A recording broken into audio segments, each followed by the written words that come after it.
This is Native. Welcome to Boys Fort 90. Boys Fort history in 90 seconds. The Lac LaCroix pony, also known as the Ojibwe pony, would roam free on the Nett Lake Indian Reservation.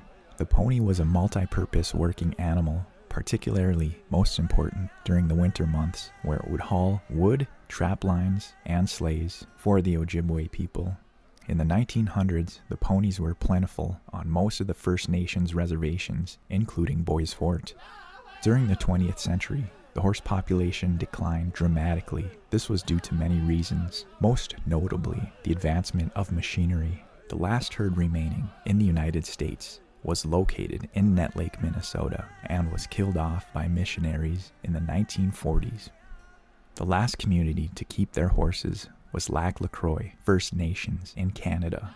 In 1977, the Canadian government called the last 4 roaming mares a nuisance, but before officials could destroy them, Boys Fort and Lac LaCroix community members planned a rescue.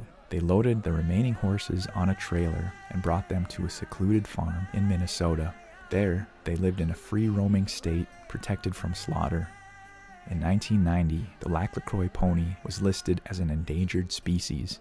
Today, there are 150 horses located in Ontario, Saskatchewan, Alberta, and Minnesota. But sadly, none of the horses remain in Boys Fort. Boys Fort 90 is produced by KBFT Radio and the Minnesota Arts and Cultural Heritage Fund. Nate Lukers from Park Rapids, Minnesota. Type of art, work, that kind of depends on what or whom I'm creating it for. Usually working on ideas for my Paint with Nate classes. Most of those tend to be landscapes. They're usually places I've seen or things that you think that people have possibly experienced in these parts of the woods. Sometimes it's from a photo or, maybe it's a combination of any of those things. If it's for me, then it might be some abstract expression of my inner weirdness. A lot of times I'll be slapping or scraping or gluing or, even burning anything into a canvas or on a board, just trying to, just whatever I feel like doing in the moment. Other times I'll get a commission, do a portrait, sometimes a caricature, landscapes, murals. I've done some murals, variety, just odds and ends, anything and everything that I can do as an artist, because you can't really pigeonhole yourself. You can't put all your eggs in one basket, and just do one thing nowadays. Describe your art, your work in the most detail as you can. The thing I started out doing just for myself has been the live band paintings, the musicians. I started out going out to karaoke or open mics and just painting some of my friends just for fun, because it's something that I love. I love music. I love going out and experiencing that and just being part of it. I used to play in a band in high school, and ever since then I just want to be back on stage, and in this way I kind of feel like I can still be part of the music, and those are really cool too. When I'm painting there, it's all about the moment. I'm trying to capture that, like the whole performance, the feeling, everything, just into a single piece. And most of the time I'll just stop painting as soon as the show's over, and that's it. I don't go back, and I don't fix the little imperfections, or if they're missing a finger or a face here and there, it doesn't matter. I want people to be reminded that things don't have to be perfect to be beautiful. And in the digital age, it's nice to look at art and know it's been created by the human hand. Like I said, I absolutely love music, probably just as much as the visual arts. And painting live music puts me right there on stage, like in my head. There have been rare moments, as of the late, not early on, but more towards the late now, when I felt that I was inside the music. And I know that's really hard to explain, or actually, to get across to you guys, but it's different than feeling like the music inside of yourself. It's like like I understand everything that's going on, and like how the music's working, how the band dynamics are going, the environment, the people. I can feel everything, and it all just makes sense. I feel completely at ease, and at the moment of being inside of it. Guess it's like being in the womb per se, huh? Let's see here. What else could I tell you here? How long have I been in business? For a number of years. I used to work at restaurant jobs for 20 years, and then I decided that I was dying inside because I wasn't doing any artwork. So then I started, taking little caricature gigs, drawing the big heads and the little bodies, doing caricatures. And I'd also, I've been offering a lot of community ed art classes, especially to kindergarten through sixth grade and I call those classes Create with Nate. And, they don't offer an art program in the elementary school in Park Rapids here, so I figured they got to have something. Art is so important for kids and for adults too. But I'd say, I really started taking it seriously within the last 4 years or so. And then I started doing my Paint with Nate classes, which are, sip and paint classes. I used to call them paint and sips, but then someone came to class one time and thought that I was bringing some sips, thought I was bringing some beer or some wine with me. And so I changed it to Paint with Nate. It's got a nice ring to it, and it, it's not false advertising. You're painting with me. Let's see here. Any awards? No. I tend to stay away from competitions and like juried exhibitions, things like that. It's just not my thing. I don't really feel I need affirmation for my art itself. I just love seeing, and hearing people get excited. Like when I give them a piece of artwork, or if they buy it from me, I just love seeing them light up and just loving it. I know that they're going to put it in a good home, and it's not going to sit someplace in my garage in a cardboard box somewhere. Or when I'm doing my painting classes, it's really cool to see someone light up that says, "Hey, I've never painted before in my life," and they're really scared, and they're starting out at my class, and they get done, and they're like, "Oh my gosh, I can actually do this!" Like they did something that they think that they could never do, and they did it, and they're proud of it. That is really rewarding to me too.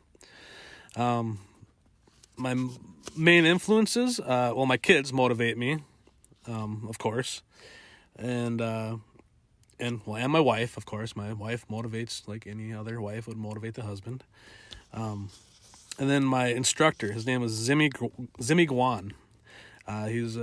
He teaches painting in Moorhead State, and he came from China, and he just, like, every once in a while when I'm painting, I can hear him whispering some of those weird things that he'd tell me. They didn't make sense at the time, but now they make sense. For some odd reason, they make sense. For example, he told me one time that abstract painting is like an elephant. You can hold the tail and you can hold the elephant. Oh no, sorry. Let's bring that back. Cut that out. You can hold the tail and you can hold the trunk, but you can never hold the whole elephant. It didn't make sense at the time, but now I can understand that you can't control it all. You can't control the paint. Let the paint do its work that it's supposed to do, and trust it, and it trusts you, and yeah, it's all good. It comes out just fine. Maybe Bob Ross too. Bob Ross, just because he's Bob Ross. And then, of course, music. Music has been huge in my life, and it motivates me. No matter what I'm doing, I got music playing when I'm doing art. This is say something positive to the audience who might want to get into art or music or creativity. I teach this to all my classes, but I truly believe that we're all artists. I tell them that anything you do is an art form.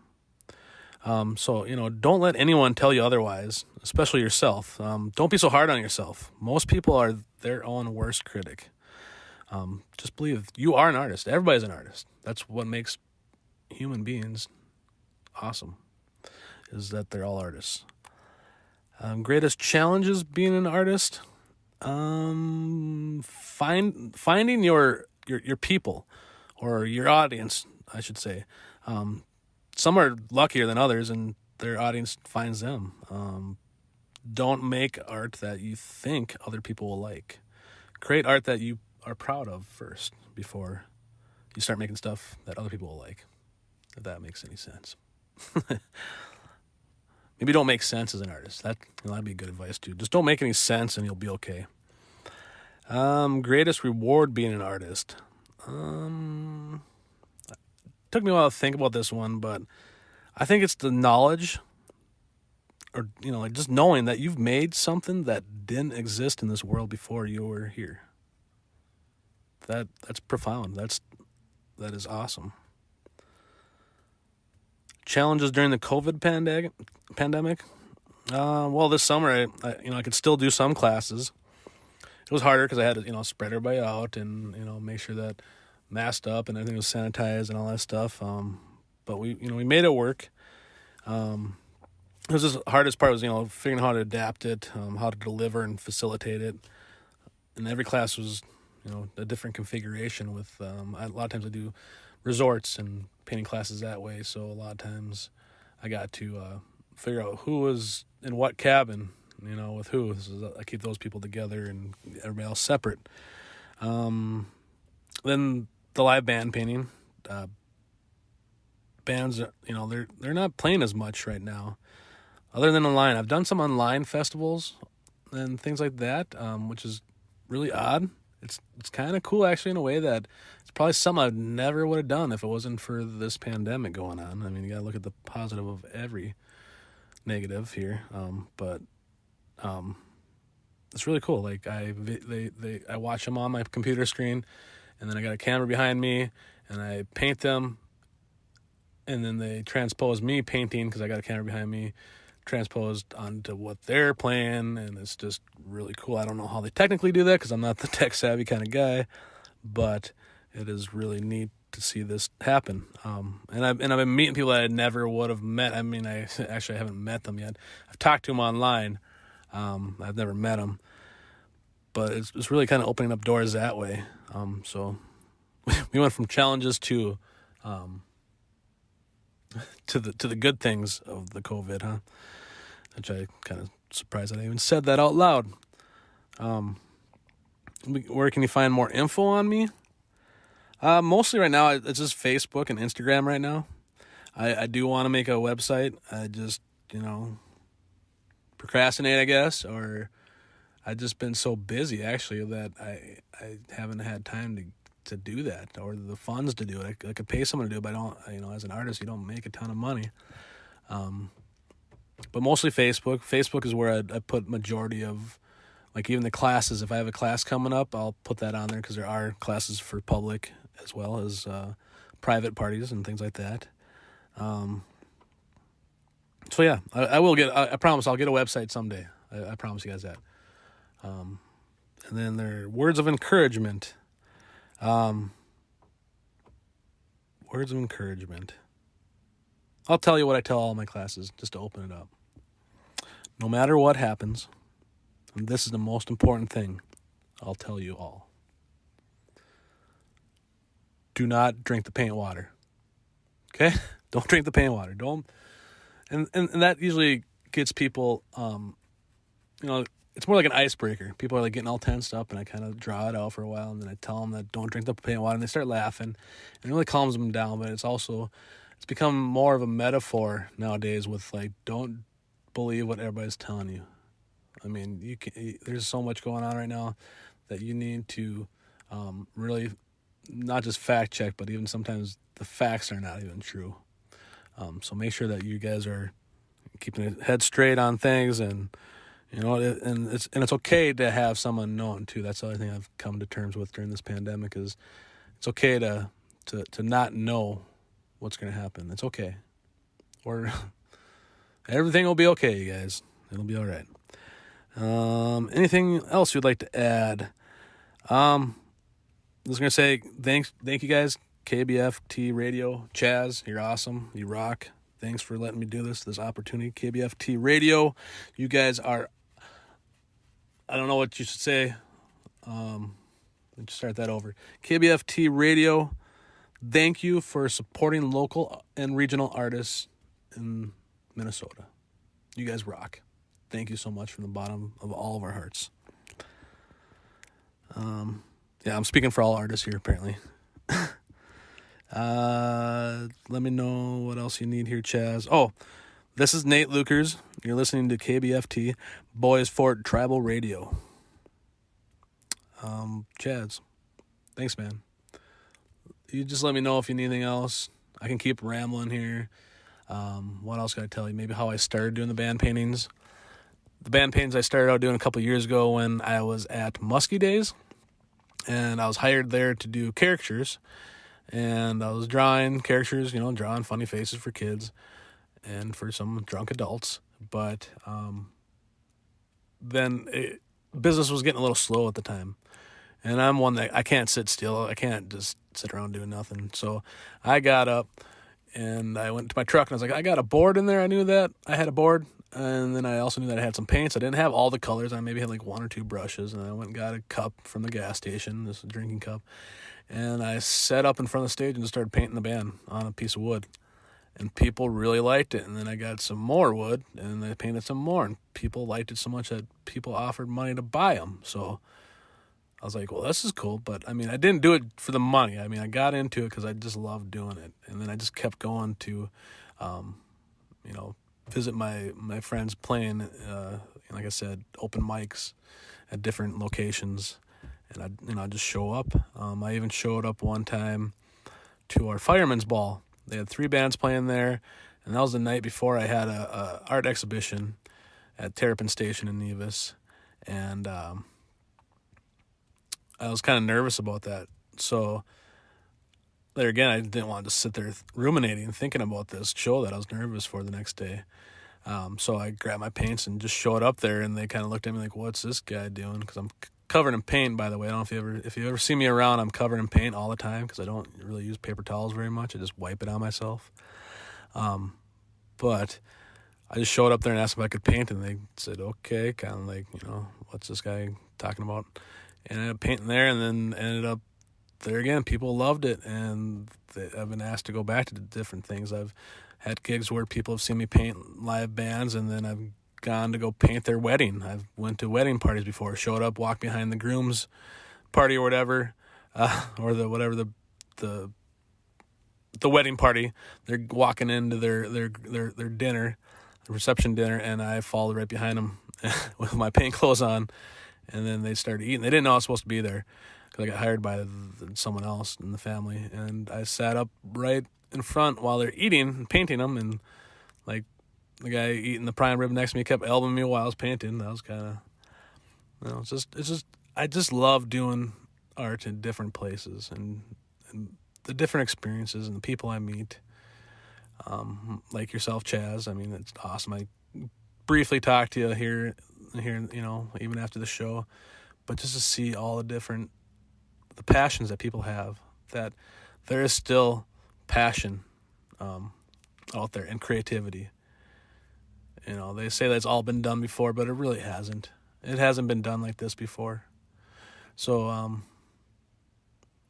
just keep on doing what you gotta do, and keep on doing you. Just do what you think is the best route. Don't always listen to everybody else. I am going on tangents here, buddy. But I don't know. What else can I say? KBFT Radio, you rock. KBFT Radio, love you guys. KBFT Radio, you're the bomb diggity. KBFT Radio, much love and respect.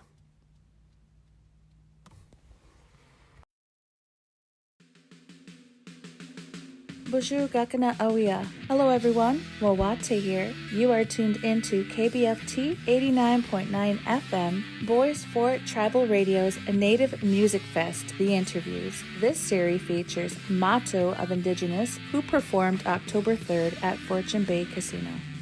How you doing? Good to be here. Thanks for having us. My name's Mato Naji, play with the band Indigenous. We're from South Dakota, the Yankton Indian Reservation down there. Yehongtawan Nation, they call it. Probably playing for about 20 years now.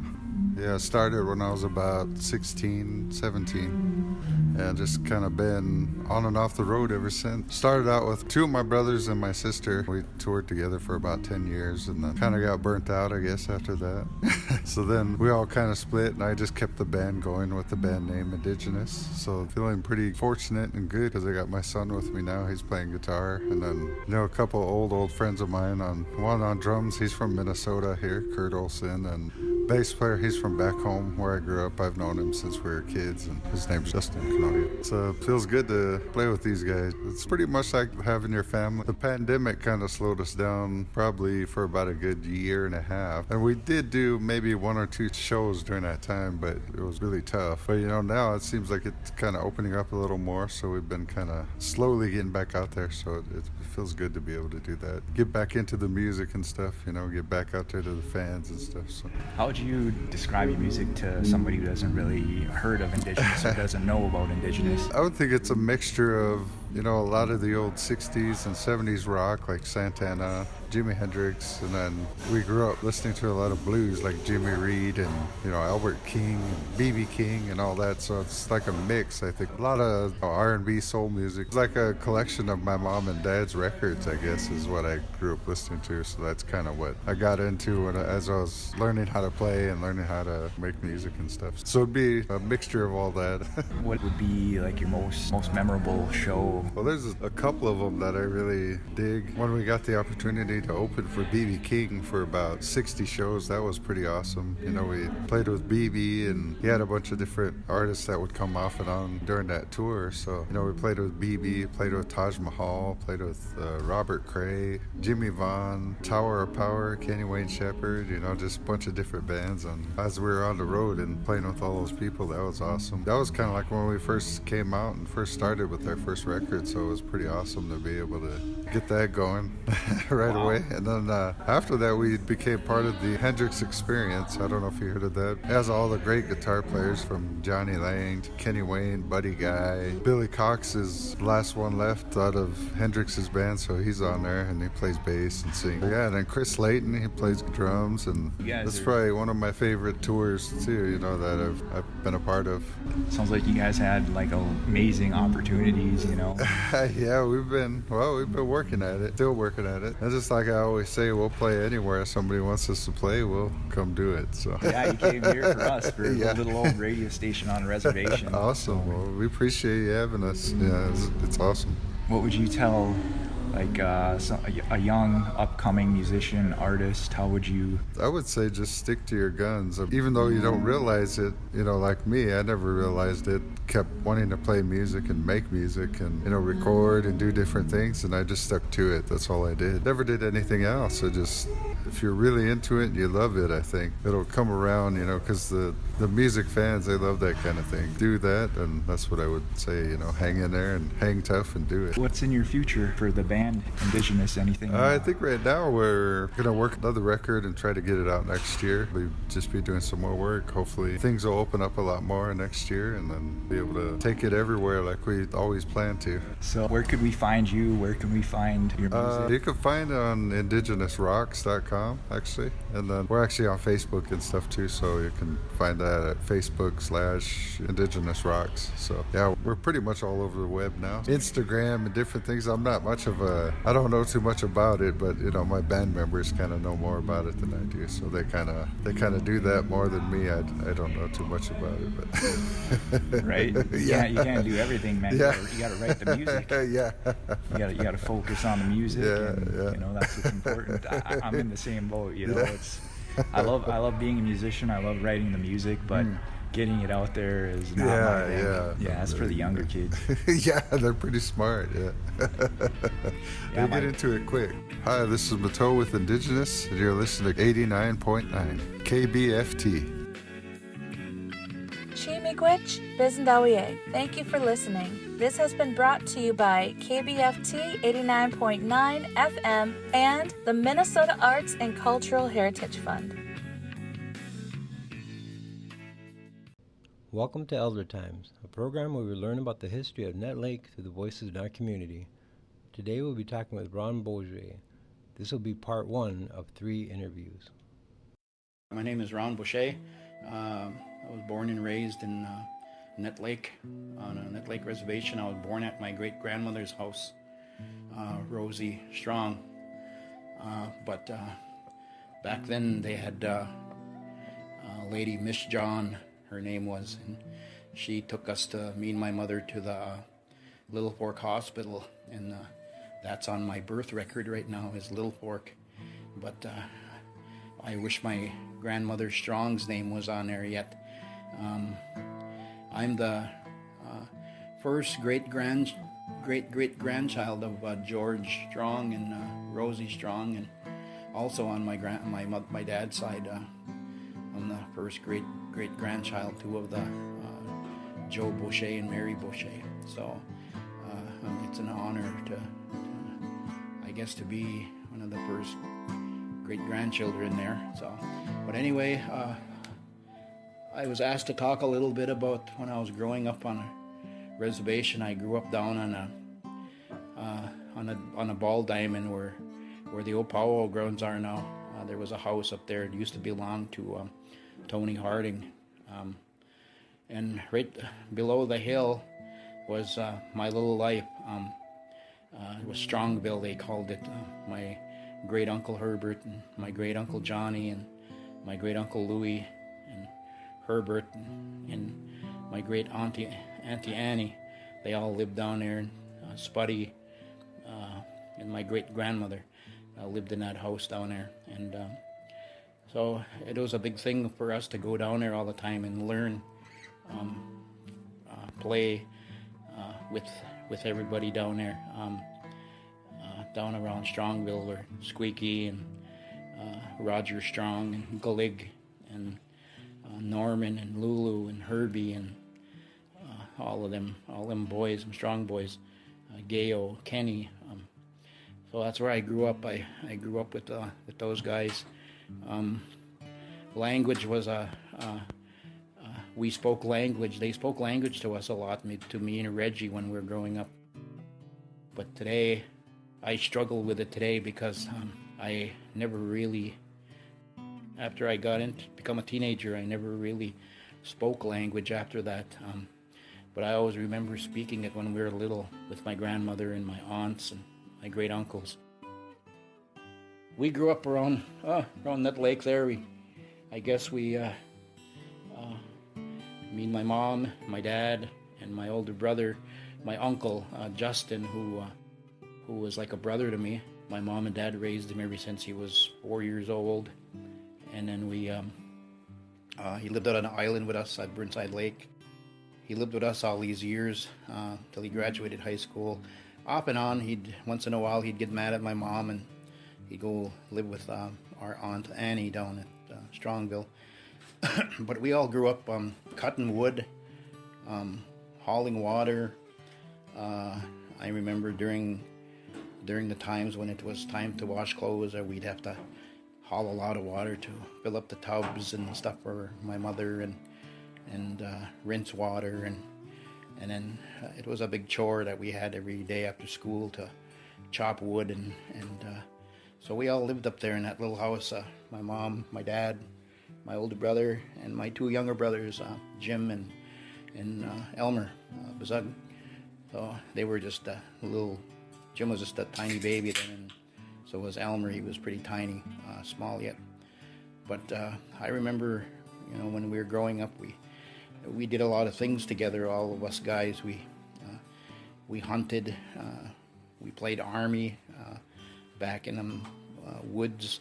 We walked all over in them woods, and out to Jory's field. We had trails. We had little campsites out there. We'd stop and make tea. Those were the fun days, and we'd go always out in the canoe. We'd go explore around the lake shores and walk up on the shores and look for things, and it was pretty good back in them days. Really didn't have nothing to worry about, because it was, I don't know, seemed like we were free, back in them days. Like nowadays you gotta answer to something, or you can't do this unless you have a piece of paper saying you can, but back in them days it seemed like I said, free to us, And my great grandmother always taught us a lot to me and Reggie.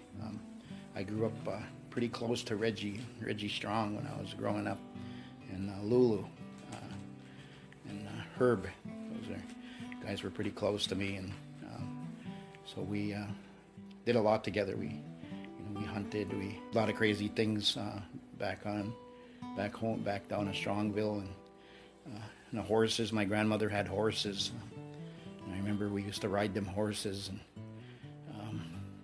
we used to take care of them horses for her, cut hay, and then it always used to be fun when we'd go in the winter time. We'd go cut wood, and we used to get them horses and them sleigh on the sleigh, and then we'd go out and cut wood, and that used to be fun. And my dad would make coffee and stuff out in the woods, and Justin and all of them, Squeak and all them guys would come help, and we used to always have and we'd all ride back with a big sleigh full of wood and unload some at Grandma's, and we'd take some up to our house, and then it was when we go down being Strongville down there. My Auntie Annie Strong would call us in and tell us that Grandma would want to see us, and so we'd go up and visit. We'd go up her stairs, and then we'd walk back there and go visit with her. And back then we knew how to talk Indian and understand Indian, both I and Reggie, and that's all we did down there was Indian. It seemed like Squeaky and Glig and Clara and Karen, all of them, they spoke the language, and except when we were joking around about stuff, but we'd go. Me and Reg would go up to my great grandma's room, and she'd always give us 4 things, each of us, and she'd tie it up in a little cloth. And, it was a marble, a piece of a piece of maple syrup candy, and then a nickel, and then some tobacco. And she'd fold that up and tie it up, and she'd give us each one, and then she'd explain to us or what we put in there. And anyway, one was for playing, one was to buy something, one was to eat, and then one was to pray. And that's one thing I never forgot, even as young as I was. Because she used to do that to us every month, and go up to her place, and then it was a good lesson, that she taught us, and I always think of that. I always think of that today. That back then, those little 4 things, meant we had everything, and nowadays, we can't get enough. We gotta have this. Our kids gotta have that. They gotta have, our grandkids gotta have this and that. And cost $80, $90 for a pair of shoes to get them to when they play basketball. Nowadays. But back then, those material things like that didn't mean a whole lot to us.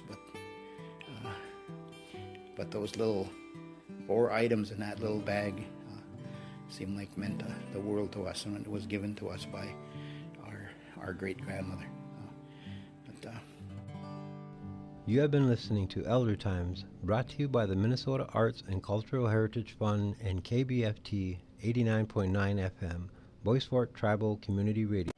You're listening to Native Writers Fest, a series that features Native literary talent from Minnesota and beyond.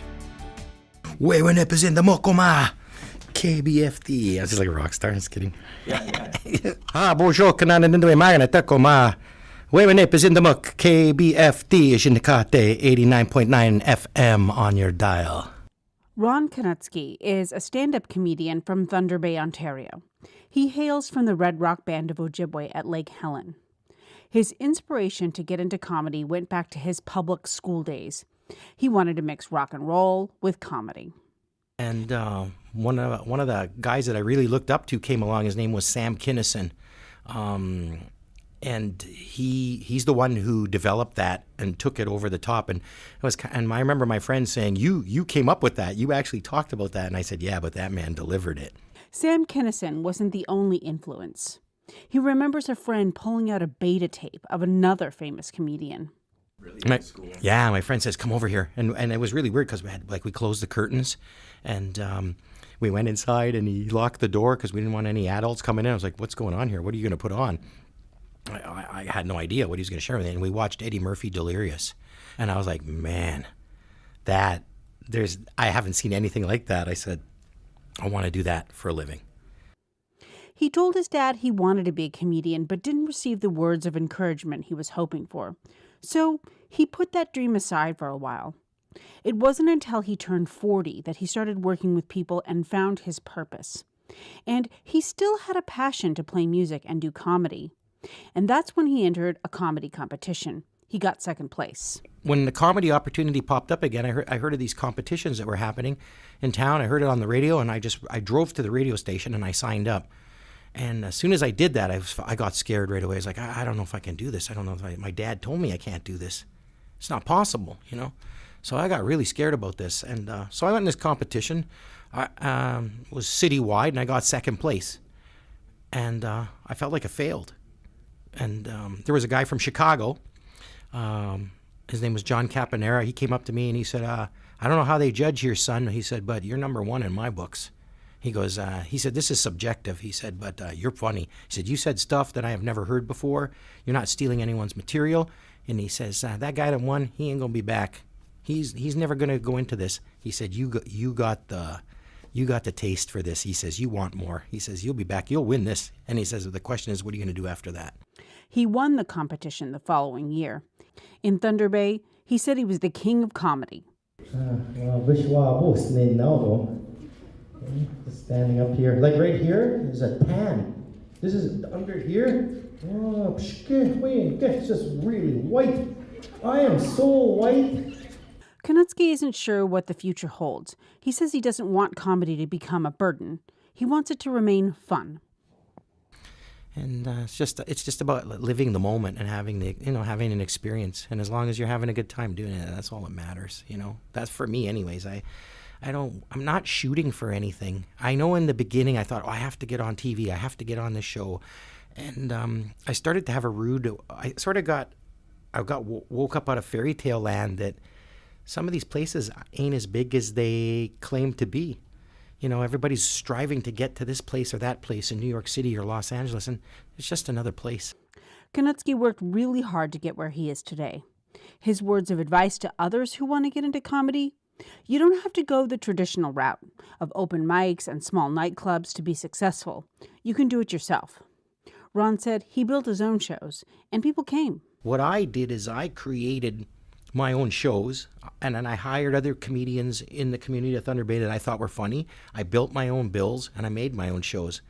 And I skipped that nightclub begging for a show. I said, that's like a bar band kind of thing. I don't want to do that. I don't want to do that. Not get paid for my craft, giving it away for free, and keep being told you're going to get exposure. I've been exposed to many things, you know, weather, particularly in the north. I don't need any more exposure. For KBFT, I'm Allison Herrera. Native Writers Fest is a production of the Nut Lake Radio Project and is supported by the Minnesota Arts and Cultural Heritage Fund. You're listening to Anishinaabe Winter Storytelling, where guest speakers share stories and knowledge passed down from generation to generation. Brought to you by KBFT 89.9 FM, Bois Forte Tribal Community Radio, and the Minnesota Arts and Cultural Heritage Fund.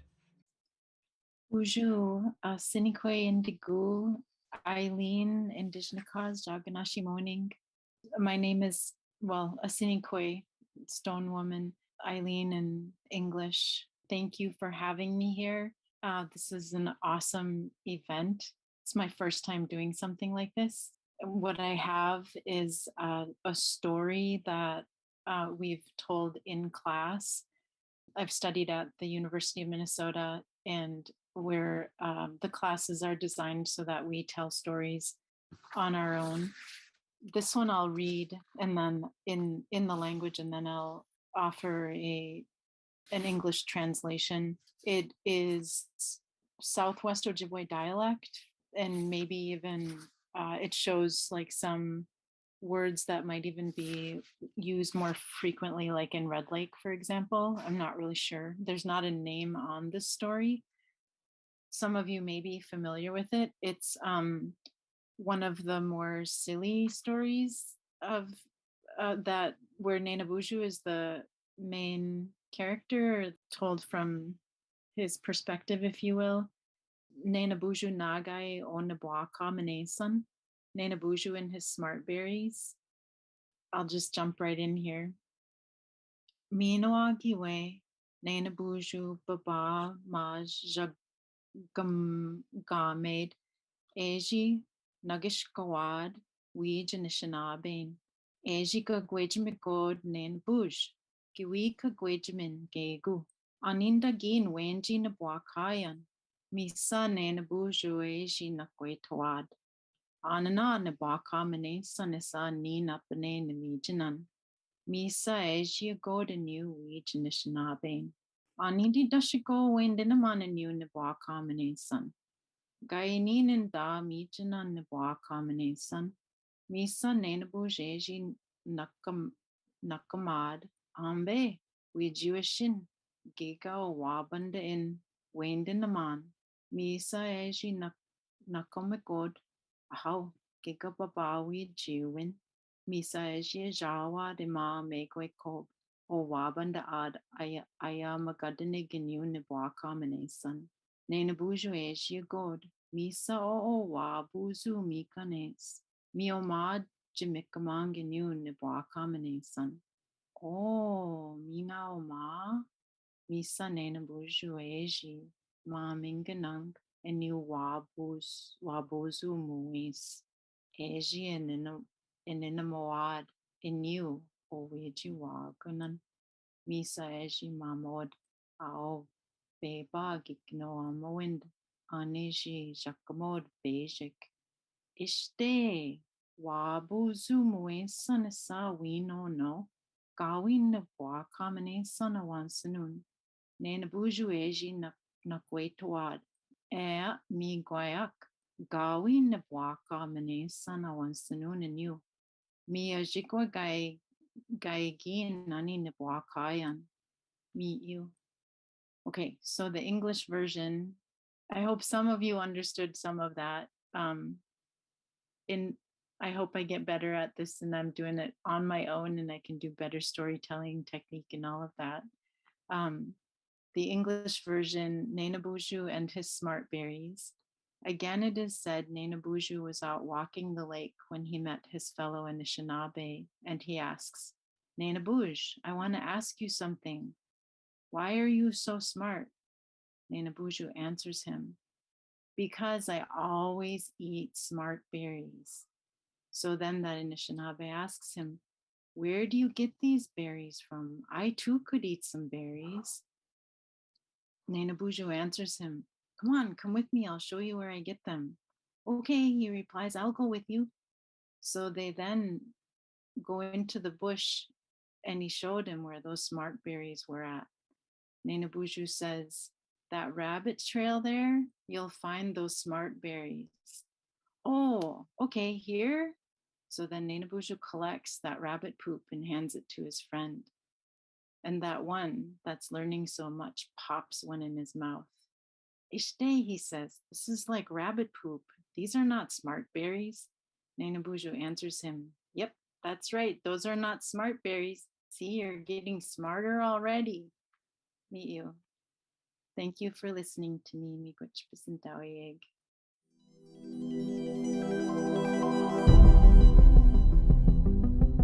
You're listening to The Unexplained, a series on the strange occurrences that have been witnessed or have happened on the Bois Forte Reservation. Brought to you by KBFT 89.9 FM, and the Minnesota Arts and Cultural Heritage Fund. Danielle Paradas is a Nett Lake resident. She works the night shift, and periodically she'll step outside to enjoy a cigarette while waiting for the hours to go by. One night, she said she saw what looked like a UFO right in front of her. Okay, bonjour, this is Danny Paradas. I live on the Lake Vermilion Reservation. Chaz asked me to tell a ghost story. It's not exactly about ghosts, but it is about a UFO sighting. I was working late for the housing department on a Sunday. I think I had a deadline that Monday for something I had to get done. And so the government center is right next to Nett Lake, of course, and Spirit Island out there. And anyways, when I do work late, I smoke, so I went outside to go have a cigarette, and up in the sky, it looked like there was a plane coming kind of towards the government center from across the lake.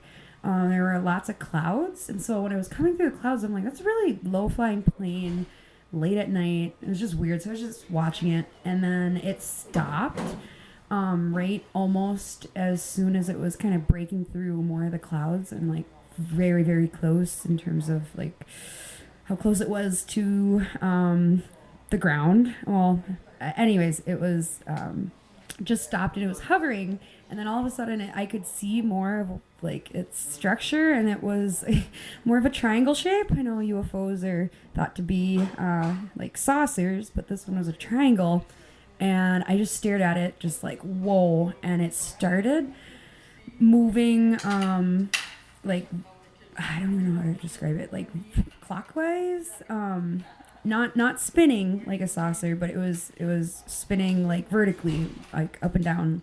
And as it was spinning around in the sky, it started shooting red beams of light that went through the air pretty fast and would just kind of dissipate in kind of all directions. And I was just staring at this, and I had two boys at home down on Pineview East with a babysitter. I called the babysitter to make sure I was not going crazy, that there was something. When she answered, I said, hey, can you look towards Nett Lake? Tell me what you see. Is there anything in the sky? And she goes, oh my God, what is that? And I said I didn't know. And we both kind of just stayed on the phone together, talking about what it could have been. We're like, UFO. After the phone call, I was done with my cigarette. I put the cigarette out. I head back in to get my work done. It was still there. I come back out about an hour later. It is still in the sky. I drive home, get inside. My babysitter goes home. We stare at it, and never quite figured out what exactly it was other than a UFO. I started Googling like spinning, flying objects or whatever. But I never really found anything exactly like what I had seen. All right, that is my spooky ghost / pseudoscience Halloween story.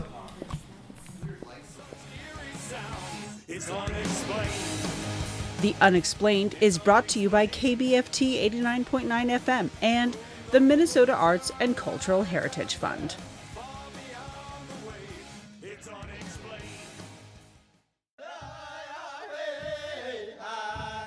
You are listening to KBFT's Boys Fort Veterans Series, a special Veterans Day series featuring stories from the Anishinaabe men and women of the Boys Fort Reservation who served in the United States military.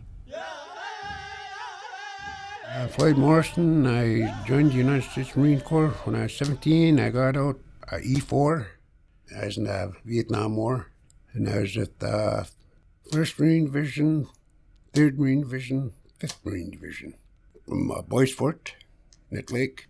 I went and joined the Marine Corps when I was 17 years old. I got discharged when I was 19.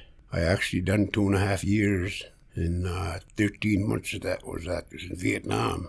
The reason I joined the military is I wasn't passing in school. I wasn't making my grades, and my folks are out in California. I was staying here with my brother, Dan, in Christmas '67. Christmas vacation, he sent me out to California, see my folks. And I got out there. My mother gave me 3 options. Finish school in California, which I didn't want to go to school.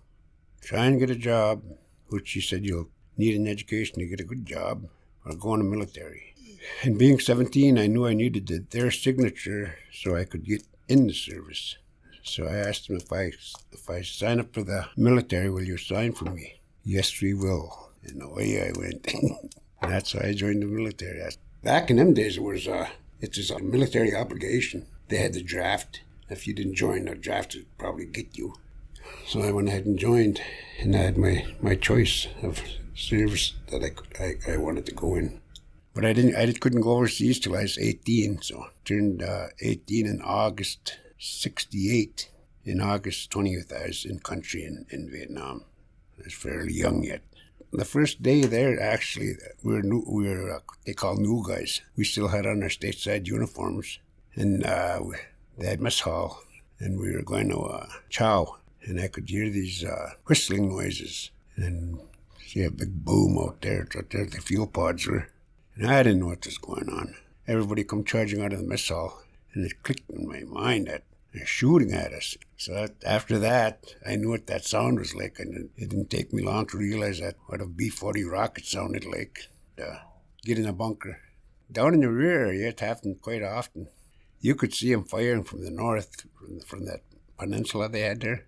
You could see them when they were firing, and you know what was coming.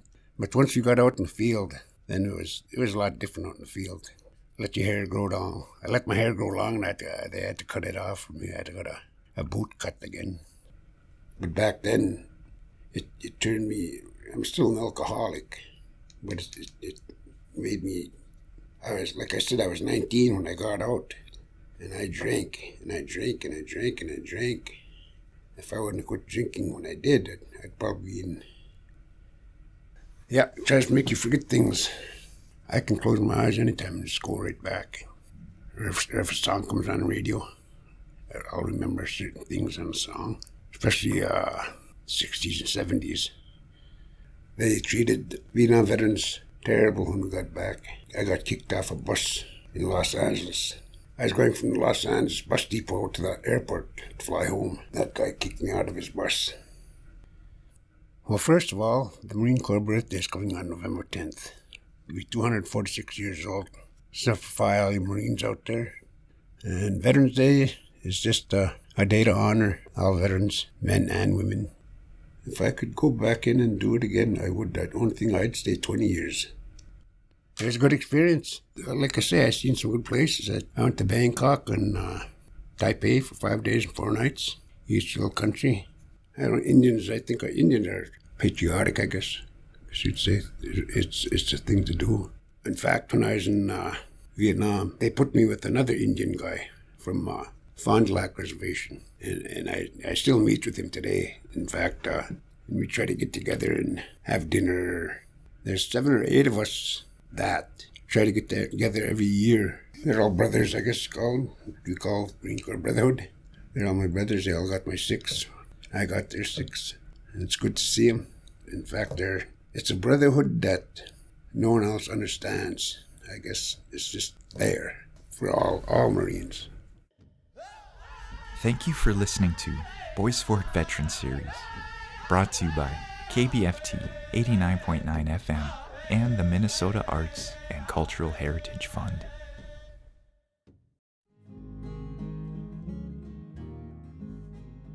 You're listening to a series about outdoor activities from ricing to survival skills from a Boys Fort perspective.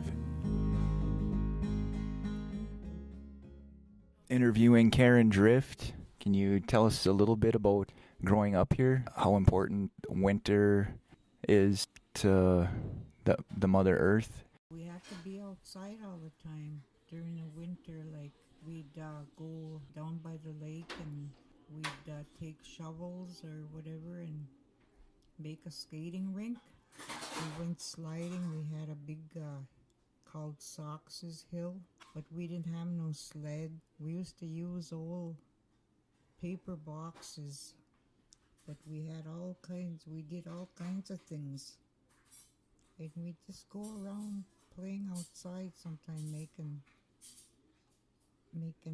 well, they never let us make a snowman because that was against our religion.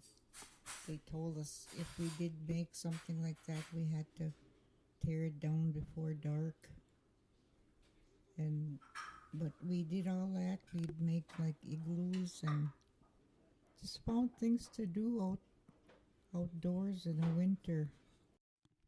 You did a storytelling, a traditional Anishinaabe storytelling for the KBFT outdoor event tonight. Can you tell us how important storytelling it is?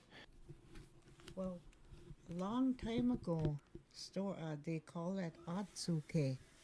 That's storytelling in the winter. But the elders would tell stories to their own kids or whoever, and then not only storytelling, they do like teachings and sewing, and then plus my grandpa and grandma would tell stories to all of us kids.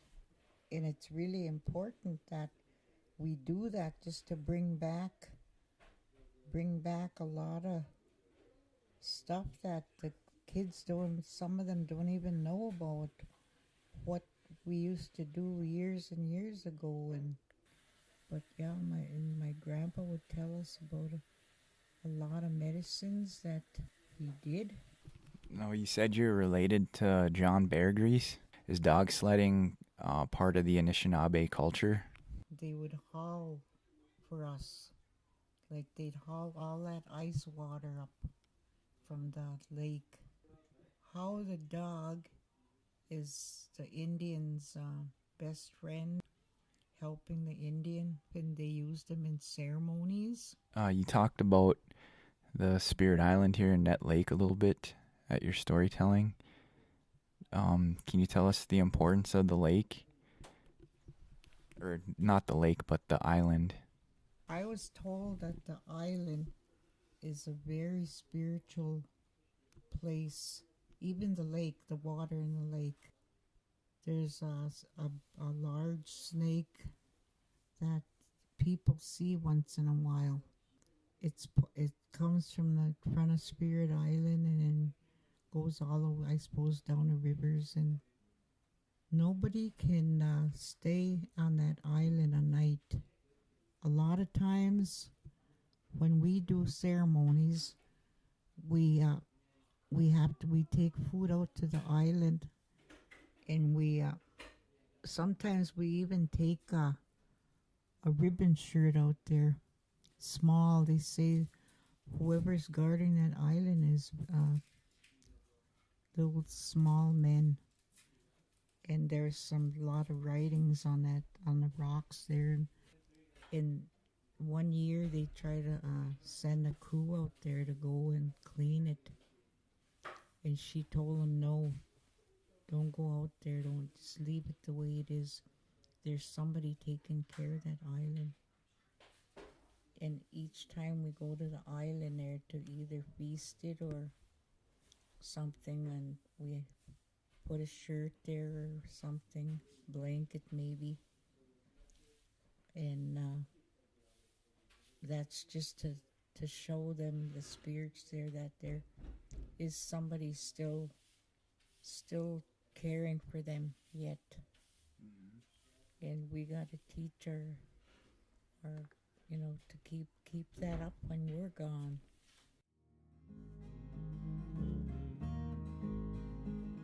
Boys Fort Outdoor is produced by KBFT with support from the Minnesota Arts and Cultural Heritage Fund.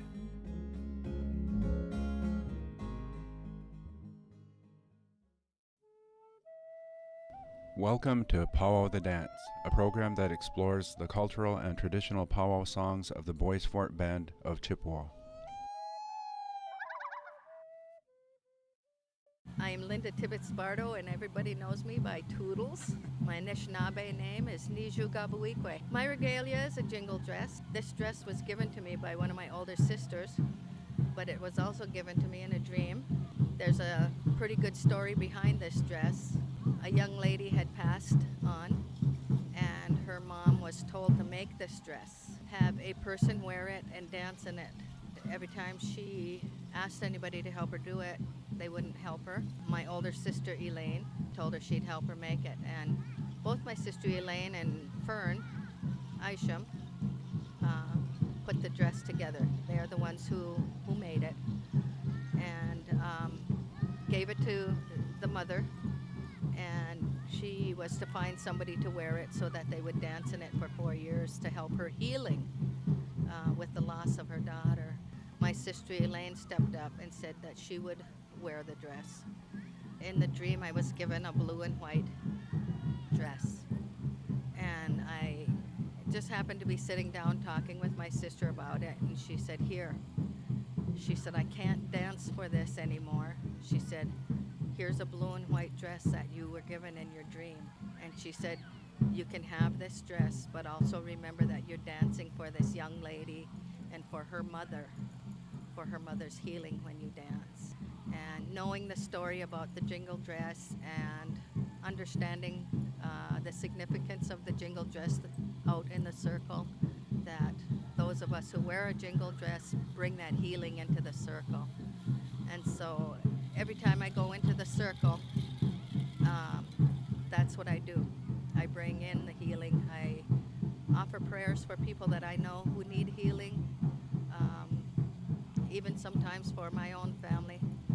And that's the significance of the regalia that I dance in and that I wear. But I was young when I started dancing here, where the senior assisted living building is right there, is where we used to have our powwows. Okay. And it was the old Ball Diamond. And that's where I started my dancing.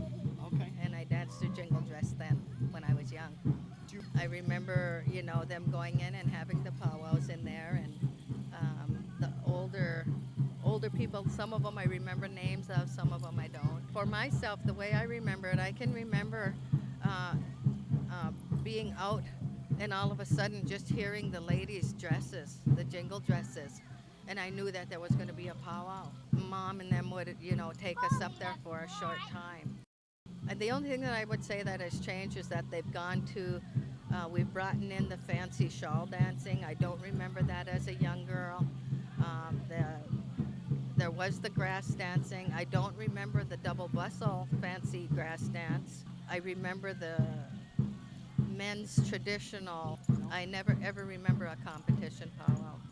And that was all new to me as well when I moved back. It was more a social gathering that I remember. We weren't allowed to practice, the ceremonial powwows out in the open or anything like that. We did not get the right to practice our traditional ways until 1978. Now we can do it. We can practice it, and that's great because it's bringing back a lot of strong identity for a lot of our people. Powwow the Dance is a production of the Net Lake Radio Project, made possible by the Minnesota Arts and Cultural Heritage Fund and the citizens of Minnesota.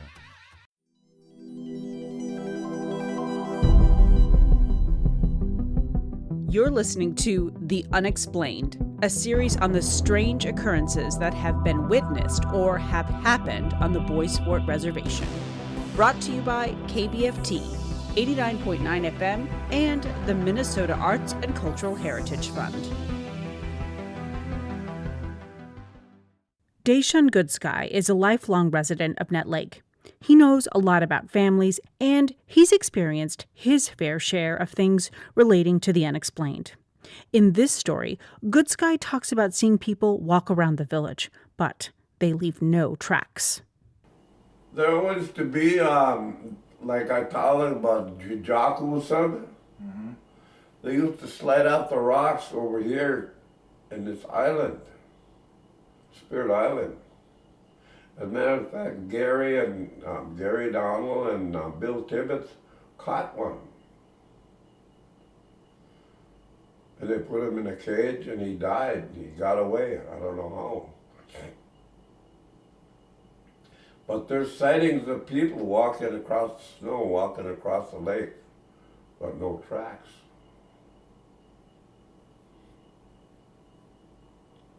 But same thing happened to my mom and dad. They used to see people coming out of the woods and they'd be walking to town. Never see no tracks. Some of the tracks that go into the snow is there in Panema. What about here? I never heard of, I used to hear of ghost stories.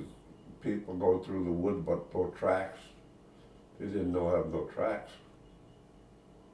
Rita Smith, she's married to that Cuban down there by Loretta Porter's house, that big blue house. He's got that little house up on the hill up there. And they hear wolves back there every night. There's a great big spring back there. There's like a little lake back there, a little swimming pool. We've never seen none of that out. So I used to track all over back there. Gary Donald's settlement is right past, almost to Noski's house, right in back of King's plant, rice plant. Yeah, don't let yourself ignore your traditions, your beliefs, because of somebody else's hatred or somebody else's jealousy. Don't let that happen to you. The Unexplained is brought to you by KBFT 89.9 FM and the Minnesota Arts and Cultural Heritage Fund.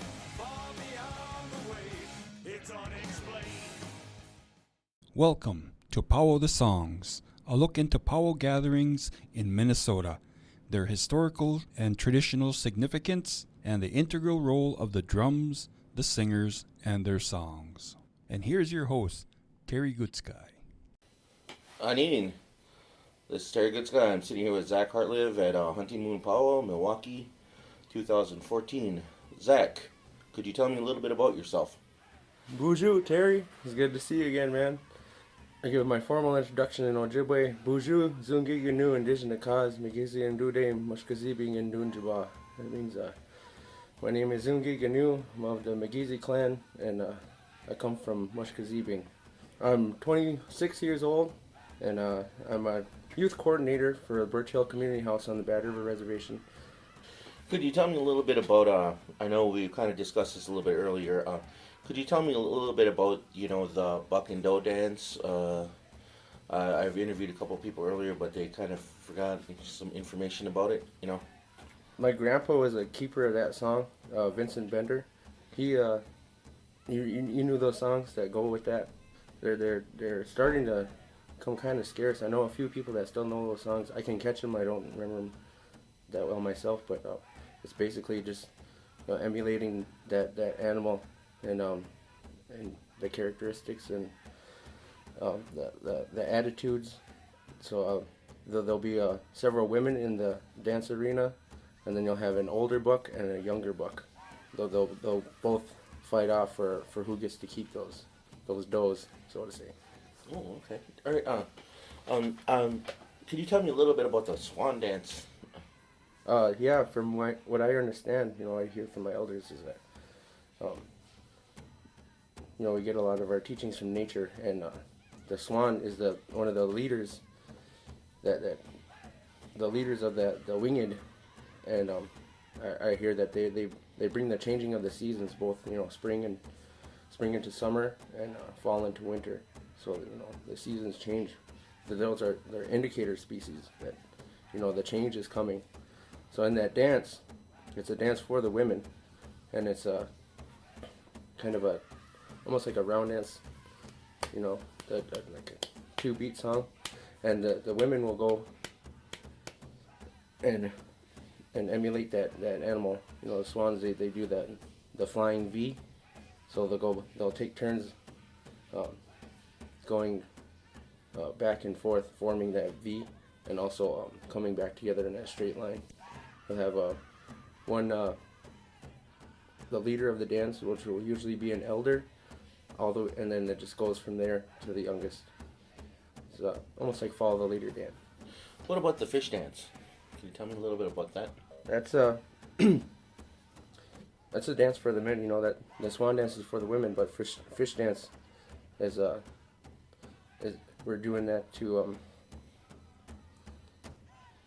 recognize that it's time for that species to come and do their circle of life.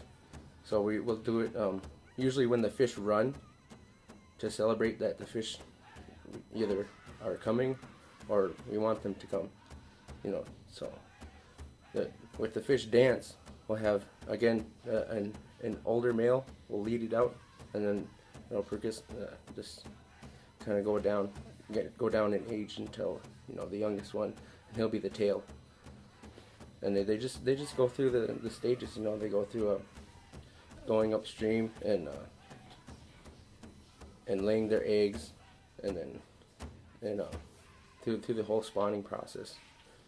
You get to see it, and it's really fun to watch. Could you tell me, we've known each other for a long time. Could you tell me a little bit about the hand drum songs?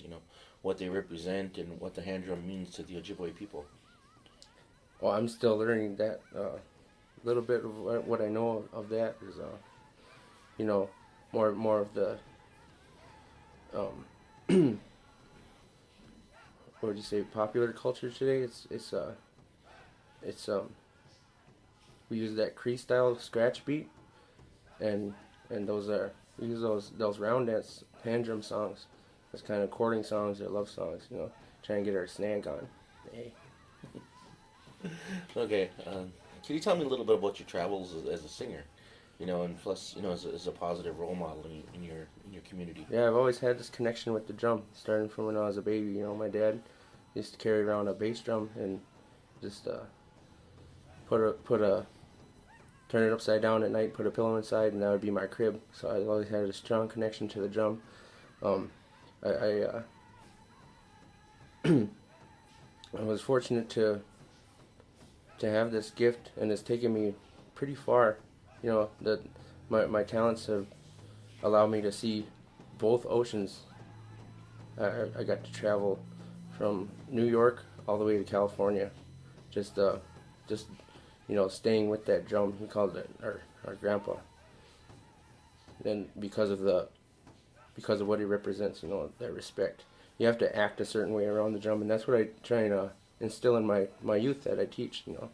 If you want to be around here, you have to act a certain way. So before we even bring the drum out, I'll talk with him, sometimes for days, before we even touch a drumstick or get to look at the drum. Mm-hmm. Well, you kind of forgot to mention, about the fish dance and the swan dance and the buck and doe dance. You forgot to mention that before you actually do these sort of things, you guys would have a feast and would ask the spirits, to kind of bless us with the whatchamacallit of whatever animal that you were doing. That's one thing that you forgot to mention before you guys go into it's actually part of the ceremony, but you forgot the feast part. Yeah. I partake a lot in the song and dance part of it. But it's a big deal. Sorry, could you kind of tell me what the drum means to you? I just feel at home there. That's every time I sit down, I feel that Dewey gun means like the heartbeat. So I just feel really close to that. That's my grandpa. All right. Well, looks like could you tell me a little bit more about the drum and how it pertains to your community? What actually when the drum actually came to your community, how did it change things? The history of your community, if you could. Well, I'm not an account on it or an elder, but from what I understand, it was a time for celebration. We had our ceremony drums. From what I understand, it was like a social to more or less arrange some get-togethers for families.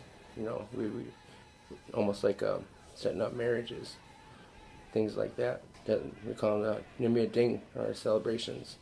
So we get together, according to season or the month. We always had something going on.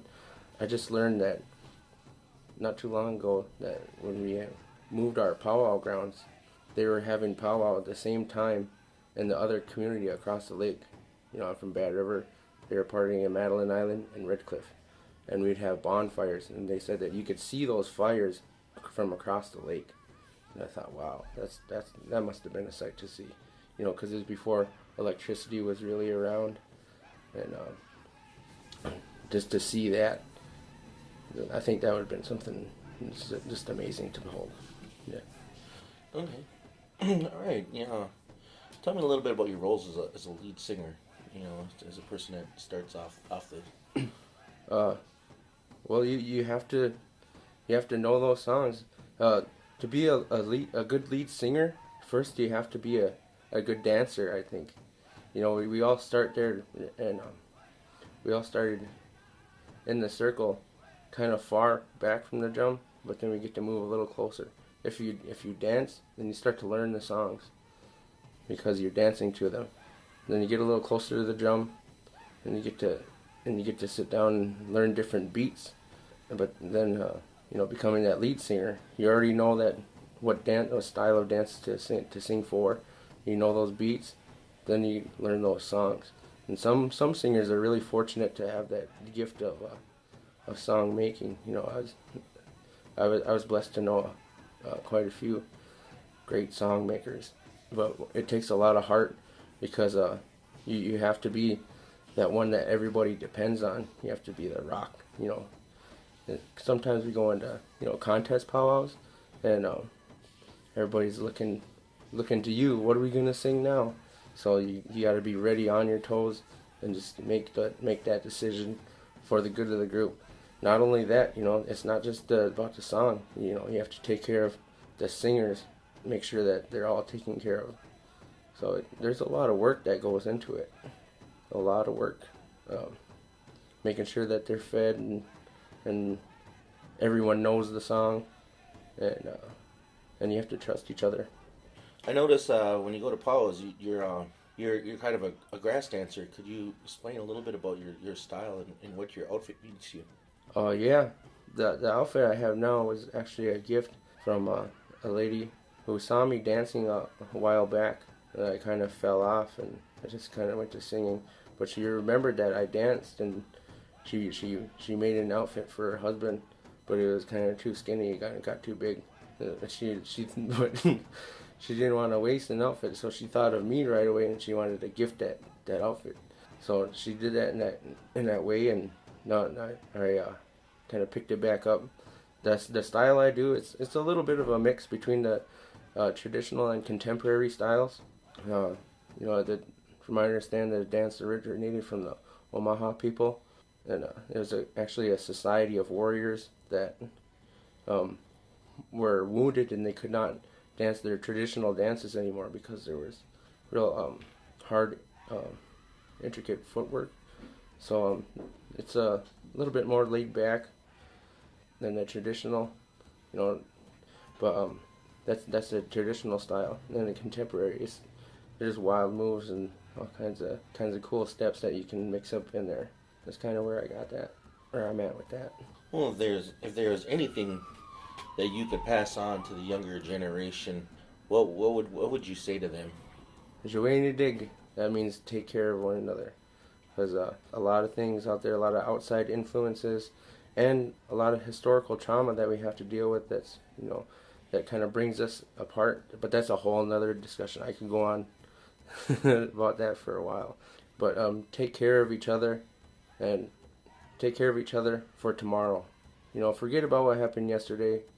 Just live for today, and just love each other. Take care of each other.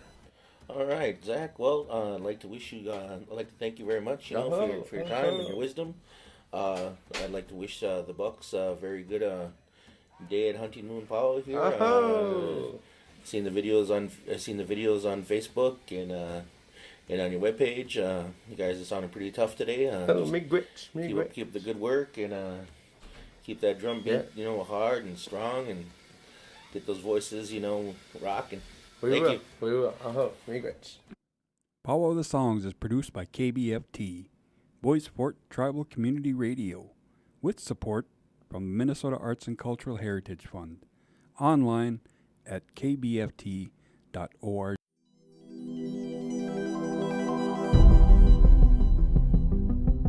You're listening to The Unexplained, a series on the strange occurrences that have been witnessed or have happened on the Bois Forte Reservation. Brought to you by KBFT, 89.9 FM, and the Minnesota Arts and Cultural Heritage Fund. Muriel Deegan is a Nett Lake resident. She shares a couple of experiences about things that happened at an old job. Things she couldn't quite explain. Hi, this is Muriel Deegan. I have some stories to share. And I used to work over at the Vermilion Wellness Center. A young fella by the name of Trevor Langren used to come over and help me volunteer. He would ask whatever he wanted me to do or what he could do for the wellness center. It was, I'd say, about 1:45 in the afternoon, and we started cleaning the light fixtures. They were full of black flies, and they're just full, so I wanted to clean them. And so we started down at the east side of it, the wellness center, and we did the first fixture, and then we were just starting on a second one, and we could hear kids playing in the gym. And I asked Trevor, I said, it's not 3:30 yet, is it? And he said, no. And he got down from the ladder, and we went and we looked in there, and there was nobody in there. And I wasn't afraid of that. Because sometimes I could hear things in the wellness center, but I was never afraid of it. And also another time, I used to go to AA meetings over at the Human Service building over there next door to the Head Start building, and it was I was living with a non-native guy, and we walked in there, and we would hold AA meetings, and when I walked in there, I could just feel the air, like there was a lot of spirits in there. And I know people might not believe this story, but I told my boyfriend at the time, I said, can you see them? Can you feel what I feel? And he's like, what do you feel? And I said, like, this place is full of spirits in here. I can actually almost see them. And he said, I can't see nothing. And I said, well, if you just sit quietly, I said, you might be able to see something. So we were sitting there, and I was getting ready to put a movie in, and so we could watch, during our AA meeting. And suddenly he said, I seen something. And knowing that a non-native man seen something like that was, like, then I knew I wasn't just feeling things and seeing things, and I felt okay with it. But I know there's spirits. I believe in them. I can see them sometimes, and I just don't want people to think I'm crazy, but things do happen, and sometimes I can feel things and I can see them, and I don't know why I was chosen to be the one to see and feel these spirits, but I feel like I'm also blessed. So that's my story. Okay, thank you for listening. The Unexplained is brought to you by KBFT 89.9 FM and the Minnesota Arts and Cultural Heritage Fund.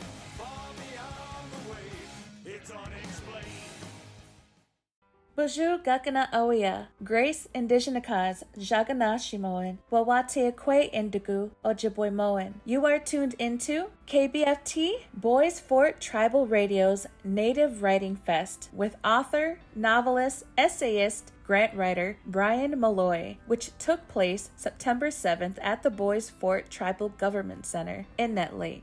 Hi, my name's Brian Malloy, and I am a novelist. I am dual national of Ireland and the United States. My grandparents came over and they started a bar in Philadelphia called Malloy's Bar, and it opened maybe less than a year before Prohibition.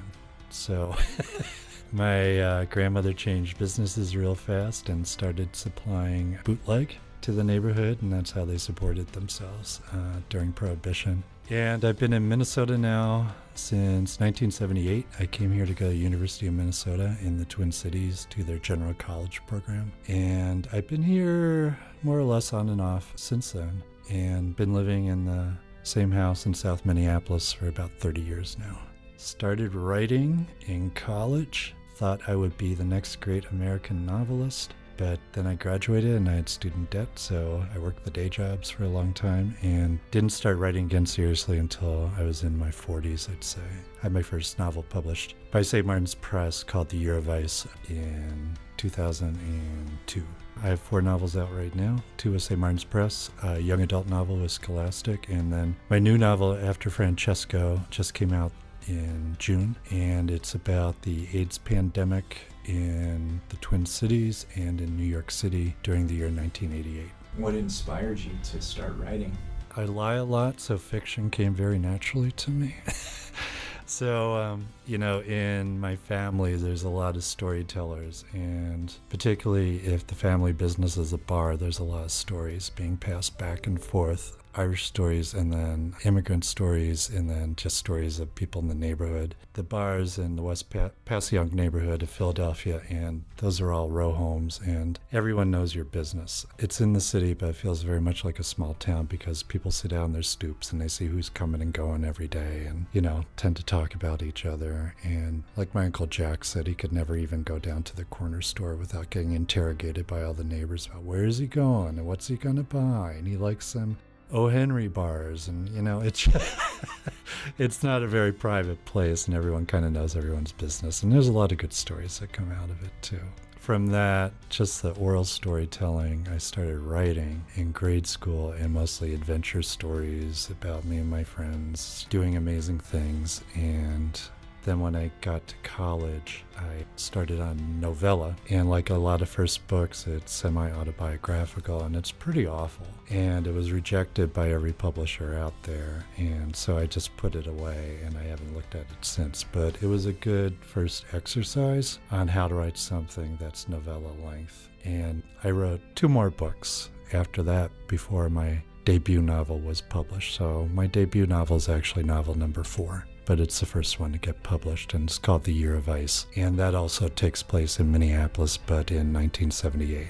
And then Brendan Wolf is the second novel, and that takes place in Minneapolis and then up in the Boundary Waters on the Gunflint Trail. The young adult novel is called 12 Long Months, and that takes place in LeSueur, Minnesota, and New York. And then the new book, After Francesco, takes place in Minneapolis and New York, and then there's a reference to Boys Fort in it. One of the characters has a child living up here, but we don't actually visit it in the book. It's just referenced.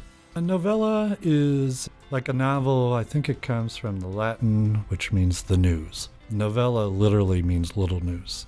I'm interested in where and why you wanted to reference Boys Fort in your story.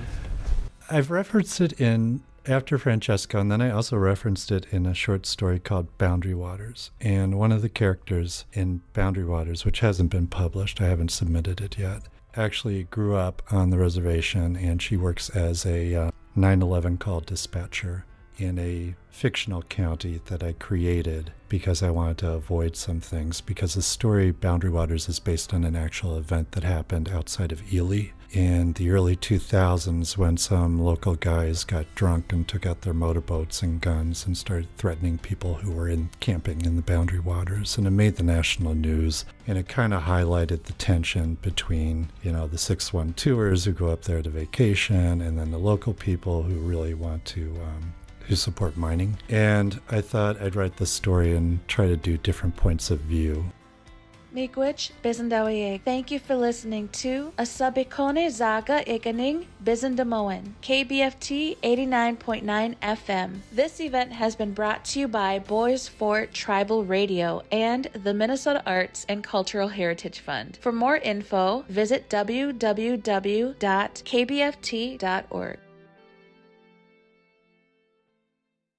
Bonjour. We've gone way down and did the side of the sea shop. Today on Shinabe, Wichita, the Fire Society, gathering of the Sacred Pipe Sundance, American Indian Movement. My name is Ivan Wavidan. I'm the thunder before the storm. And I like that a lot better than Clyde. We had a book called William Whipple Warren, The History of the Anishinaabe Nation, the Ojibwe Nation. And another book, Back Elk Speaks. And they gave me those books to read. And I was in solitary confinement and locked up. Next thing I knew, I was having dreams about an eagle, being an eagle, flying over prairie grounds and somewhere in South Dakota, and see these beautiful dancers, not only Indian people dancing, but the horses all painted up on their back, legs dancing. And I couldn't get enough. I wrote Black Elk Speaks over and over and over about his visions and his dreams. So we put together the first Indian Studies program in America.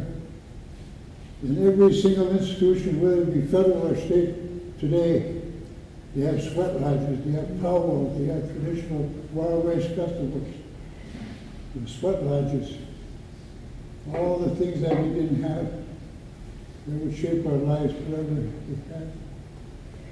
I became the co-chief. As I got closer and closer to being freedom, we made a commitment to one another that we were going to organize in our communities and try to stop young people, men and women, from going into those institutions.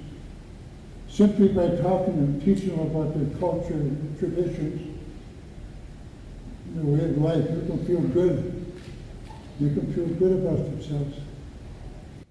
So when we came home, we went through a 9.5-month trial, the longest trial in the criminal history of the United States government in St. Paul, Minnesota. Had a 14-count indictment. I was facing 2 life sentences with 700 more years in prison. We had some of the best lawyers from all over the world that volunteered and came in. We proved governmental misconduct, illegal use of military forces, illegal search and seizure. And the judge called both sides, called us from the community, and the United States government called into his chambers.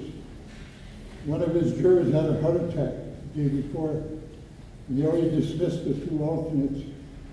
And he pled with the United States Justice Department and the FBI to let him bring the jurors back to be seated. He was going to do it. It already cost him $5 million. And the judge, who wasn't he was a racist himself, he got up and he took his gavel and banged it on the desk in the chambers. He said, it's not the Indian people that are guilty here. It's the United States government.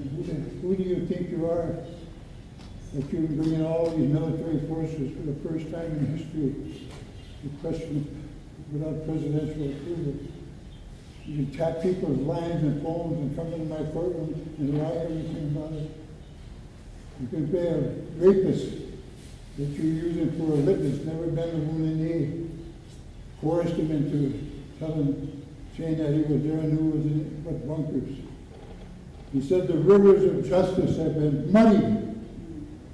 The rivers of justice have been muddied in my courtroom for 9.5 months.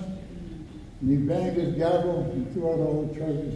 And it was just cartwheels when that happened.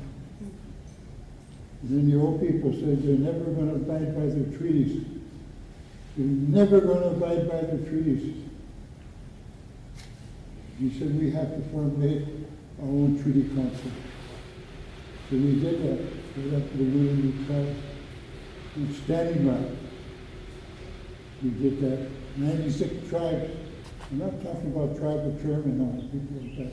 Traditional leaders, traditional chiefs came to that meeting.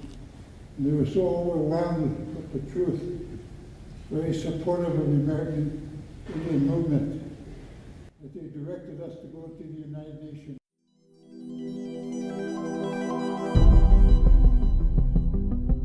You're listening to The Unexplained, a series on the strange occurrences that have been witnessed or have happened on the Bois Forte Reservation. Brought to you by KBFT, 89.9 FM, and the Minnesota Arts and Cultural Heritage Fund. Bonjour, Anin. Gagewanuk Indigenikaz. That means coming down the river early in the morning when there's fog across the river, like a wannabe sun, fog and mist. Karen Drift is a Bois Forte elder, language teacher, and storyteller. KBFT's Chaz Wagner brought her into the studio so she could tell this story for the Unexplained series. It was told to her by her grandmother. Gwejamig away Ginilgijik. Is that your name? Oh. Ginilgijik and Gi Gwejamig. Gita Atsu Ke Bangi. And Ngi Eyak Nigi Kido.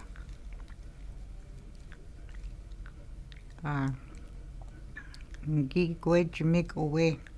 Meruja Nigi Kido Nukomeso Gi Dibajamon away. Buensi.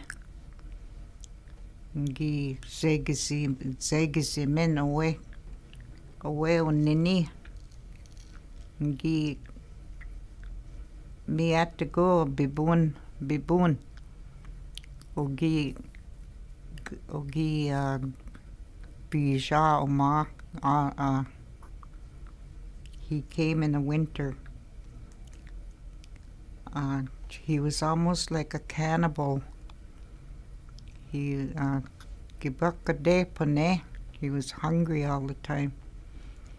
So she said that he kind of ate his fingers. Ngimo away, and Ninji ate his fingers. Any place he could reach, he said he would eat his skin, his flesh, when he could reach. And if he ran into somebody, that's what he would do to them. Ngimo away. He would eat them. And she used to tell us, don't go out at night in the winter. Make sure you're in the house. And so we were kind of scared to go out in a winter time, because she said she seen one herself. She said when she was a little kid that she said that he peeked in. And he didn't have no clothes or something, and she said she could see his bones, and as far as he could reach, where he could bite, that's where he would eat, and she said he liked especially little kids that were out late at night, and that's why she used to tell us we had to be quiet in the evening and just sit. So that's what we do in the winter's evening. We'd sit around, and they would tell us a bunch of stories about about things that, good things and scary things, but I always liked that, especially in the winter time when it was so cold out and we couldn't go any place, but that 8 years old, maybe even older, because when you're that young, you remember. Some of the stories kind of stick to your head, in your head. The Unexplained is brought to you by KBFT 89.9 FM and the Minnesota Arts and Cultural Heritage Fund.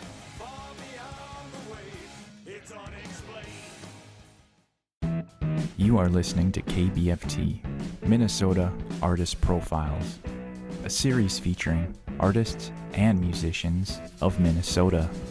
Brought to you by KBFT 89.9 FM and the Minnesota Arts and Cultural Heritage Fund. Darren Landgren is an artist specializing in metals who is from the Nett Lake Indian Reservation in Minnesota. Bonjour, Waskane Benesi Indigenacas. Darren Landgren is my English name. I am from Nett Lake, Minnesota, and I currently reside here in Nett Lake, Minnesota. My interest in artwork started at a young age where I was drawing in notebooks and just creating little, I guess they were like little army scenes in a, paper and pencil notebook. And then in high school, Mrs. Reed introduced me to painting and a bunch of different types of artwork. And shop class, Bruce Black, we made cabinets and little shelves and stuff like that. So that got me into the woodwork side of my art career. And then down in Lake Superior Community College, I took a model class.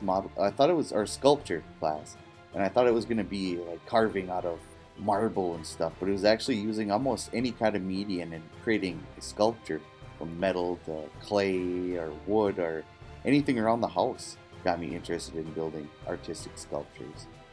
I do all different kinds of artwork, from making regalia to metal artwork and cedar feather boxes and different types of woodwork. I've made roaches, bustles. I've done a little bit of sewing and beadwork.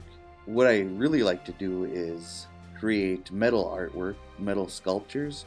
Right now I'm working on a metal dream catcher made out of rebar and a big, it's about 10 feet long circle that I have bent the rebar around to create a metal dream catcher.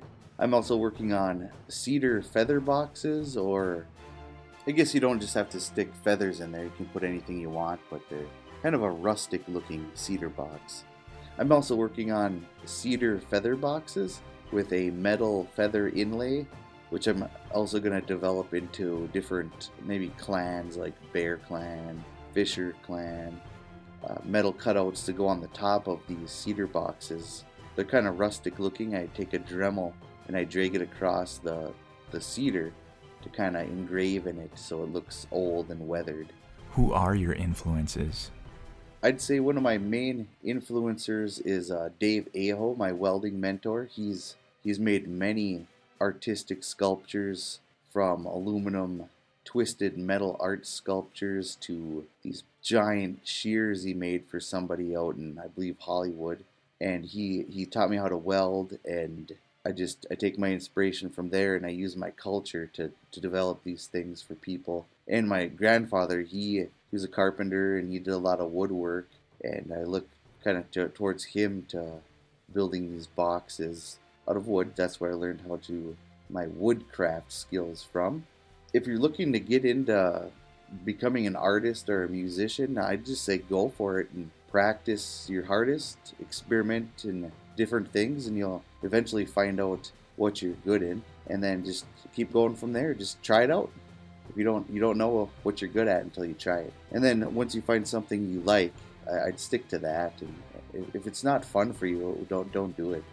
I'd say the hardest thing about being an artist is you gotta have really good problem-solving skills, and if you don't, then you have to reach out and create relationships with different people and bounce ideas off of them to figure out how to do your art or what kind of art you're most interested in. There's tons out there.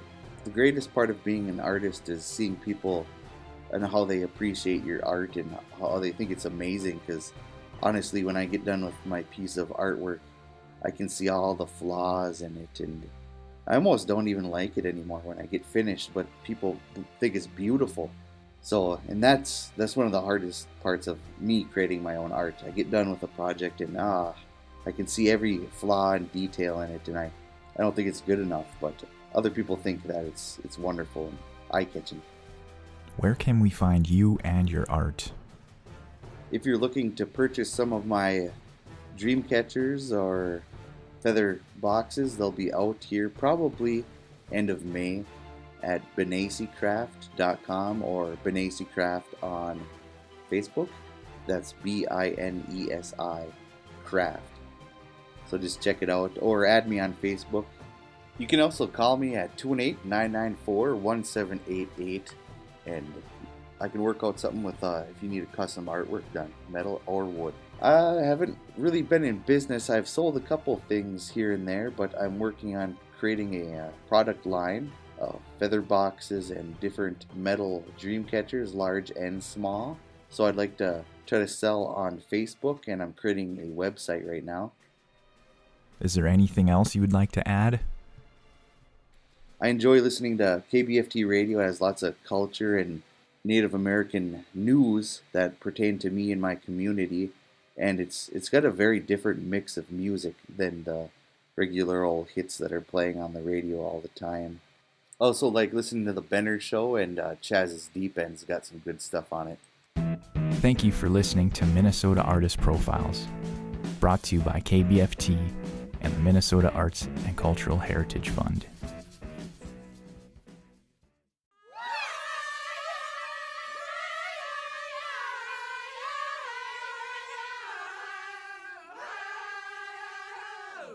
Welcome to Historical Window, a program that lets you experience the past and treasure the history of the Boys Fort Band of Ojibwe through the voices and experiences of our elders. Can you tell me your name and a little bit about yourself? My name is Mary Bell Isham, Connor Isham. I was Lawrence and Ida Connor's daughter. There was 12 of us in the family. It doesn't mention it here, but I was going to talk a little bit about the depression that we lived in.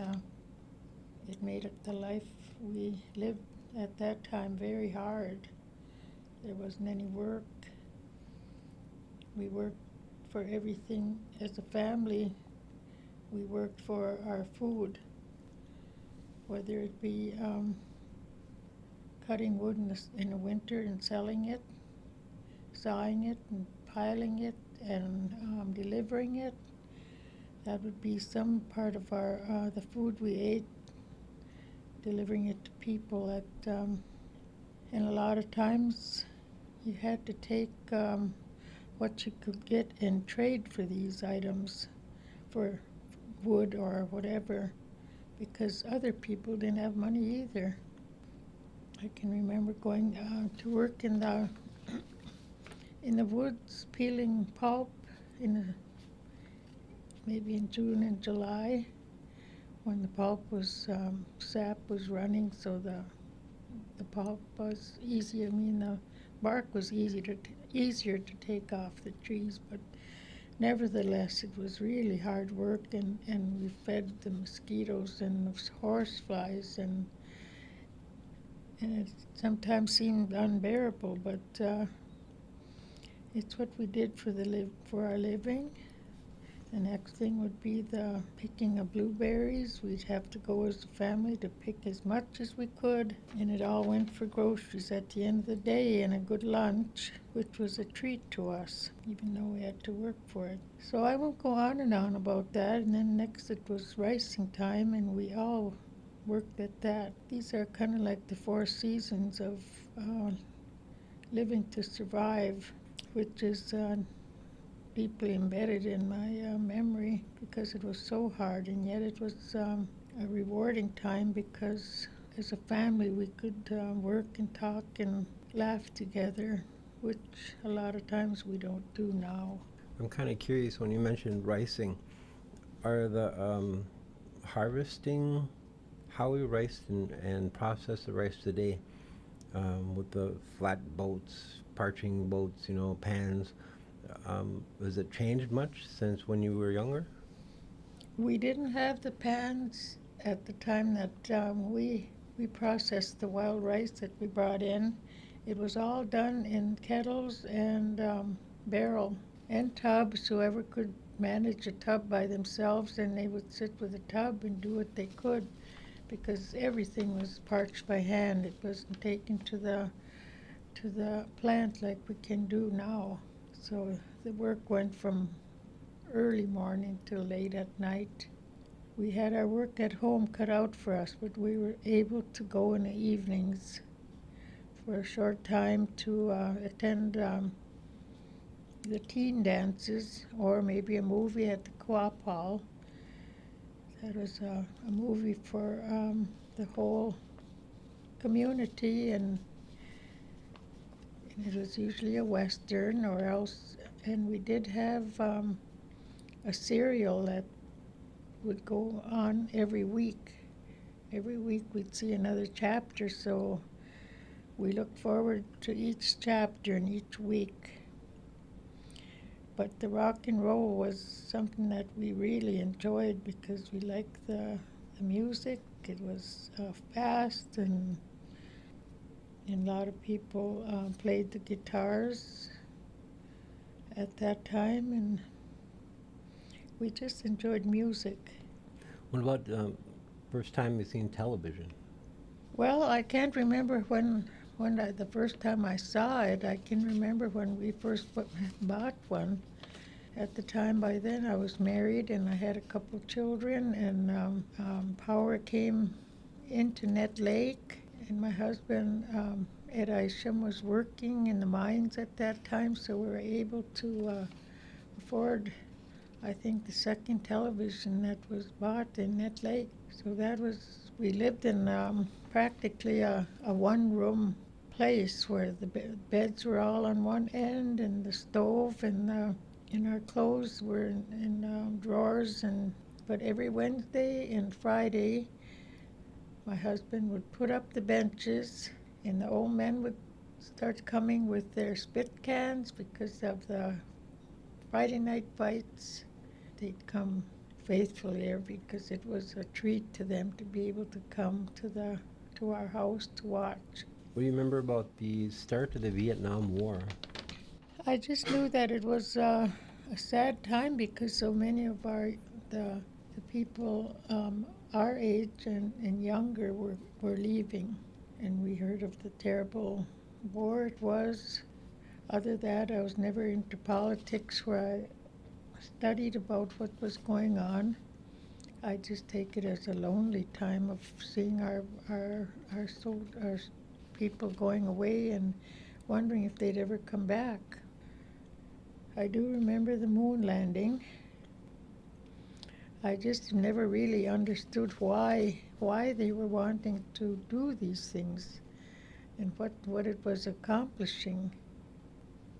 But I did watch them because I was just curious and it was a big thing to have someone go away to the moon and get off and walk on it. The Wounded Knee uprising? Yeah. What do you remember about that? That was during the time of AIM. There was a lot of ceremonies and a lot of, and we knew that the Indian people were going to lose. It's always that way. And I still think they are living the effects of it. And I feel sorry for these people, that they never recovered. These different topics that we've gone over, I guess, does anything come to your mind that had a significant impact on our community? It seemed like we got used to the way we were living with lamps and with fuel oil and for heating, and some had heating that way, but most of the people had the wood-burning stoves. So it came in so gradual that, and it wasn't everybody that had it at one time. You almost had to wait your turn, like, it depends on what money you had and how soon they could get to you. Change, one thing that came to mind, do you remember when, with our current tribal government structure, with the chairman and the council representatives, do you recall when they switched over to that system from the old chief system? I don't recall who the first tribal government ever was, but I do, just from speaking with the older elders, older than I am, and these were the people, they were kind of considered leaders of the tribe. Maybe there were 6 or 7 of them, and my dad was one of them, because she says, of course, Sue Naganas was late. I said, who is Sue Naganas? Your dad, she said. He come to all the meetings. They listened to him. So and they would just talk and do what they did, I guess, smoked or whatever, and had coffee and talked about things until they would decide what should be done to their way of thinking for the best of the people. Historical Window is a production of KBFT and the Net Lake Radio Project. This program is made possible by the Minnesota Arts and Cultural Heritage Fund and the citizens of. Sit back, relax, because you're listening to Native Music Fest, featuring the rockin' sounds of Native musicians from Bois Forte and beyond. Michael Lyons is from the Leech Lake Reservation and is the creator of the podcast Boozhoo Nanaboozhoo. Nanaboozhoo isn't a person, it's a puppet, and Lyons uses him to educate children and adults about Ojibwe language and culture. Nanaboozhoo talks about life on the reservation, and he plays some music too. Lyons says the puppets are a cross between Sesame Street and the 1998 film Smoke Signals, directed by Cheyenne Arapaho filmmaker Chris Eyre. Lyons is an illustrator and author by trade. It's only recently that he created the character Nanaboozhoo for his podcast. Lyons brought Nanaboozhoo to Net Lake for a special performance. And welcome back to Boozhoo Nanaboozhoo. My name is Natasha, and I'm here today with the very handsome get out of your way. Michael Lyons. Let's all give a round of applause. The Puppet Podcast focuses on 3 things: an Ojibwe word of the day. Who besides these guys over here can tell me the Ojibwe word for dog? Anamush from the back, good job. Anamush. Now Anamush has got kind of a southern accent. Ojibwe stories. In the Anishinaabe way. You know, this back in the days of the grandfathers, we didn't have Spider-Man, we didn't have Batman, but we had heroes, we had superheroes. And music.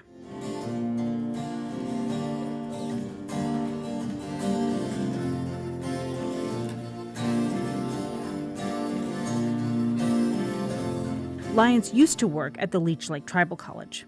His office mate was an elder named Benny Tontz, whose first language was Ojibwe. And for about 3 years, Benny would teach me phrases. I wasn't in his class, but I learned a lot from him. Boozhoo Nanaboozhoo started as a comic strip. After seeing it, Lyons' younger brother encouraged him to bring the characters to life and put it online. One of Lyons' influences was Sesame Street. He grew up with only 2 channels in his household, NBC and PBS. The Muppet Show came out, and on Monday nights you could watch those same Muppets, Kermit and a bunch of new guys, only this time they had guests like Alice Cooper or Elton John, or they'd have a musical guest every week. The first time Lyons recorded a skit with the puppets, he said he put it on Facebook, not knowing what to expect. But once I put it on Facebook, the people were so supportive that even though it was really bad, especially the early ones, it encouraged me to just keep doing it. Lyon says his show isn't a lesson, but it is a fun way, especially for kids, to become comfortable saying words and singing in their own language. Maybe I did love you. For KBFT, I'm Allison Herrera. Maybe I did treat you quite as good as. Native Music Fest is a production of the Net Lake Radio Project and is supported by the Minnesota Arts and Cultural Heritage Fund.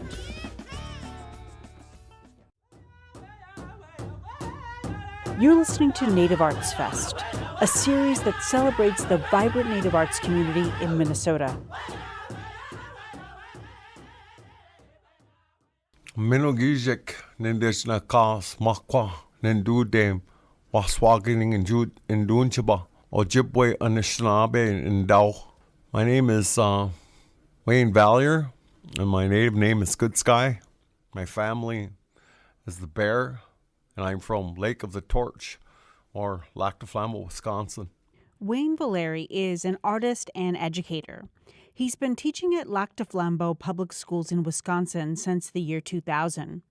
He's considered himself an artist for as long as he can remember. And he's always been looking for knowledge about Ojibwe culture. For a long time, from my earliest childhood memories, I've always been in a quest for Anishinaabe Gikendaswin, in a quest for knowledge.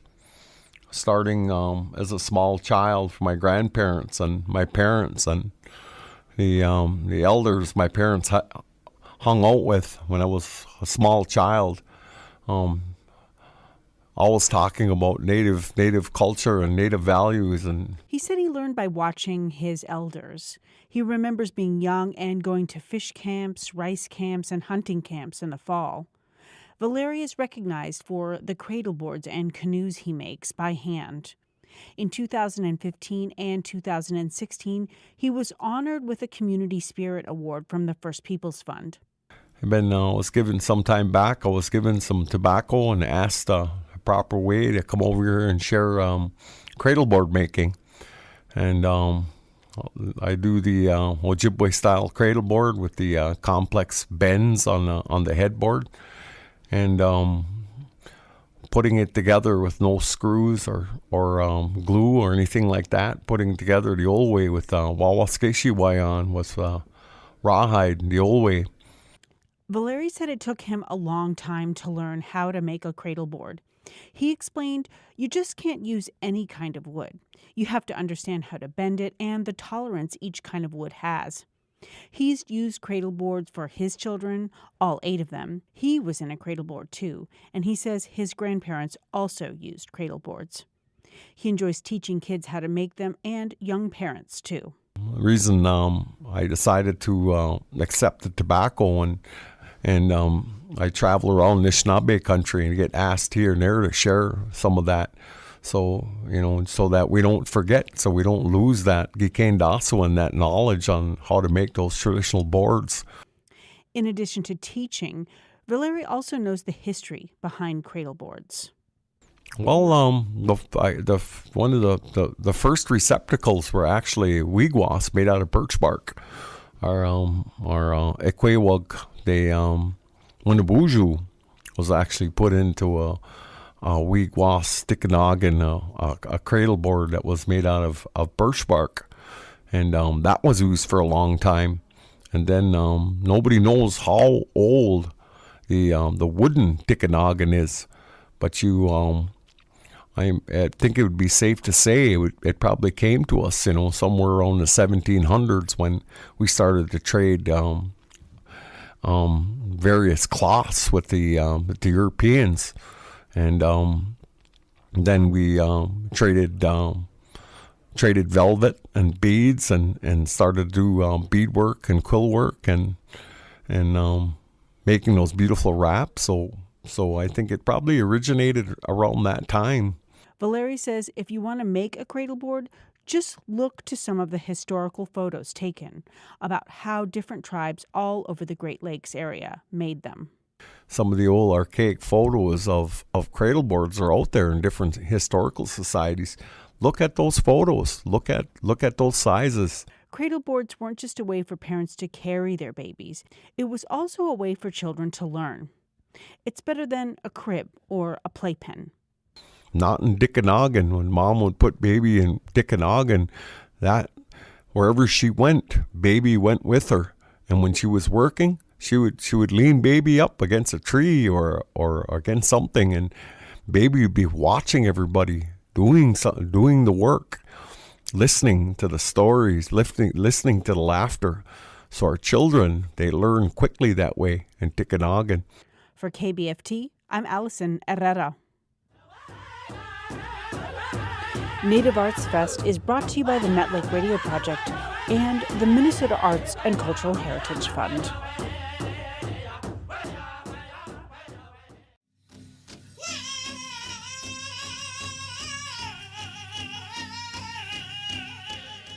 You're listening to Anishinaabe, Ogima, Boys Fort leaders from the present to the past.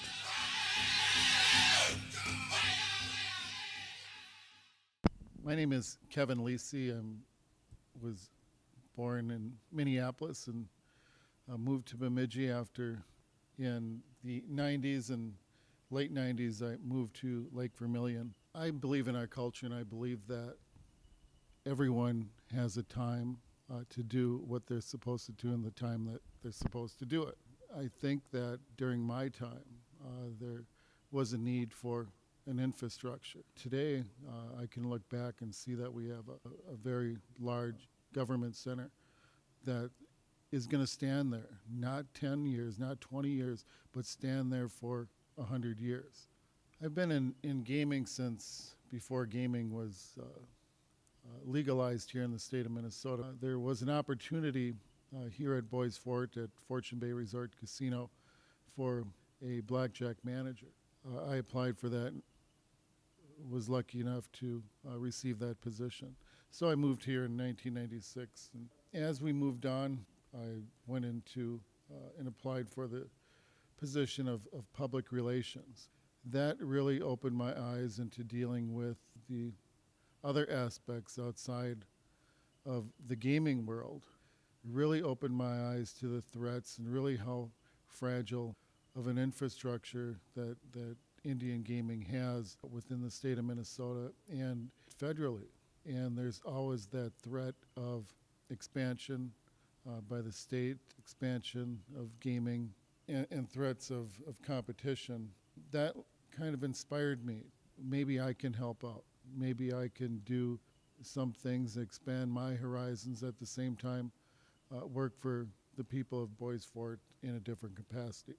So I decided to run for tribal chairman. And gaming is vital to tribes all across the country. Although the federal government has a responsibility, a trust responsibility to help the tribes with infrastructure, healthcare, housing, education, it's never fully funded. That is met with gaming dollars. So I think if I have to look back at some kind of legacy, it's the growth. And we've had the most expansive economic growth in Boys Fort's history, and that was done by our community. You know, we created partnerships. We created partnerships with our local county commissioners, with the state of Minnesota. The challenges today are more modern challenges. We face challenges just like the non-native community faces. I mean, we have challenges today of continued alcohol and drug abuse and opiate abuse and those things that creep into our communities that mainstream America is facing. Closer to home, we have to face the challenges here of our economy, because the economy of the outside world, the economy of our neighbors today affects us here at Boys Fort. And as we've struggled and tried to create an economic cycle here at Boys Fort by not only being solely dependent on gaming, but trying to branch out and build a portfolio of businesses. Our biggest generator of that portfolio that holds everything up and above is the Wise Store convenience store, which is located conveniently on highways 169 and 77. But, people have to realize that, we are in the Iron Range area. This is one of the most turbulent economies here in the state of Minnesota. It's very difficult for business to survive. In fact, the state of Minnesota has what's called the IRRB, and they receive state fundings and tax dollars from payment in lieu of taxes for taconite taxes. They get funded huge amounts of money, to create economic development. And I'd like to say that Bois Forte has done well overall in this economy, in this area, for our neighbors and for ourselves. The tribal leader that I looked up to was John Gijek, who was one of our tribal leaders and also a relative of mine. My mother was a Gijek, and I had an opportunity to tour with the elders, Lake Cabotogama forest area, and I saw an area which has grown over, but the area where my grandmother was born, and she was born in a traditional way out in the Cabotogama forest. But they also talked about the families that lived out there, the Wooden Frogs, the Whiteman family, our family, and everyone out there. And you can almost have a sense of what it was like at that time. Those are the people that I look up to. But in a modern day sense, when I first was elected chairman, I guess I looked at, one, what is the closest Indian nation similar to ours that has the best growth? I'm a big believer in don't reinvent the wheel. I looked around and have been familiar with Chief Philip Martin from the Choctaw of Mississippi. I brought our council and some of our commissioners down there to see how they operate. A new elementary school going up. They had new housing going up. And I said, I like to set goals. And I was like, this is what we need to accomplish. This is what we need to set our mind to doing. And, looking back over 12 years, I can say that, we did what we were here to do. There will be challenges. I just hope that, the people see the challenges that any tribal leader has, and that it's not an easy task. You talked about, what it was like for a past leader and what it's like today for a modern leader. We are still a close family, but the modern day politics is made sometimes negative on a federal level, is even more condensed sometimes on a tribal level because we are so close. But we can do better. We can remember those people and honor those families, honor our elders by having disagreements, but having them in a positive way so that everyone benefits in the future for Bois Forte.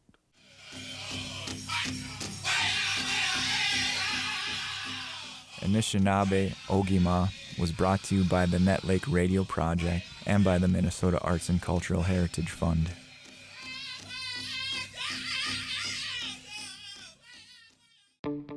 Welcome to Bois Forte 90. Bois Forte history in 90 seconds.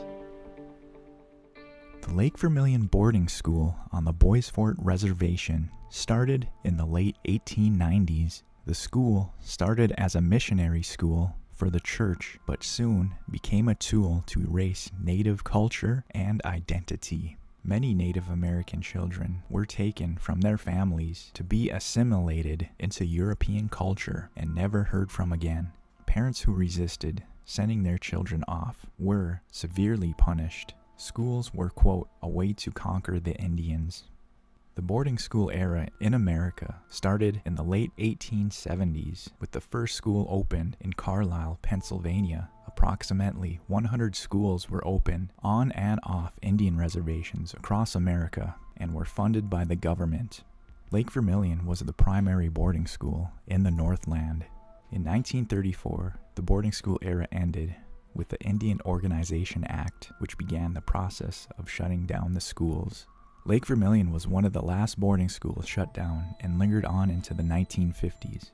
Today, many of our elders were affected from this boarding school that was on our reservation. Boys Fort 90 is produced by KBFT Radio and the Minnesota Arts and Cultural Heritage Fund.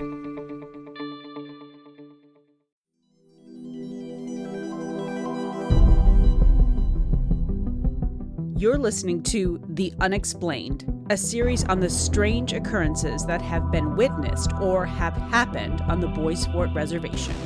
Brought to you by KBFT, 89.9 FM, and the Minnesota Arts and Cultural Heritage Fund.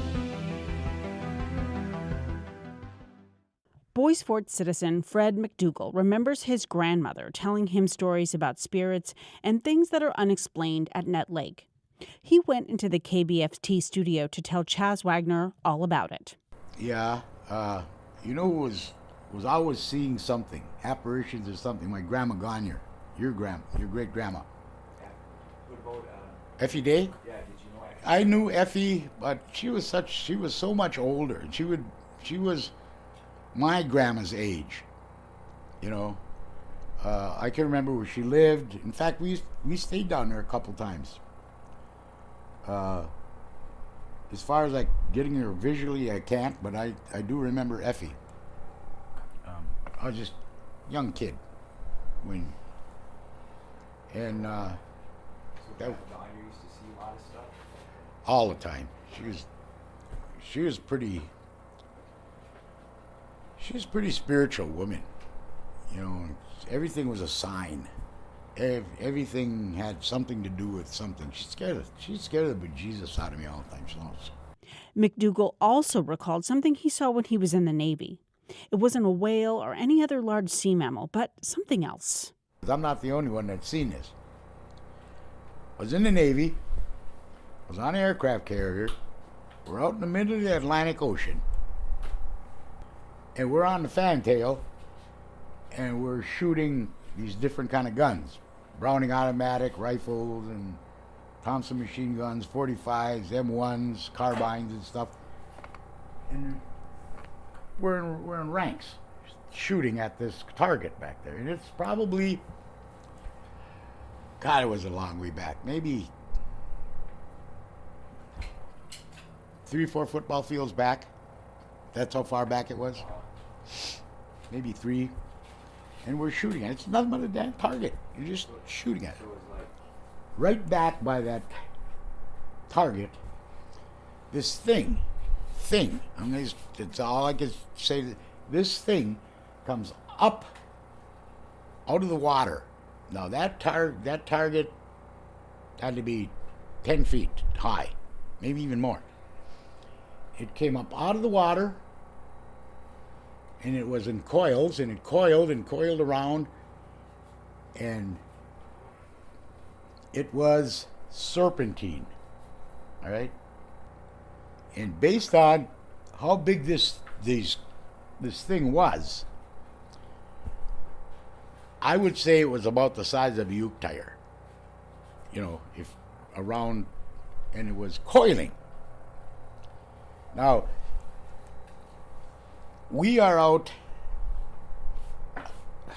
I don't know how far off, we're like way in the middle of the Atlantic. It wasn't anything that should have been out there. And it just, that went on for 2-3 seconds. And then all of a sudden it just kind of did this, disappeared. Just disappeared. And I stopped. I didn't say nothing. The other guys, they didn't say nothing. Nobody said a word. Nobody said a damn word. We just moved back to the back of the ranks. Next guy got up and started shooting. Oh, I don't know. That evening down in the compartment with all the guys that I was living with, I said to this kid named Richie Keel, who was standing next to me, I said, "Did you see anything funny out there today?" He said, "Why are you asking?" And I said, "Well, did you see anything funny when we were shooting?" He said, yeah, I did. I seen something funny. And he didn't want to talk about it. Neither did I. And nobody identified it as nobody said sea serpent, you know. Nobody said sea monster, or nobody said nothing like that. Nobody would commit themselves to that. But I could still see it in my mind's eye. Nope. That was one strange thing. To this day, I know I seen it. Because everybody verified it, and we all seen the same thing. It's unexplained. The Unexplained is brought to you by KBFT 89.9 FM and the Minnesota Arts and Cultural Heritage Fund.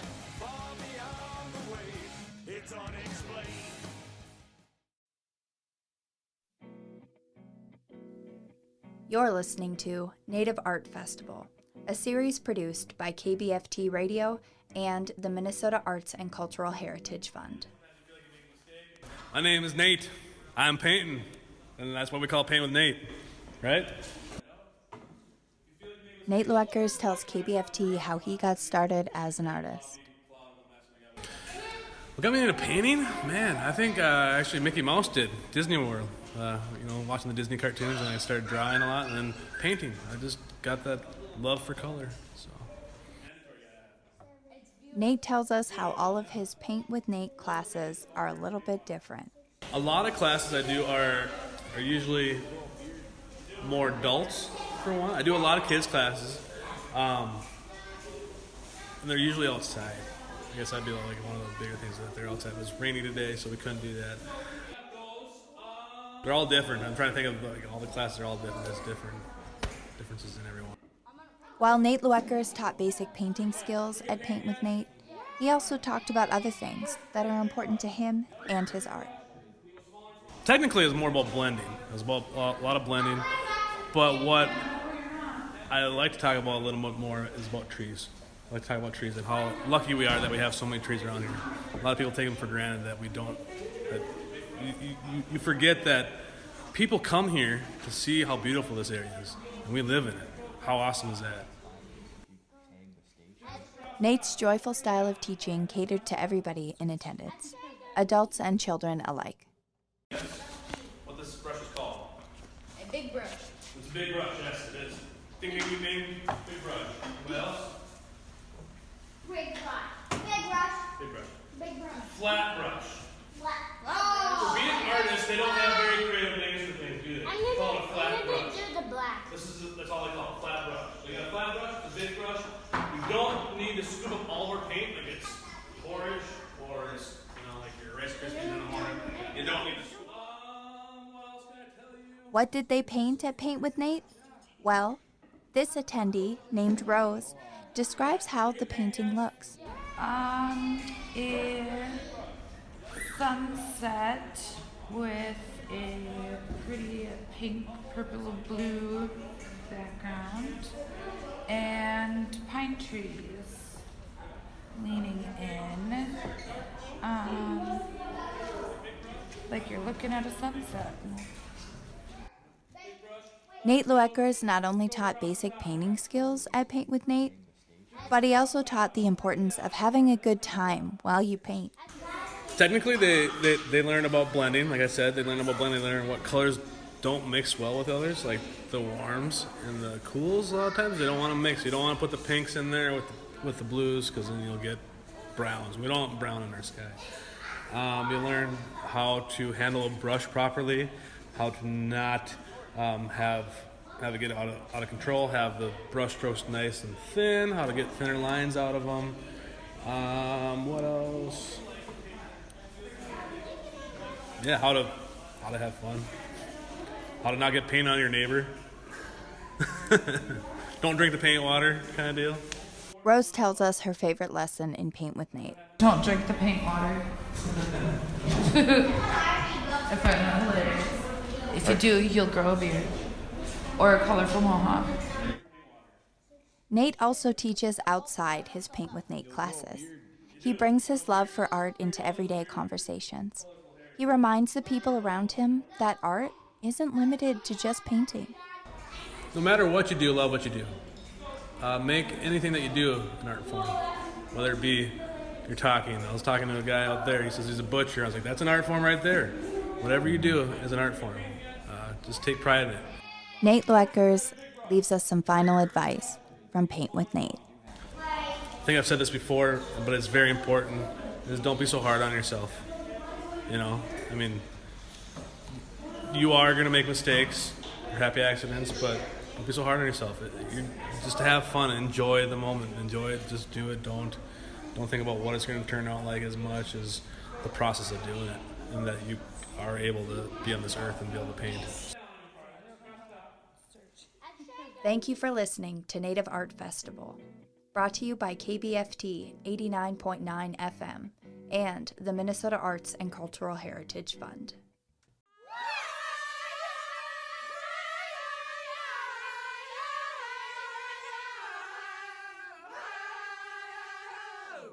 Welcome to Historical Window, a program that lets you experience the past and treasure the history of the Boys Fort Band of Ojibwe through the voices and experiences of our elders. My name is Virgil Salm. How did the Cuban Missile Crisis affect your life and community? What do you remember people talking about? I remember that people were pretty intense. Television took over a lot of the time for the adults, and we were children. We weren't able to watch the shows that we were usually able to watch, and cartoons on Saturday morning, and I didn't really understand it at all until a lot later. I wasn't too impressed by the Beatles. Young teenage girls screaming. I know my older cousins all like Fabian and some of the older rock and roll. That's what I remember listening to. Beatles were kind of new on the scene, and I actually liked the Rolling Stones better. Probably the Dave Clark Five, Paul Revere and the Raiders, some of the songs that my uncle would listen to. I remember seeing Elvis Presley on the Ed Sullivan Show. Old black and white? Old black and white TVs, yeah, that's all we ever had. Oh, probably about 20 inches diagonal. We had a pretty good size black and white. No, we had a good rabbit ear antenna. We didn't have to use tinfoil. I seen that at the cousin's house though. Yeah. I was playing the broomstick like a guitar. Oh, wow. Jamming, huh? Yeah. 1962, I believe. Might have been in about 5th grade. And again, same thing with the Cuban Missile Crisis. We all got preempted. Our television shows got preempted, so I spend more time playing outside on Saturday morning than sitting and watching the cartoons. Yeah, that's what I remember about it. You know, it became more important as a matter of history later on in life. The adults were sad. They liked him. You know. After that, everywhere you go, there's a picture of Elvis and a picture of JFK on everybody's wall. My brother and I were riding our bikes down the road, and jet must have hit the speed of sound overhead. We heard a sonic boom, and we thought that was the end of the world. Wow. So we pedaled faster than we ever did before, and we made it home. We were afraid. I didn't know where Hiroshima was, but I heard about it, so I knew that they were very destructive, and that loud noise was enough to put my brother and I into a panic. Wow. Lunch with Casey, Roundhouse Rodney, Captain Kangaroo. Oh, those were the programs? Those were the programs that were on. Everyone had no idea what the heck Sesame Street was. That didn't come out then? Or? No. We had Dave Lee and Pete. He was a puppeteer, and we got to be on his show down at Calhoun Lake Calhoun recording studios. You send your name in and they pick you. My mom must have sent a postcard into the studio, and they said they'd take maybe about 30, 40 kids every time they recorded, and we got to go one time. Exciting, sit on a big auditorium type bench and get to be on TV for maybe your 30 seconds. They ask you your name, where you're from, and away you go. Wow. Going to downtown Minneapolis was a big deal because we lived about 20 miles north of town. Because we were basically out in the country. 20 miles north of the cities back then was more of a countryside experience. Now it's suburban sprawl. I basically was introduced to music and dancing through my older cousins. Chuck Berry, Rolling Stones. Didn't really see Bob Dylan as rock and roll, but his name became popular during before the Vietnam War began. So was rock and roll a bigger part of your life, or Listening to the radio with my uncle and learning to swim. We went to the beach a lot. Start of the Vietnam War? I was still playing out in the woods, riding my bike. I know I didn't feel I deserved to be in the war. I was a pretty good shot with a rifle, but I didn't have any desire to kill anybody. They had to make me go in and enlist. And when my number came up, that's when on the draft, that's the day that they suspended the draft. I enlisted and waited it out, and I was not drafted. Yeah, I was part of the Vietnam War protests, and also the Wounded Knee. The caravan came through. My cousin asked me, said, "Come on, Virgie, let's go. We're all going to Washington, D.C." And I stayed home because I was told by my mother to finish high school. And so I listened to her. Otherwise, everybody that went to the caravan out to the BIA take over. Most everybody from there, then they went out to Wounded Knee. So I was in 12th grade when Wounded Knee occurred. My final year in high school was kind of a forced endeavor. I had to bite the bullet and finish high school when I wanted to be elsewhere. Learning about my spirituality was important to me at that time. I wanted to know more about being a Native person, our rights as Native people. We were looked down upon as second-class citizens. We weren't recognized as First Nation people. Our treaties were being continually broken. I was just learning about the American Indian movement at that time. I didn't know a whole lot until after Wounded Knee was over. I knew Wounded Knee was occurring. I could have been there, and I wasn't allowed to really join with them until after everything was over and I was through with high school. It was an active time between 15 years old and 21 years old. There was a lot going on, and I was in the middle of it. Well, we fought for our spirituality. I became involved with the American Indian movement, learned about the sacred pipe, the sacred dances, and the sweat lodge. So by 1978, then legislation passed for the American Indian Religious Freedom Act. Otherwise, all these things were basically against the law. I keep moving forward as far as understanding my spirituality, keeping in mind that we are a sovereign nation and we should define our own sovereignty. Historical Window is a production of KBFT and the Net Lake Radio Project. This program is made possible by the Minnesota Arts and Cultural Heritage Fund and the citizens of. Welcome to Powwow the Dance, a program that explores the cultural and traditional powwow songs of the Boys Fort Band of Chippewa.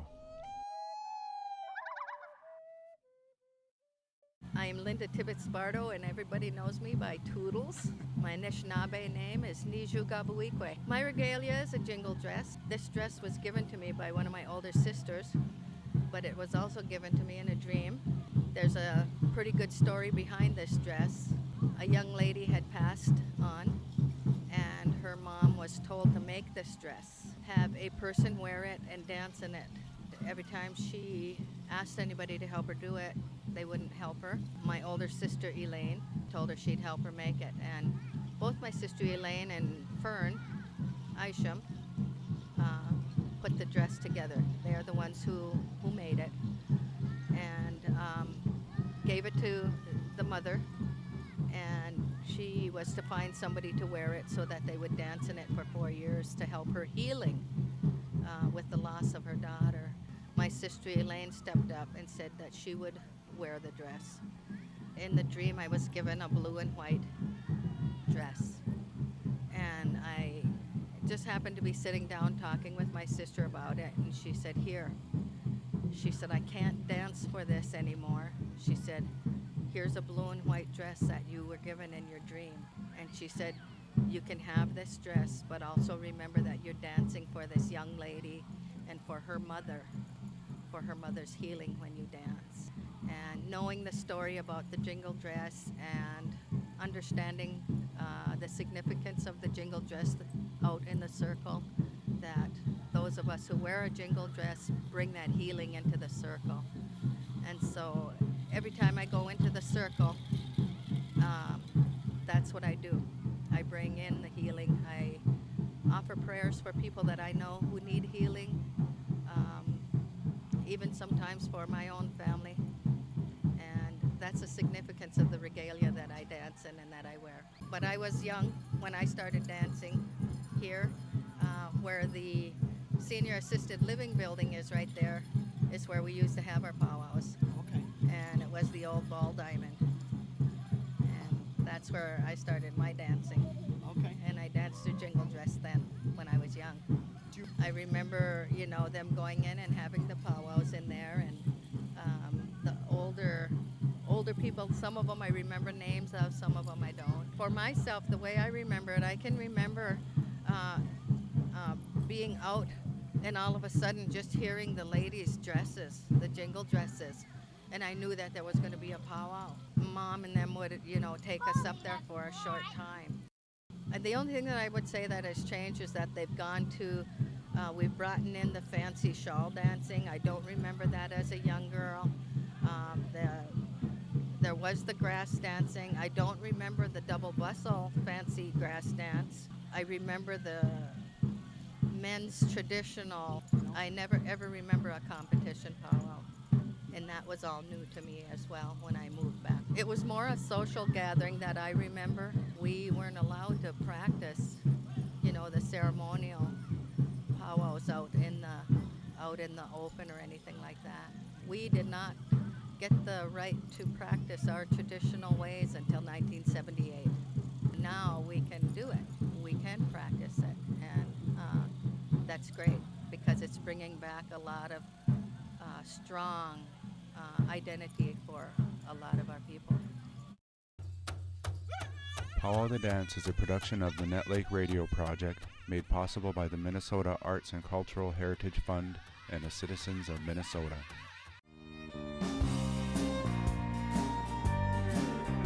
You're listening to KBFT's Virtual Music Fest, a live virtual music series brought to you by KBFT and the Minnesota Arts and Cultural Heritage Fund. And today we're here with Samantha Crane. She's a singer-songwriter, poet, producer, musician from the Choctaw Nation of Oklahoma. She is a two-time Native American Music Award winner and a winner of Indigenous Music Award. And welcome to the show, Samantha, and thank you for being here. Hi, thanks for having me. Yeah, so how did your music career begin? Well, I guess the career part of it kind of just came not too long after I started writing, honestly. I think the youthful naivety of like starting something new sometimes gives you a little push into like not realizing maybe that you need to get better before you start a career at it. But for me, it just kind of like all happened at once. When I was in high school, I would go to this like DIY sort of all ages music venue in Oklahoma City, which was sort of like the big city around the central Oklahoma. And I went because I hadn't really like found any sort of like group that I fit into or like particular things that I liked doing. I was just sort of floating along like in my small sort of community and my small school that I went to. And I went to these shows feeling like I was making some sort of like connection with some people that had like similar interests and things like that. And I just saw these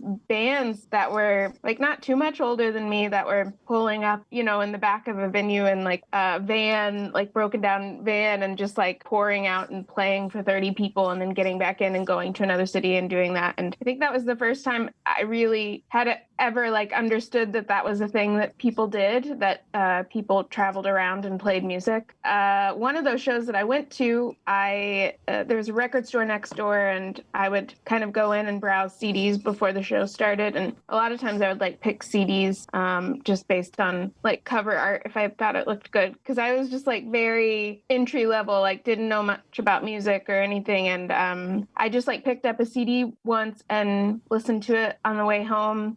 It was called The Lioness, and it's by this band called Songs Ohio, which was a Jason Molina project. And it just really struck me because I loved the songs and the songs were really beautiful to me. But the fact that it was just like him and a guitar and like some like cheap drum machine that sounded like you could get it off eBay or something like that, it just seemed like really accessible to me. Like it didn't seem that difficult of like something to try. And so I just was kind of sold like on this idea of writing songs and figuring out how I could make a living just driving around and playing them for people. And back then you could just like send MySpace messages to venues and send them like a recording that you made. And if they liked you, they'd book you. I mean, things are a lot different now. It's a lot more involved now, but it was sort of like the golden age of like indie rock and like singer-songwriter DIY sort of culture where you could just sort of figure out how to book shows yourself. And it was like pretty accessible to do, I think. So that's what I did. I just sort of wrote some songs, made sort of bedroom recordings of them, and just started traveling around and playing at coffee shops and things like that. And I mean, things like kind of progressed from there, but that was the beginning of it. Nice. That's a good story. I like how you tied in a bunch of different elements that kind of go along with music. If you find your passion, I mean, you'll make it happen no matter what you have. You know, you just have to work towards it. And that's what you've done for yourself, because now like your music is pretty amazing. You said earlier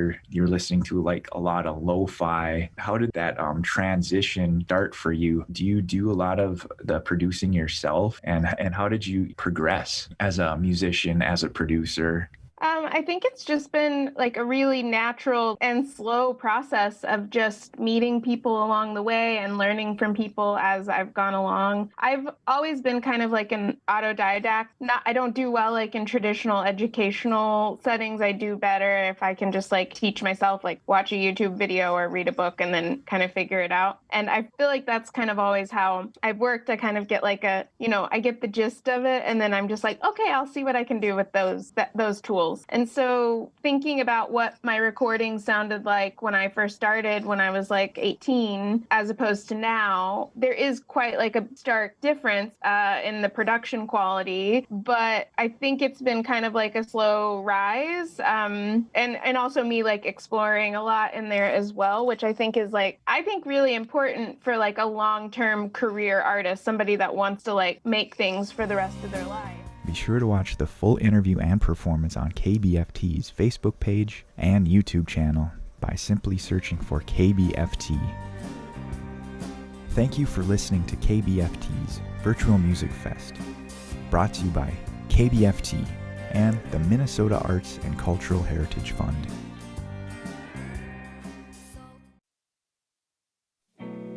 You're listening to Native Art Festival, a series produced by KBFT Radio and the Minnesota Arts and Cultural Heritage Fund.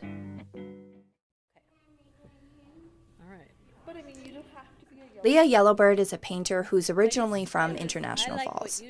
She's not just any painter, though.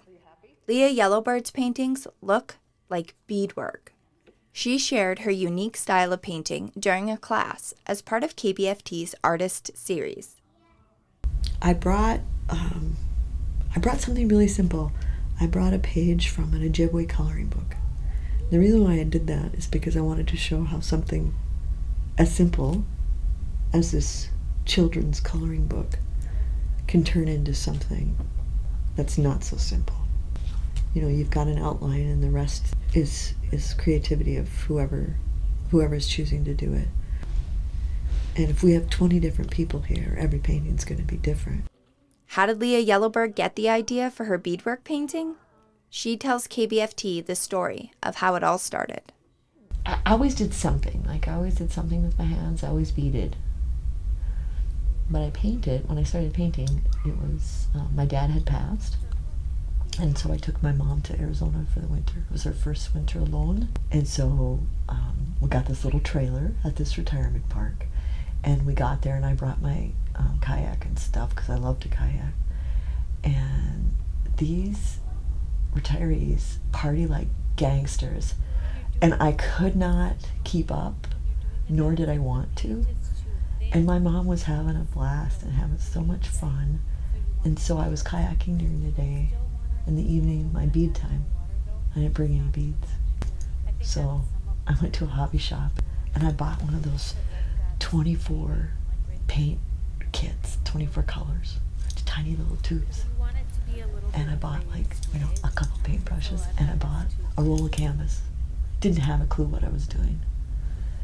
And I brought it back to the trailer. No room in this little trailer, they're very small. And I laid it out on the little kitchen dinette table that was in the trailer. And I told my mother, we don't have a table for the rest of the winter. And she said, okay. And I said, I'm going to paint this like I beaded it because I'm missing it, beading so badly.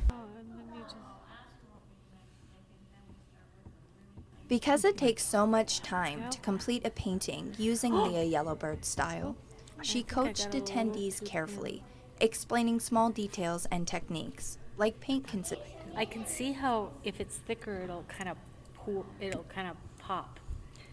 Or I don't know the word I'm It's a trying to ranch use. dressing situation. Yeah. And it's hard to describe because paint doesn't come in that consistency. Yeah.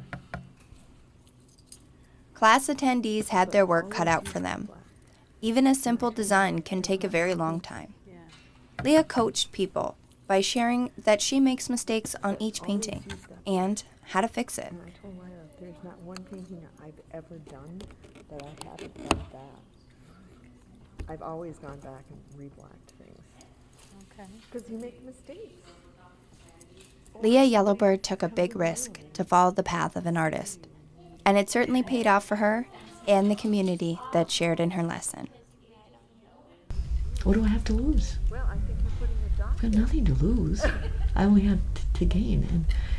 And they're reaching out for me, these ancestors are, and they're offering me something. Do I take it? Or do I spit in their face? So I took it. I quit the good job and just kind of reset myself. And I just thought, is this something? Can I actually do this? Is this... I'm not an artist, am I? And then I decided to stop thinking about it. And just, if the ancestors were allowing me to do it, just go ahead and do it and keep doing it until they stopped. And then it got to the point where I was afraid to stop.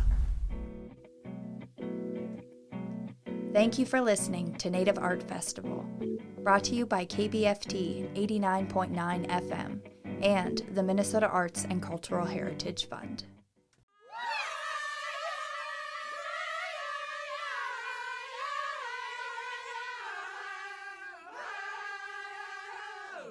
Welcome to Historical Window, a program that lets you experience the past and treasure the history of the Boys Fort Band of Ojibwe through the voices and experiences of our elders.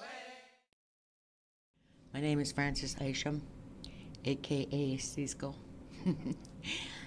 This is actually Historical Window, and we wanted to just see what you might remember about these different times in history. But first, a little bit about yourself. You're Cisco Frances Isham. Where did you grow up? When did I grow up?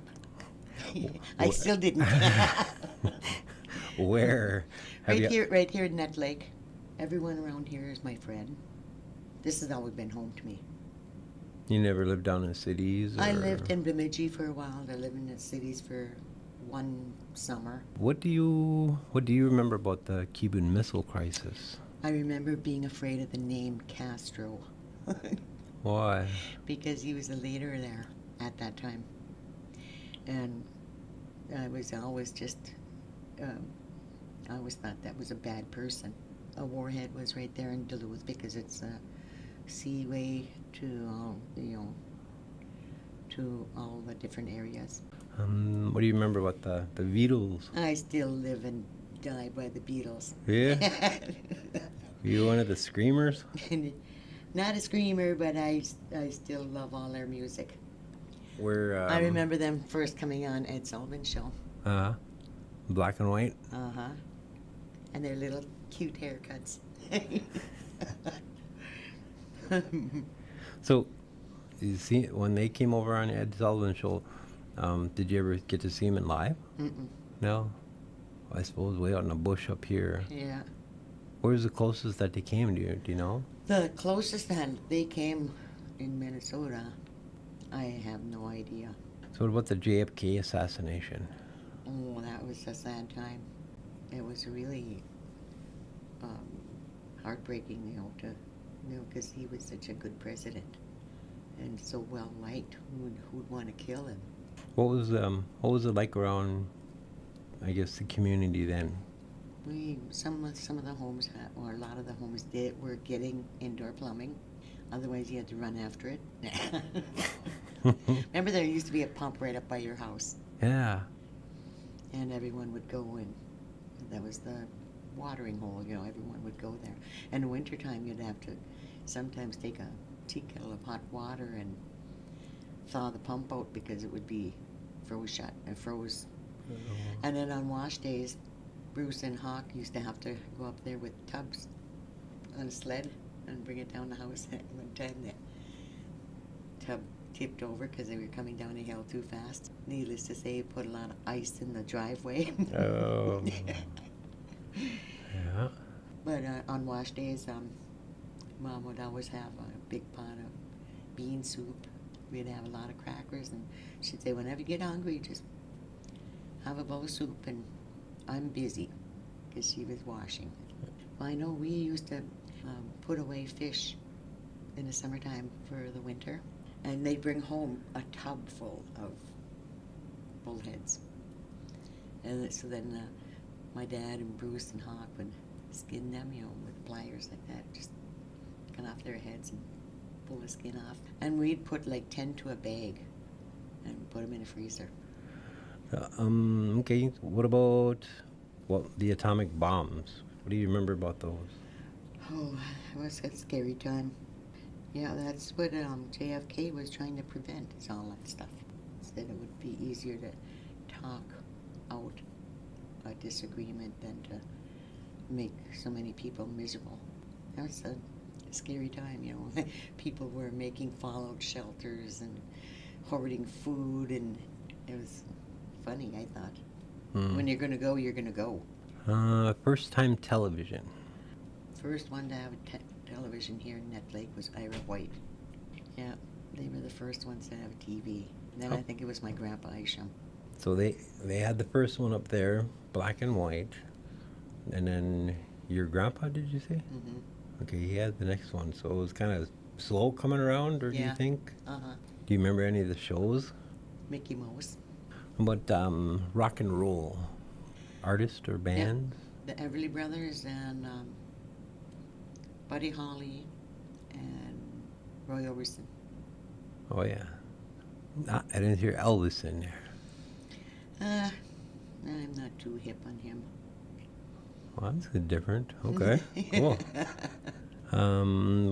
The day the music died, Big Bopper and Buddy Holly. Oh, that was just so sad. You know, Waylon Jennings was supposed to be there where Buddy Holly was. I heard about that, yeah. But they flipped a coin and Buddy Holly won, so he went. Okay. Just think it would have been Waylon Jennings. Yeah. Way before his time. The start of the Vietnam War. Well, it started out as the Cold War, and then it started getting physical, and troops were being sent over there. That was in, 1967. And a lot of our guys would go there because they were enlisted in the Marine Corps. Now, Danny was in the Marine Corps. My brother Bruce was in the Marine Corps. My dad was. Minge, Justin, Pete Isham, you know, a lot of people here were Marines. But the majority of them did come home. Yeah.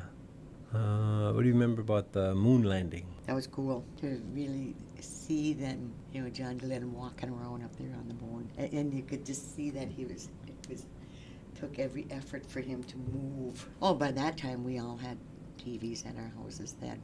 Woodstock and Nixon impeachment. And the Nixon impeachment, good enough for him. They should have hung him.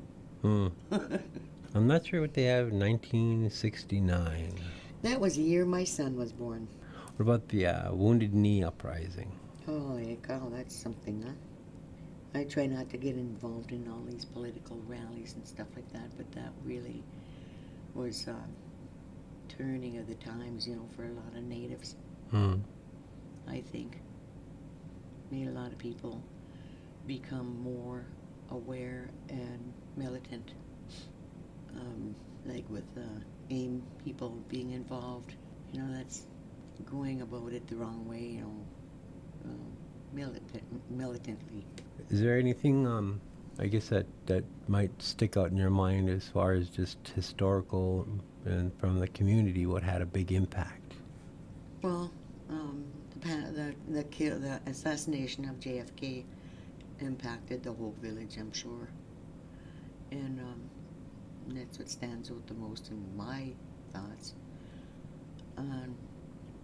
One thing came to my mind about the dam. What impact do you think had the dam had on how we used to regulate the river? Do you think that it had any impact on a lake or a community? I'm sure it did. Because whenever you reroute water, it's going to go the way it wants to go anyway. And I don't think that dam should have been there. Our lake was doing fine. Yeah, I think it's, with or without the dam, it would have still been good.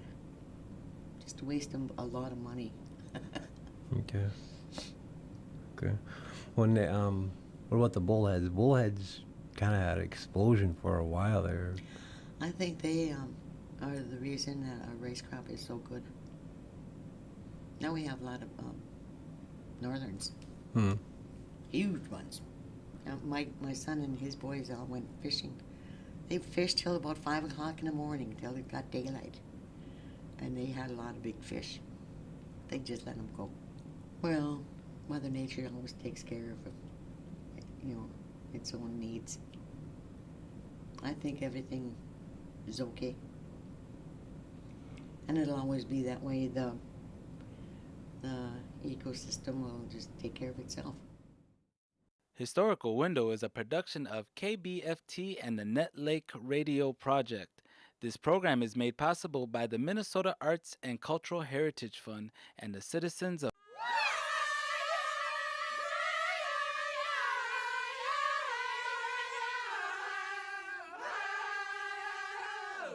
Welcome to Historical Window, a program that lets you experience the past and treasure the history of the Boys Fort Band of Ojibwe through the voices and experiences of our elders. I'm sitting here with Rose Behrens. Tell us a little bit about where you grew up and, just kind of in, I guess, through your grade school and your high school days. Okay, well, I grew up at Nut Lake, and I went from the first through the sixth grade at Nut Lake, and then the seventh through the ninth grade in Orr. We didn't have any electricity until I was about summer. I was 6 or maybe 7. We didn't have any running water. We hauled all of our water, and I think it was a company that came in, some electrical company that came in, and there were some guys that were staying in little trailers up where the Baptist church is now, and they were the ones who worked on the houses and put electricity in the houses. And the first time I saw a light being turned on in our house, I was totally amazed and spent a lot of time flipping that switch up and down. My mom got so mad at me, and the light bulbs burnt out right away when you did that. So What about, what area of the village did you? I lived down, when you come down that main road in the village, and there's that big T there, and there's those big oak trees. That's where I lived. Oh, right there. Right there. And there was, right up from there was a little, they called it the pump house for the school, because that old school was across the road, and up on the top of the hill was where Mr. Wurr lived. Okay. And I always remember one summer, everybody had smudges in the village because nobody used spray or anything. They'd make a smudge in an old pail and then make all that smoke and drive all the mosquitoes away. And one evening I decided to make a smudge because I was monkeying around outside, and I kicked my smudge bucket over and caught the grass on fire, and the fire went raging up the hill, and all the firefighters from the village came, and I burnt down the pump house. And Dale Lacey teased me about that for years. But so that's where we lived. What do you remember about, let's say, the Cuban Missile Crisis, and how did that affect your life or Well, the community? That was like around 1960, in the early 1960s, and I was just a really young teenager then and had no interest in anything that was on the news if it wasn't Ed Sullivan or so that probably went right by me, and I didn't think about it. I probably heard about it but didn't really think about it much. But the next one that you have on your list, the Beatles, because I was 12 years old, had a huge impact on me because I really like music. And all the kids up at Nut Lake had transistor radios, and we used to listen to a station out of somewhere in Illinois, and they played rock and roll all evening. Well, rock and roll at that time. Is that like WLS? WLS is the station, yeah. Everybody knows that station. When the Beatles first came here, the type of music and the style that they used when they sang was so different than anything we had ever heard before. I mean, it was different than Elvis Presley or anybody. We wanted to hear them and we wanted to see them, and it not only had an impact on me, but every one of the kids that I hung around with, all of us. What about the day the music died? Buddy Holly, when there was that plane crash, all of us girls were crying.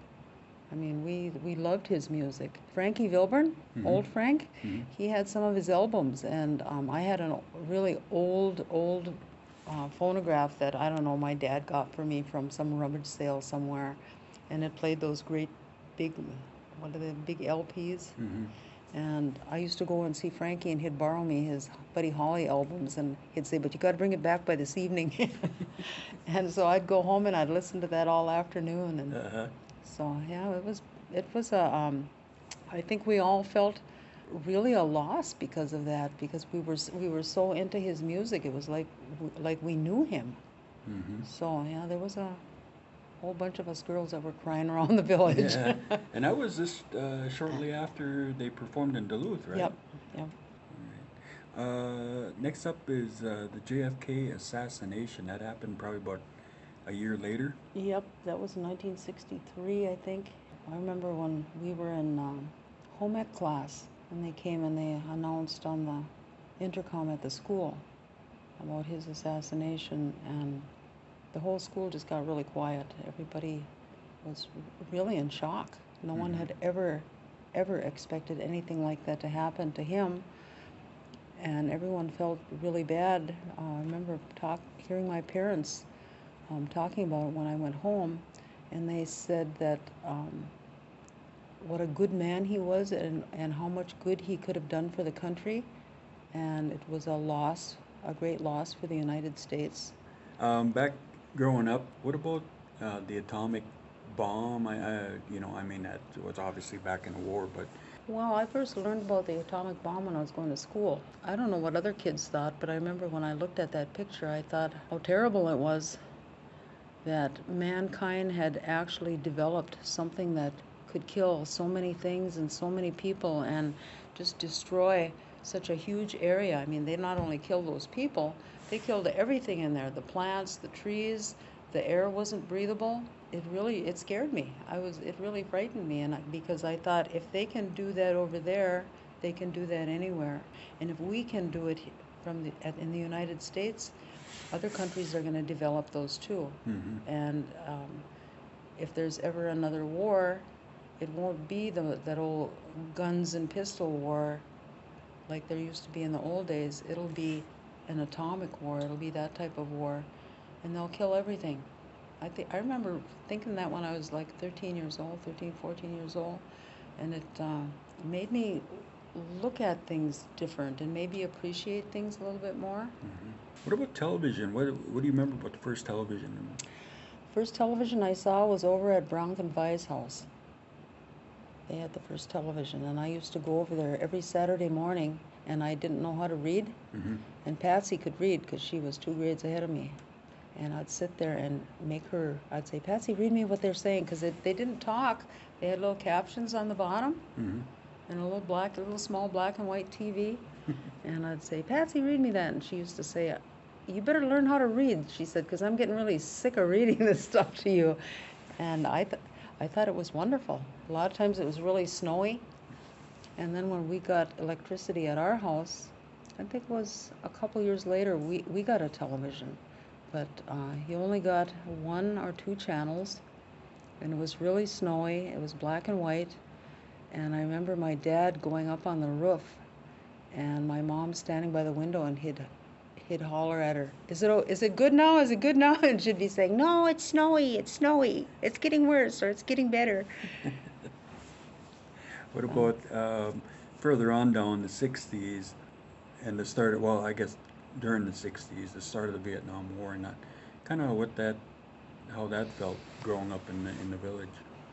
I do believe that we moved out of the village when I was 14 or 15, and I didn't really hear much about that war. I didn't really pay much attention, but when we moved from Eveleth back up this way, further back up north, when I moved back to the village and talked to different people about what happened to them when they came home, I remember Jean Goodsky telling me that they stopped at the Minneapolis airport and people had signs up calling them baby killers and throwing rotten food and stuff at them. That wasn't how they were treated when they got home. As a matter of fact, I went to a meeting about 3 years ago and was with the Army Corps of Engineers and the Army National Guard, and the man from the National Guard asked me what the Indian people did and how they treated the Vietnam veterans when they came home. And I said they had ceremonies and they had powwows, and they really, really appreciated what they did and what they gave up for us. And he said, that just makes me ashamed, he said, of being a white person, because we didn't treat them that way. He said we treated them terrible. The Vietnam War lasted a long time, and I believe that it had an effect on every one of us. I believe that the civil rights movement was the very beginning of forcing people to look at us differently. I thought growing up at Nett Lake and going to the Nett Lake School was just a real wonderful part of my life. I didn't have any brothers or sisters till Laura Lee was born when I was 13, but I had the whole village. all the kids in the village were my brothers and sisters, and it was a lot different than if I'd have been living in town or out in an urban area. Growing up in Nut Lake was a really cool place to be. It was real volatile sometimes, but it was a good place to grow up, a good place to live. Historical Window is a production of KBFT and the Nut Lake Radio Project. This program is made possible by the Minnesota Arts and Cultural Heritage Fund and the citizens. This is a special segment about Native American film and media for KBFT Radio on the Bois Forte Reservation. Sit back and enjoy the listen.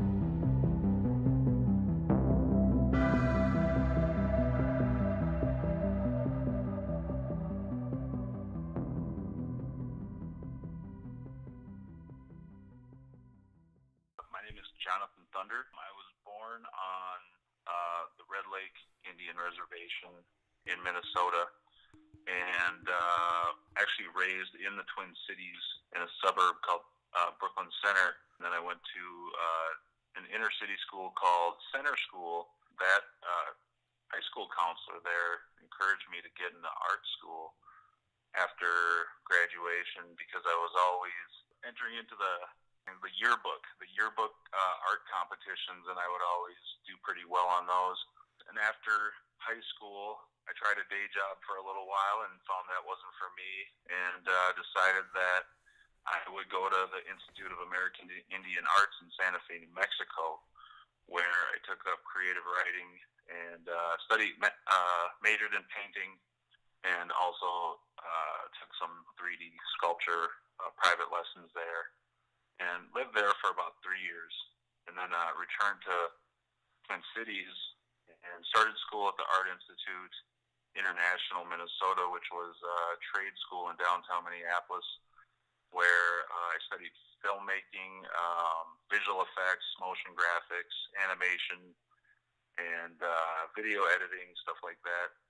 So I really got into films at that time, and during that time I started to make short films and really just kind of like pay attention to film festivals, short film curated exhibits, and animation.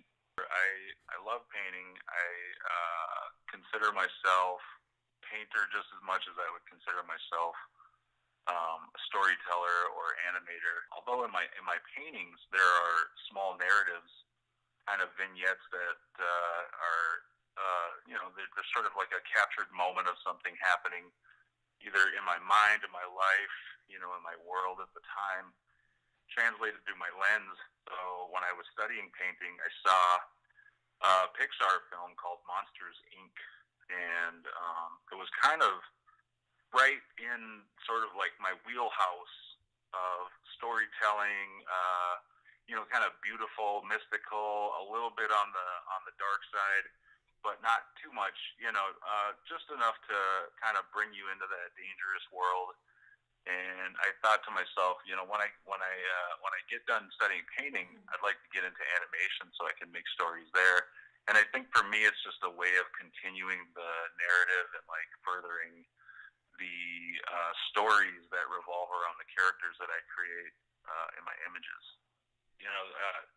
As a Native artist, we all have a certain background and upbringing, values, and teachings that we all come from. We all kind of like are given those in the beginning, and artwork by Native artists can reflect those teachings and those stories directly, and just kind of focus on traditional imagery, romantic Native American imagery. But I think a lot of Native artists also want to find a way to express themselves as an individual and their unique experience in the world as a Native. And for me, that was what I wanted to do. I wanted to take my artwork and use it to identify myself as somebody who grew up in Minneapolis, somebody who was kind of living in the melting pot, somebody who wasn't necessarily raised in, immersed in a Native community, But I guess I will always have come from that place. So I think a lot of my characteristics and my storytelling style comes from there. Thanks for tuning in to our special series about Native American film. This story was brought to you by the Nett Lake Radio Project and the Arts and Cultural Heritage Fund of Minnesota.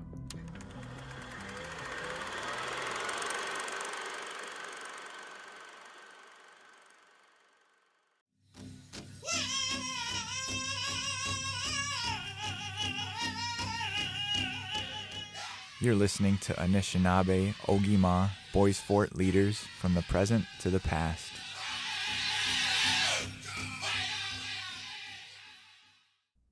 Former Boys Fort Tribal Council member Phyllis Bourget greets me with a warm smile at the Boys Fort Heritage Center near Tower, Minnesota. Her long gray hair is pulled back underneath a colorful bandana. It tosses around as we talk about her time on the council. It's peppered with her humor and sharp wit. This place, we had nothing here, and then everything was going to Nett Lake. So I did a battle with them, and I finally won a little at a time. As we walk towards an exhibit in the Heritage Center she helped curate on Boys Fort Chiefs, or Ogama, we pass a few photos along the way, people she knew from her youth. This is one lady I grew up with. We were in the same grade. What's her name? Tina, we called her. Yeah. What was her Ojibwe Yeah, name? I can't remember. Gishik Gate Gay Week. Did you go to boarding school with her? No, we went to school in Nett Lake. Oh, okay. Yeah, we were in the same grade all the time, and okay. I played with her, and yeah, she was one of my best friends. Phyllis served on the tribal council for Boys Fort for nearly 15 years. She can't remember exactly how long, but she does remember the names of chiefs and spiritual leaders that line a large kiosk near the back of the museum. Old photos of chiefs from Voyageurs, Deer Creek, and Nett Lake are all presented with their Ojibwe names. Well, we needed something like Nett Lake always had, their people. When you go in different buildings, you see that. And we had nothing here. And then we had so many people that lived here at one time. Yeah. Well, we had a group of elders, people that we met, a couple times a month. And then they're the ones that wanted stuff like this because there was nothing here. And so we started working on getting pictures and getting them who was here at the time. Phyllis took it on herself to do the research and interview elders about former chiefs that served Boys Fort until the 1970s. Chiefs like Charlie Sucker, Chief Bustakagan, John Gishik, and John Nett Lake. She spent a lot of time looking for photos included in the exhibit and made sure all the information was correct, like Chief John Goodday. I wasn't here at the time. Yeah, but he was one of the best guys around. Everybody loved him. Why? Because he was a person that everybody respected, and he knew so much, and he never had a bad word for anybody. Everybody was his friend. Besides the Heritage Center and recognizing the history of Boys Fort, Phyllis wanted more facilities and more services for the Vermeulen side of the reservation. She says she's happy with the work she's done. My leadership was just from wanting things to happen. I came from Nett Lake and moved here, and nobody wanted to be on the council. So anyway, they all got against me and voted me in. And a lot of people didn't like to travel too much. We built quite a few places in Nett Lake, and we got a few here. Our count was down, and so we didn't get too many houses. Most of them are in Nett Lake. But I was happy with what we got, because the people that we moved into the houses would have probably never had a house. What's a leader maybe from that wall or somebody that you knew that really inspired you as a tribal council member? I think all of them. I got to know them, yeah. What do you mean all of them? The last ones, like Charlie Day, Yeah, he used to come to my grandma's house and hold services there, and then just come to visit, like Thanksgiving dinner. We would invite him to our house, although he had many places to go to. There was nothing going on. And I wanted something to happen. Got some of the Bob's my husband was from here. Got him and some of his relatives to come to our meetings and stuff like that, and what we were looking to do. We wanted to create jobs, and which we did. Their job is. Our job was to what do you call it? Keep things running on a reservation, and make sure that nobody's doing wrong, like selling fish off the lake. They would set net, and a lot of people, set net, and they would sell their fish. And I would tell them that fish is meant for your family, not to sell it. But I buy food with the money I get from selling fish. So, what are you going to say? What did you say to that? Nothing. Yeah, I said, I don't think that's right. I think your family sure ate that fish, But they're tired of eating fish. They want meat. I've never really left. I mean, my term was up, but I can't remember.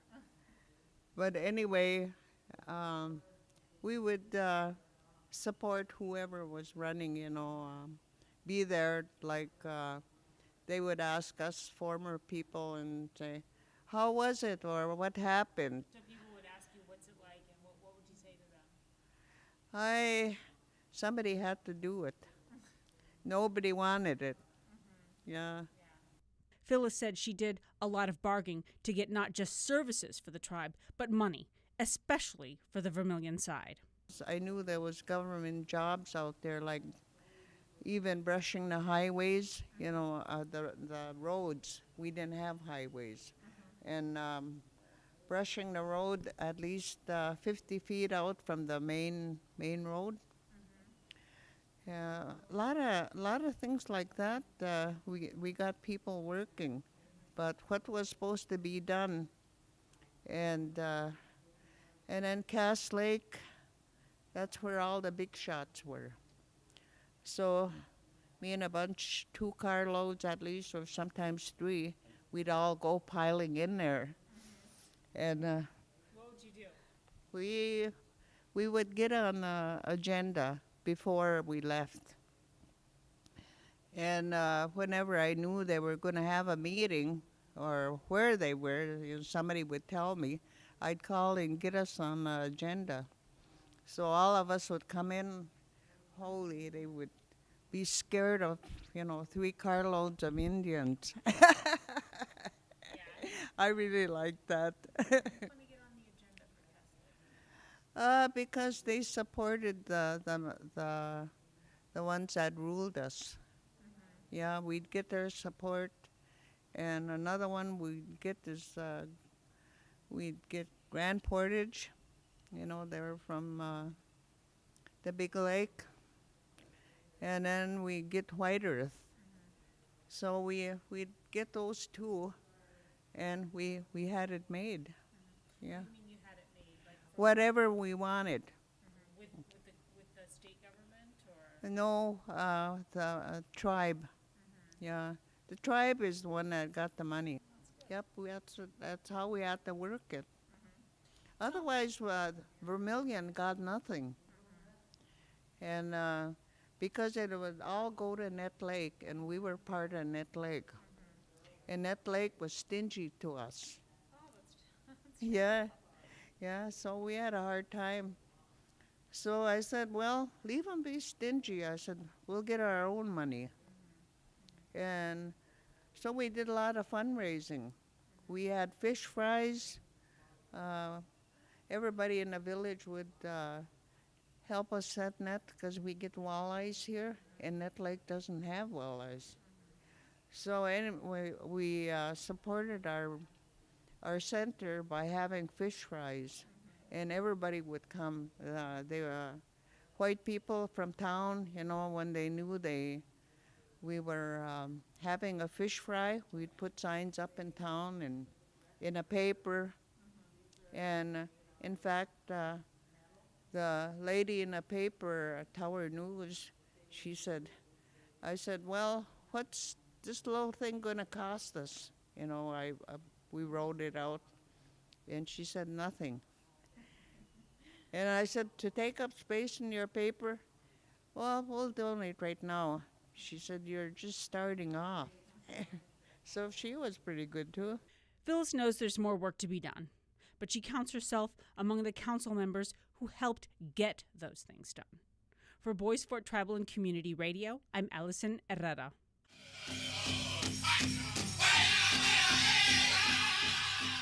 Anishinaabe Ogima was brought to you by the Net Lake Radio Project and by the Minnesota Arts and Cultural Heritage Fund.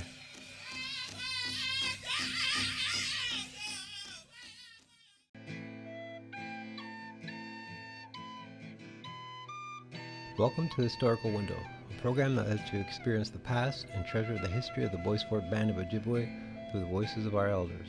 Today we'll be talking with Mary Strong.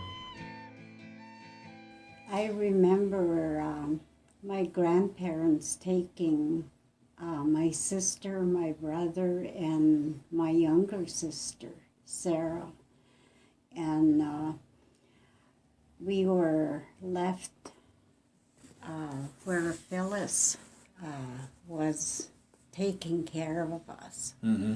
And we took and lived with our grandparents until we were old enough to get out on our own. I am so happy that my grandparents took us in instead of letting us go to a foster home or adoption or boarding school or anything like that, because I don't think I could have had the good life that I had. And my grandparents were traditional. Mm-hmm. They would hire people to come, other elders to come and tell us about what happened a long time ago. Mm-hmm. It was really good because we were brought up having to work hard, and where I lived was called Strongville back then. And my grandfather had his family living all around them. We had our own gardens, we had horses, work horses, and he would haul logs out of the wood for whoever was cutting back then. I thank them because I have the good life that I have nowadays. My grandmother and my Auntie Annie used to teach us how to we'd have to go and pick berries and can them, and there were so many things like learning how to harvest wild rice, and we never were hungry. Whereas some people, even some of our neighbors, they didn't go out and do what we did. Our Waganagon stood up long after everybody else's were knocked down by the Indian agents, and ours were up. They didn't dare come in between my two grandpas.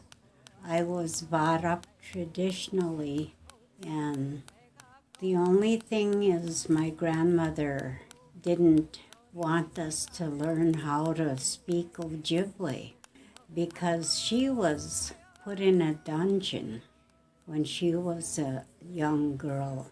They took and more or less starved them. They would put them, if they heard them talking their language, they would take and put them in a dungeon with water and bread, and that was it. And every time they spoke, they would get a longer sentence in that dungeon. Her sisters had to help her to get out of there because she was so weak she could not even get out by herself. She used to talk about what they would do to them. They'd slap their hands with a ruler if they even tried to talk in secret. And she said, I don't want you to have to suffer anything like that.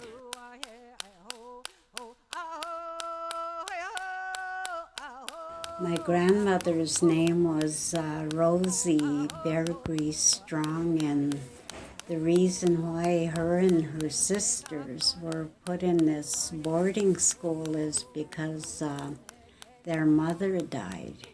She was really traumatized by that because they would take and get punished all the time, and she didn't want us to have to go through something like that.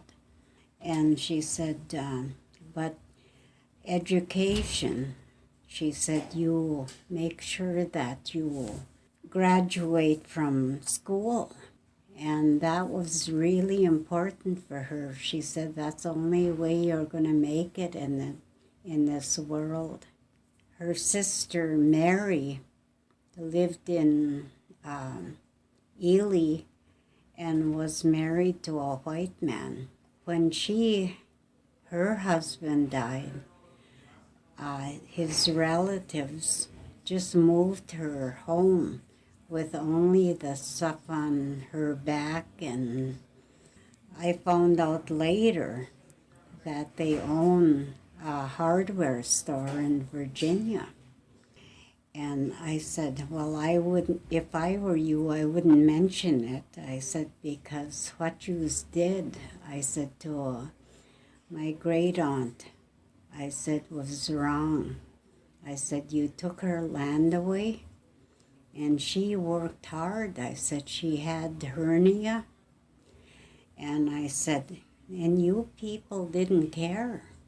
He didn't know what to do or say, so he just walked away. But she would tell you never marry a white man. From those earlier days, is there any real significant memory that stands out growing up in that area, Strongville?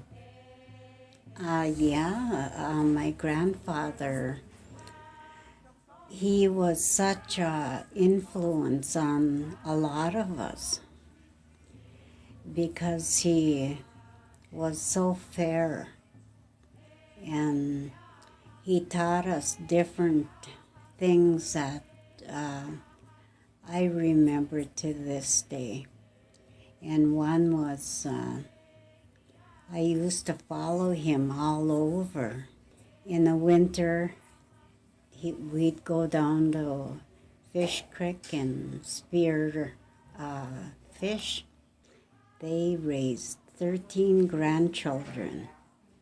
And they'd say, as long as you are a good person and you hold that tight to your heart, you will always understand what you have to do to be a good person too. And where a lot of people were drinking, I said, my grandparents never did. And we always kept the lake clean. My grandpa and his horses, they go across a lake and they dig up all that muck and put it on the side, or some people even took it to their gardens and had nice black dirt. He would haul it home for them, you know. He was always willing to help so many people that didn't know how to do the things that he did. But we were a very close family, and that's the way I want my kids to be. You've got to instill pride in who they are and what they are. And I regret not knowing my language. I can understand it, but I speak some words. But now my grandkids are learning how to speak language and have pride in who they are. Historical Window is a production of KBFT and the Net Lake Radio Project. This program is made possible by the Minnesota Arts and Cultural Heritage Fund and the citizens of Minnesota.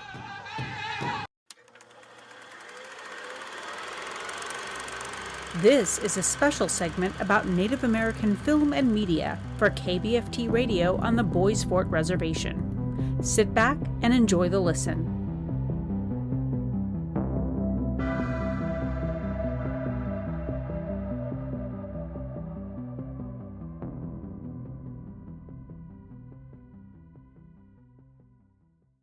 I'm Hyde Erdrich. I'm a writer. I'm Turtle Mountain Band of Ojibwe and live in Minneapolis.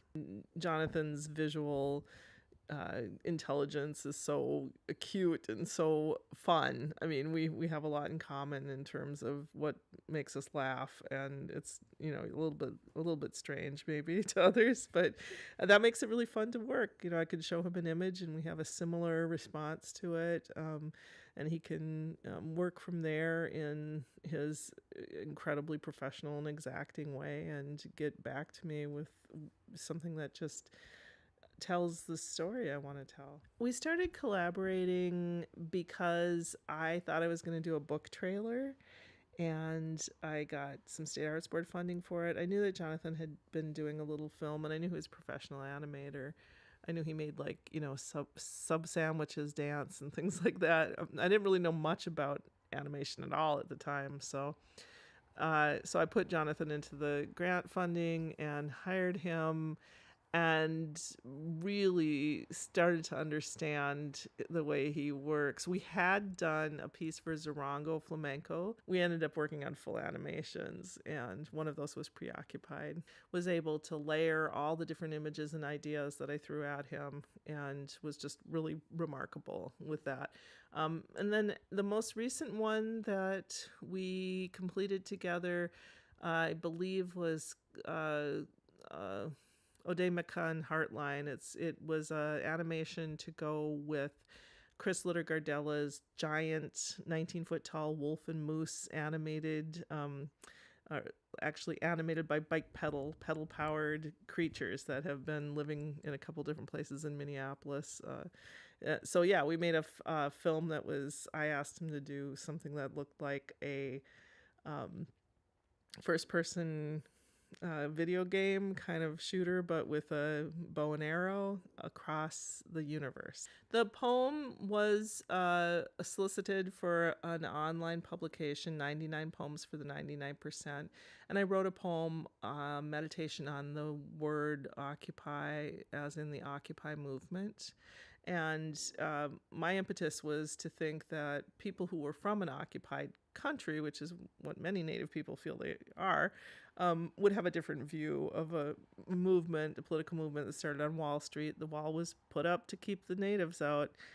So we just had a different view. So I wanted to write from that perspective. But the poem came to me when I was down on Washington Avenue about to join one of the protests that went to the bank, and somebody was handing out flyers, and the flyers were all flying down the road into the river.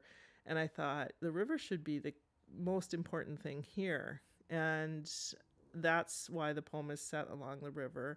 Yeah, the artwork in it, I commissioned artwork from Andrea Carlson, Angie Erdrich, my sister, who's a physician, who's a visual artist. And I used artwork that already existed from Carolyn Anderson. It was just really a lot of layering of those images and bringing them to life. So the cityscapes by Andrea Carlson that Jonathan, makes the water move on, and dozens of other small images that were supplied by various people who were involved in the project. Well, Jonathan and I had the opportunity to work on Ojibwe language videos, and that's been wonderful because I've been able to actually go to some of the Ojibwe immersion schools in Wisconsin and in Milwaukee and here and see these kids get the chance to watch a cartoon in the language they're learning. It's something that you take for granted, as an English speaker, that you will see cartoons in English. But if you're regaining your indigenous language, or you're, helping it live, you should have that chance from the time you're really tiny. And nothing is more evocative for kids than cartoons. So animations are really important to language recovery. I am totally gratified that work is something that Jonathan was drawn to past the work we did together. It's wonderful. Well, what's great is to be able to tell a story without any preconceived notions, not thinking about a white audience, not thinking about education, but just trying to express yourself from where you are. And that's one thing that Jonathan Thunder can do that a lot of artists get all up in their head and they try to produce from what they think is going to be perceived of as Native, or they're trying to commit to something from their own cultures as Ojibwe. And he just comes from that original spot, It is so hard to do that. You have to have such integrity as an artist, a Native artist, to do that. So yeah, I think that telling our own stories starts with having an idea of who you are as an artist, and that's the hardest part of it. Thanks for tuning in to our special series about Native American film. This story was brought to you by the Nett Lake Radio Project and the Arts and Cultural Heritage Fund of Minnesota.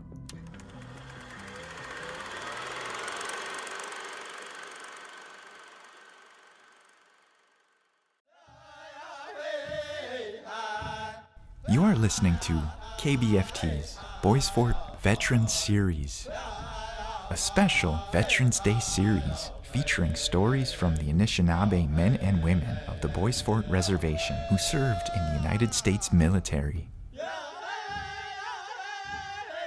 Ajawe Gamakuk, Indigenous. My name is Diana Goodsky. I am a United States naval veteran.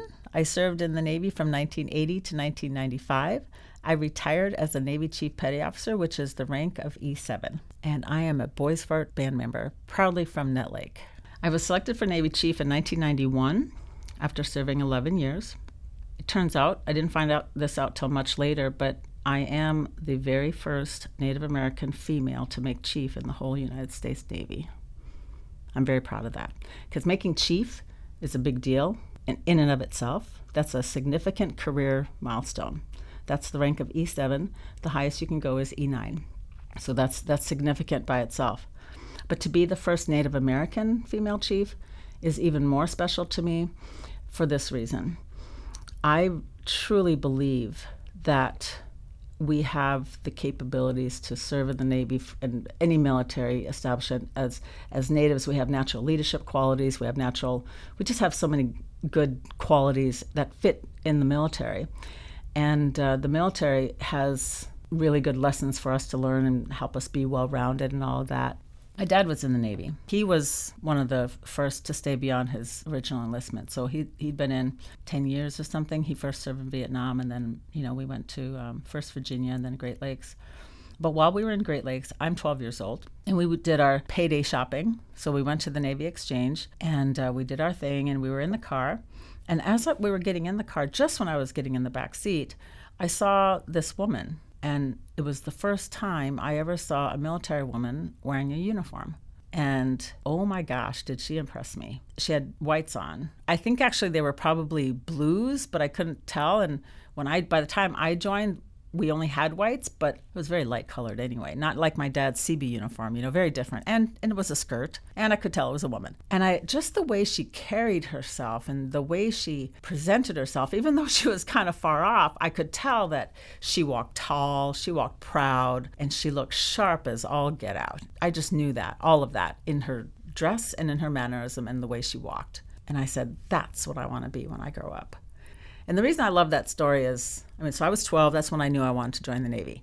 I would love to meet that woman. She has no idea what she did for me. The lesson I want everybody to learn from that, or I hope, is that you don't ever know who's out there watching you, and she didn't say one word to me, but yet she changed my life. So that's powerful. So I always say be very mindful of who could be seeing you and watching you, because you are making an impression, whether you know it or not. But that's why I joined the Navy. I had my dad as the role model. My grandpa was in the Army my grandpa Melvin was in the Army during World War II. Long legacy of military in the family. And but I saw that woman, first woman ever, and I was 12 years old. So I went on the USNS Indomitable, and that was out of Hawaii. And we went to the Sea of Japan, and there was the most exciting thing that ever happened over there was there was a Russian trawler that came upon us pretty quick. And Russian trawlers are notorious. They're spy ships. They pretend to be fishing boats, but they're spy ships. So it came upon us very quickly, and the captain of the Indomitable got really mad that they would do that, and then it started following us, and it kept its distance a little bit. But it was fascinating because you knew what they were doing. You knew that they were trying to do all their data collection and try to figure out what we were doing. And we were in the Sea of Japan, but it was international waters where nobody was breaking any rules. And so on the day 2, because the first day when the trawler came towards us, he came fast and he turned away pretty quickly. And then he started following us.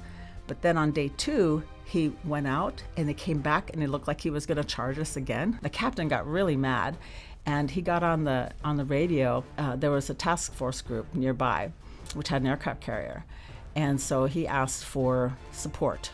He asked for this task force to do a show of support for us and a show of force for us. And so next thing we know, there's 2 F-18s doing flyovers very close to that Russian trawler, and so we're on the back of this ship going, oh my gosh, it just made you feel so proud to be part of the United States Navy, because here's these F-14s that are coming in and they're going shoo, and then sure enough they scared the Russian trawler away. We're like, bye. So Veterans Day is a day to honor those who have served, those who have chosen to be in service, but more importantly, those who know that they could and would sacrifice their own life for that of others. To the fellow veterans, I want to thank you very much for paving the way and for showing me and everyone else what it's like to join. So because they served ahead of us, they paved the way, and I'm in deep gratitude for that and for their sacrifice. Thank you for listening to Boys Fort Veteran Series, brought to you by KBFT 89.9 FM and the Minnesota Arts and Cultural Heritage Fund. The Native Music Fest series is a collection of interviews and songs featuring Native musicians, writers, storytellers, and songwriters. The songs and interviews were recorded live during the Native Music Fest series at Net Lake's KBFT radio studio. Buju Anishinabeg, Anamikiani Quad Indigenous Cause, Neme and Dodem, Misquagami Wizagi Gun and Dunjaba. What's up? My name is Thomas X. I'm from the Red Lake Band of Ojibwe, repping Res Rap Records. So right now I'm on tour with Annie Humphrey and the Long Hairs Collectives for the Beast and the Garden tour, spreading awareness about the No Line 3 movement here in Minnesota, and just spreading more of Annie's good music and good medicine. I've been working on 2 projects. I have an album titled Knox Native American History X, and I'm also working on an EP called Nibi, or Nibe, which means water in Ojibwe. That EP will be entirely about bringing awareness to the water and the fight to keep our water clean and the history of the water in Minnesota here with the Ojibwe tribes. So I've been working on those 2 projects. Me and Baby Shell just threw the Motherland Block Party 3 in Red Lake in August, which was a huge success. We had over 600 people register at the block party. And then later that night, we had Busy Bone of Bone Thugs and Harmony perform in Red Lake, just down the road from the block party, and over 700 people came to that. It was a free show, so that was really cool. I've been doing a lot of community organizing. As far as music, working on the album, the EP, doing shows in the region. And me and Brendan Strong and Alex Amen are all working on a project with Russell and Herder Incorporated. They're a nonprofit organization out of Minneapolis. So we're doing some video projects with them that include music and a message about opiate addiction. So still working on a lot of things. I dropped Welcome to the Res last November. It's on SoundCloud and Bandcamp for free. It'll be on all the other major music streaming websites soon, but you can download it for free right now from my Bandcamp. And just been, I've kind of taken a little bit of a hiatus from rap. I've been writing a lot of poetry, just chilling with the fam and organizing stuff in Red Lake. But yeah, that's what I got going on with music right now. So Res Rap, Baby Shell is working on a ton of music. He's got like 4 different projects he's working on. One's gonna drop very soon. He's been doing his shows as usual. Me and him are DJing every other Thursday in Bemidji starting on the 28th. So come check out our DJ sets at Fozzie's Barbecue Restaurant and Bar. Big Moberg and Garlic Brown have collaborated together. They're doing live performances now as Mo Brown, like Big Moberg, Garlic Brown. So it's like they kind of got like a new like funky style of live performance, and it's dope, man. It's really cool to see GB up on stage doing his producer thing. And Mo, he raps, but he's picked up the synthesizer. I think that's what it's called, the synthesizer instrument. So he plays the keys nowadays. So that's what they've been up to. Them 2, along with Maniac, Zach, and Demo, are all working on a Insepticons album, which will be coming out soon with Corey Medina. The Niji Jardin, he's working on an EP with Mike the Martyr Beats. And newly signed artist Sake Red is working on another album. He just dropped the album Wants, not too long ago. DJ AO is still rocking a lot of shows, DJ sets. Me and him are going to be getting up on some music. Left Field still working on music and doing his thing. So the whole Res Rap camp is staying busy, man. We're still pumping on music and repping hard for the Res. But you spent a lot of time out in Standing Rock, and you're now pretty active with Line 3. What are the similarities? So the similarities with the No Dapple movement and the No Line 3 movement is the fact that it's a fight to save the water and to keep the water healthy. And we got people of all ethnicities coming together to stand up for the most important resource, which is our water, because nothing on our planet can survive without it. So that's the biggest similarity. Another one is of how we're doing it. There's a lot of nonviolent direct action going on. We're standing in prayer, and we're bringing more awareness to our political leaders in the area. We're getting more people involved. The tribes are working together this time in Minnesota. So yeah, man, it's all about the health of our Mother Earth, man. Just like keeping the people informed that this new tar sand pipeline, it's just simply not needed, because we're stepping into the era of transition from fossil fuels to renewable energies, and stopping this tar sand pipeline oil is part of that fight. So No Line 3 is a lot like No Dapple as far as us coming together to stand for the health of our water and Mother Earth. Just want to say Gitchy McGwitch to the Boys Fort, Rez, Chaz, everybody at the radio station, everybody here on the tribe, and all the people that came out for another show. It's my third time here, so it's always an honor to come out here and rock with my Nijis and Niji Quays. Keep on keeping on, and Minnow be my dizzy win. I hope.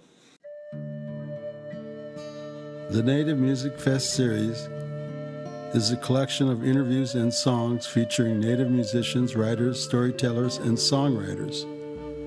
The interviews and songs were recorded live during the Native Music Fest series at NetLake's KBFT's radio studio.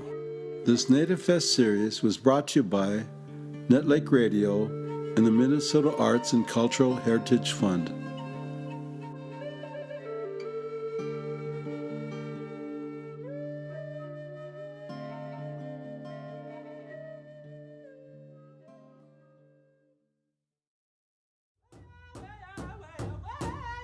You're listening to Native Arts Fest, a series that celebrates the vibrant Native arts community in Minnesota.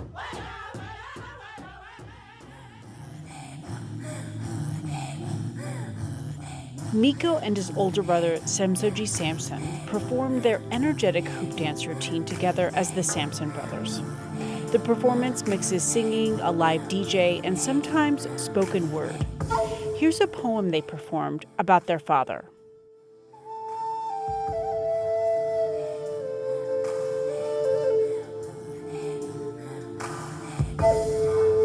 I know this man who knows me more. It is through my blood he again walks this earth. And here's a vision of showing the world what Native American really means. Their father, Will Sampson, was an actor, painter, and rodeo performer from Okmulgee, Oklahoma. He's best known for his role as Chief Bromden in One Flew Over the Cuckoo's Nest. The Sampson brothers performed in Net Lake. Before the show, they talked about the origins of hoop dancing and why they are inspired to do it.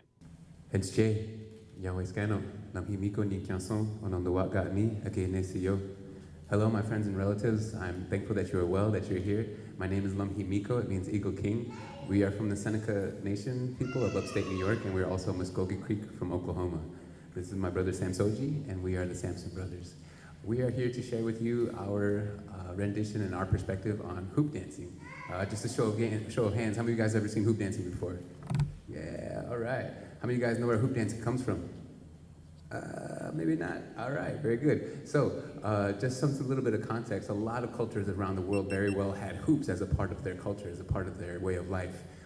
It took many, many years of collaboration for it to become what it is today. But in Anishinaabe stories, they have a story that goes right back to right after the creation of the earth itself. And Nanabuju's brother was actually the one to first pick up a hoop and start teaching other people about how the world was working and the things that animals did and the times and places these things would happen and the cycles that they go through and the awareness, the knowledge that they had. He very well became the first form of an encyclopedia. He would learn and share from everybody and go to the next village and learn and share, and to the next and learn and share and learn and share, until he got all the way back around Turtle Island. He got back to his home village and he said, man, I'm so tired.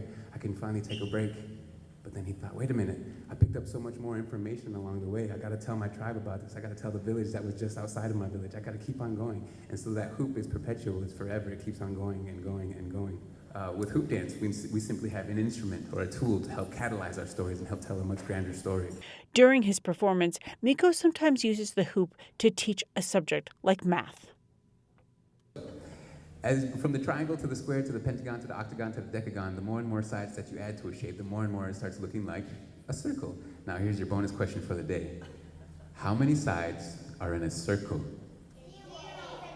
I heard 0, and I heard these little smarty pants over here say infinity. Yes, very good. So a circle is defined as a shape with infinite sides and infinite angles. That means it goes on forever, infinite.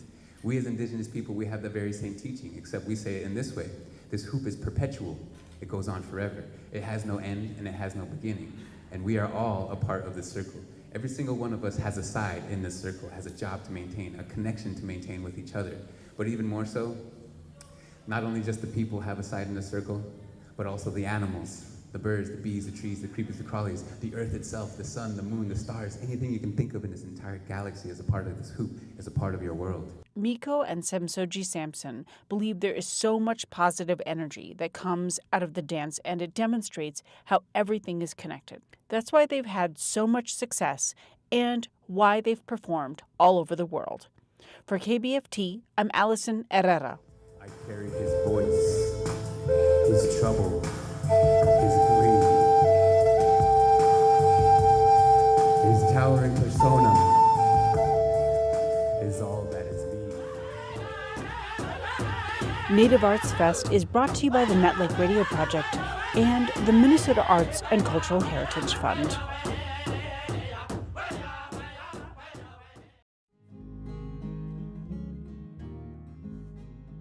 You're listening to a series about outdoor activities from ricing to survival skills from a Boys Fort perspective.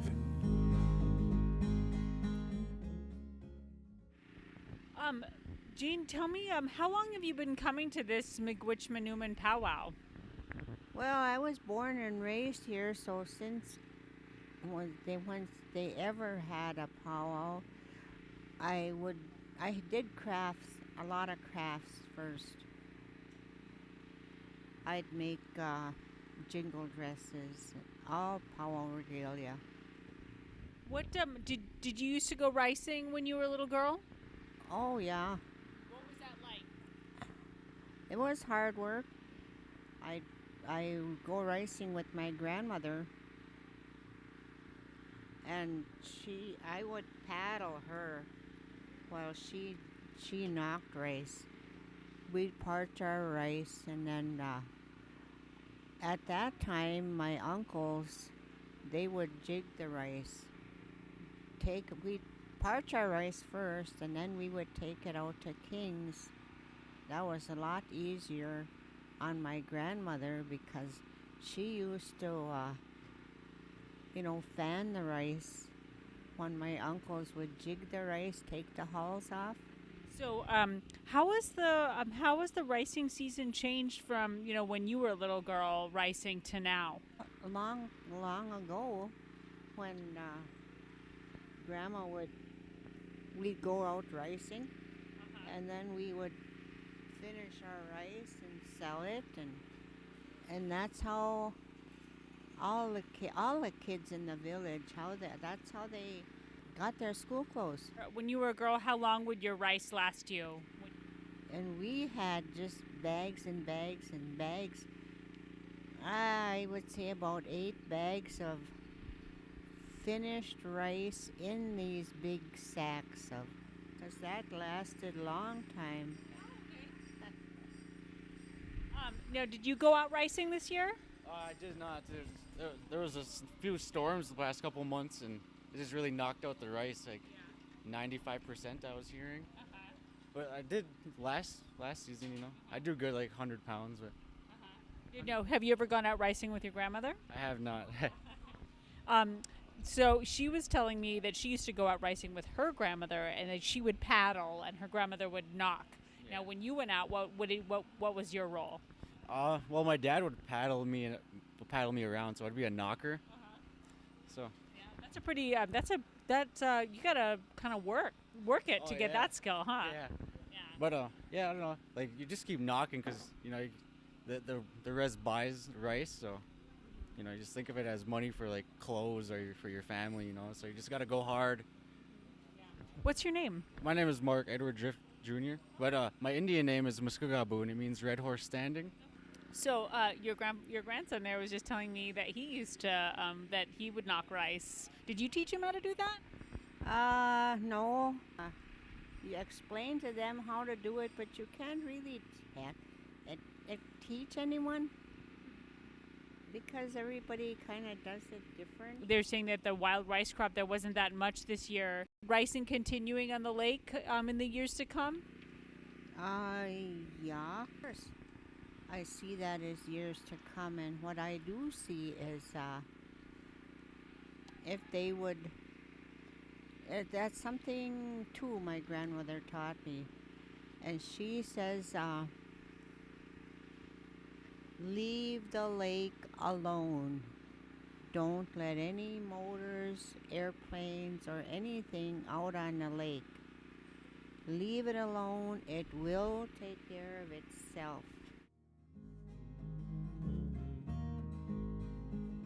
Boys Fort Outdoor is produced by KBFT with support from the Minnesota Arts and Cultural Heritage Fund.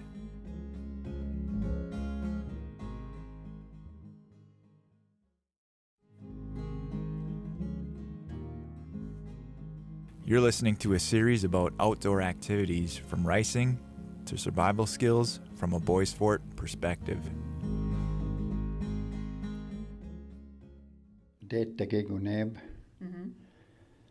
That's my Indian name, my real name, and my other name is Gene Goodsky, and I'm from Orr. Did you go out wild ricing as a kid?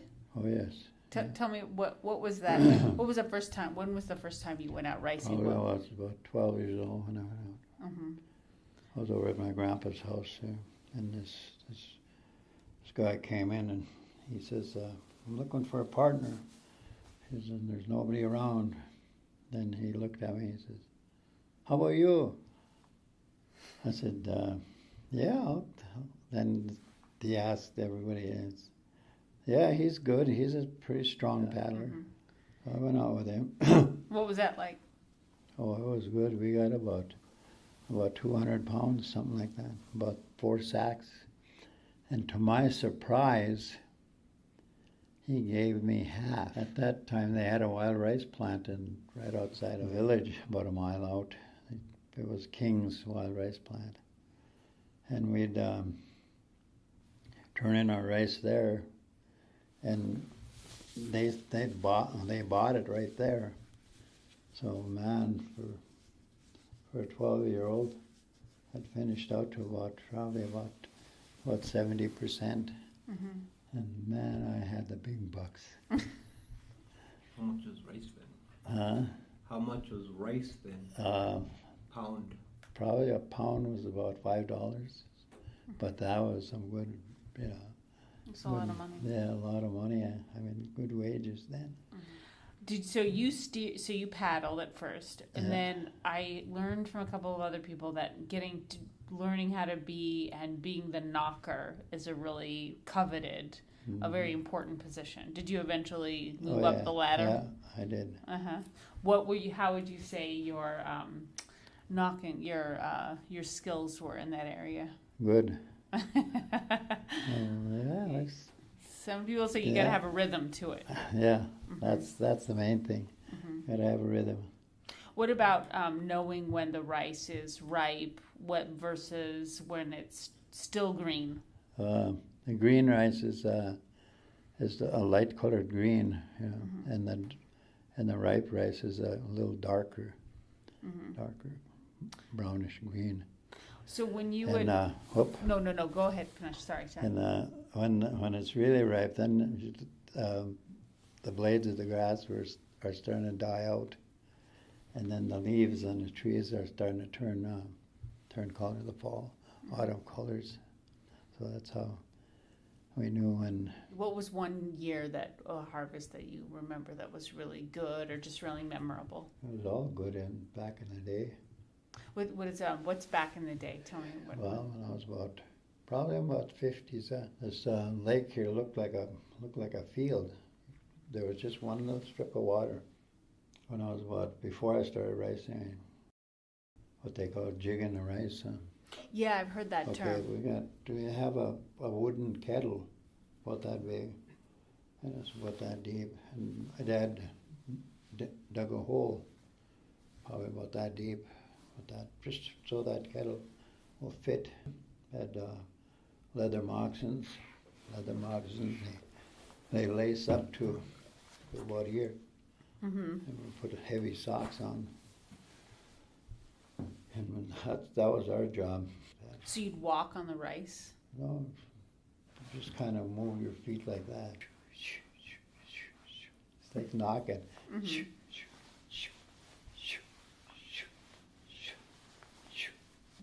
The polar looks for that green, that dark green, moves the canoe all over the place. You know, he's always looking. Mm-hmm. So that the polar is kind of the scout, like kind of moves. It was better when you could see where the girls were. So now before you said that the lake looked like a carpet, you know, but now what does it look like now to you? 80% water. Why do you think it's changed so much? Today, the people don't make offerings. The medicine man would make the offering of the rice before anybody would take a bite, and after they made the offering, then we'd have a good feast. Man, I still remember that thing. Mm-hmm. Many different varieties. They even had some people even brought, which was really good, white rice and raisins. That was good. Mm-hmm. So people don't necessarily do that anymore. They don't do that hardly anymore. Mm-hmm. But I think that's probably what my spiritual explanation of the lake is, because they say, well, if they don't want to give us back, then we'll take it.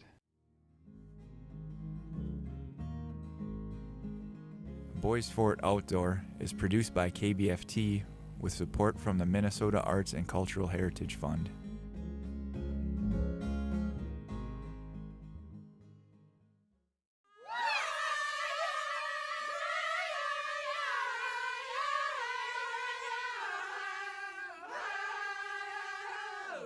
Welcome to Historical Window, a program that lets you experience the past and treasure the history of the Boys Fort Band of Ojibwe through the voices and experiences of our elders.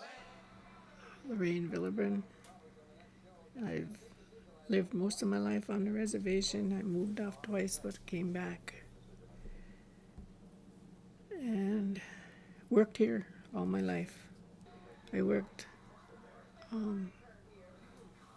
first for the Operation Mainstream program, then secretary for the RTC.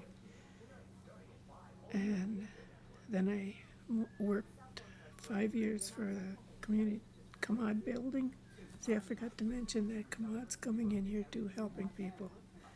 And then at the school for 26 years. So I worked most of my life here. And the Beatles came in with a blast, and kids are always all talking about them and watching them on Bandstand and TV, different programs on TV.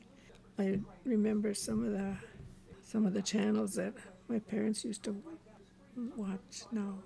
What was it about the Beatles? Was it the sound or their... I liked their music and the rhythm of their music, because it was good to dance to. Did you guys follow their haircuts? Some of them did, but not too many. It's more about the sound and... More or less, yeah. They liked the music and the sound. Anything that was good to dance to, that's what they played a lot. So you watched them on Bandstand. The dances you had mentioned before, was that the kind of music that they would play at the dances? Yep, that and waltzes. Mostly fast dances. They liked those twist dances. And they danced almost every dance at them teenage dances. Those were fun. The JFK assassination. JFK really hit a lot of people hard because everybody liked him, and then when that happened, it was a shock, because, who would do such a thing to a president? And my mom always said it had to be somebody crazy to do something like that. There was a lot we didn't know about the people off the res, though. We had to kind of guess what was going on.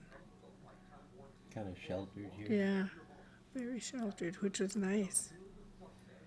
Because when, kids could walk around the village back and forth, play here and there, and never had to worry about somebody stealing them or grabbing them and hauling them away. Because every time a strange car came into town, the officer that was here would go and stop them and ask them what they wanted. And this was the end of the road, so they might as well go back where they came from. And so our kids were, the whole village was like a big family. Everybody watched each other's kids when they were out and about. It was kind of nice. Remember about the atomic bomb? Yeah, I remember them talking about that a lot, because my dad said they had bombs of some kind in where he was at in some other country. He was serving his service when he was in, I think he was in the army, and he was telling us kids about those bombs and how scary they are. And that's what I was telling you about, all those planes flying over the village around that time, and we thought we were going to get bombed. That was scary. Like the world shook? Yeah, just like the whole earth just quivered. So they had to be big planes to cause that vibration feel. But that was the one and only time we ever seen them. There was 2 or 3 maybe here and there, but not like that. First time television. That was kind of exciting. We went from that old battery-operated radio to a TV. So our poor old radio just got pushed aside. But it was fun when we had it. It was fascinating to see people doing stuff, and we could see them. Like the different channels my mom and I used to watch, or programs, was that fights, boxing matches, and the different music shows. They used to watch Lawrence Welk when he was on TV. Lawrence Welk, and there was another we used to watch. The kids used to watch Bandstand, Sesame Street. There was 2 or 3 of them, but we watched that one where they were teaching us letters and numbers. They were even teaching kind of basic math and subtraction. It was kind of interesting. We were all pretty good in math when we got to school. Rock and roll. Rock and roll was just about as good as the Beatles and stuff coming on. I think Elvis Presley's the one that got that going, and we all liked his music, so there was a lot of Elvis Presley songs played at our dances and stuff, along with the Beatles. Yeah, there was a big reaction. The people tried to get him off TV. They said that wasn't appropriate dancing for children, but we didn't dance like him. We did our own dance, but we liked his music. None of them jiggled their legs and all that kind of stuff the way he did, but we all liked his music, so we did our own dance. Well, okay, with rock and roll, the day the music died, Big Bopper and Buddy Holly. Oh yeah, that was, everyone was really felt bad about that. They were shocked at how quick they left us. But Buddy Holly, he was another good rock and roll singer. His big glasses. Yeah, big thick glasses. But he was famous for his singing and his glasses. Started the Vietnam War. Yeah, I remember all the talk and the fear of that. And that's just when my brother Chan went in, and we didn't want him to go. But he had gone in before it started. And then as soon as he got done with his boot camp and got ready to go in with his group somewhere, they sent him to Vietnam. And we were really worried about him there. Thank God he did come home, but he really told us some horror stories too about those people, just like my dad did about the Jews. And he told some horror stories about being. It wasn't like that all the time, but you never knew when they were going to strike. Mm-hmm. The Manson murders. Yeah, those were totally unbelievable. Most of the people here couldn't imagine somebody doing that to somebody else. And then come on the TV, act like they didn't do nothing. But there was a lot of talk about that. Then I always thought to myself, I was glad I lived on a reservation. We don't have to worry about people doing that kind of stuff. 1969. 1969 was a good year, I think. I remember. I think that's when I first started working. And that's where they were doing a lot of, what would you say, revamping the whole village. And they were building houses at that time.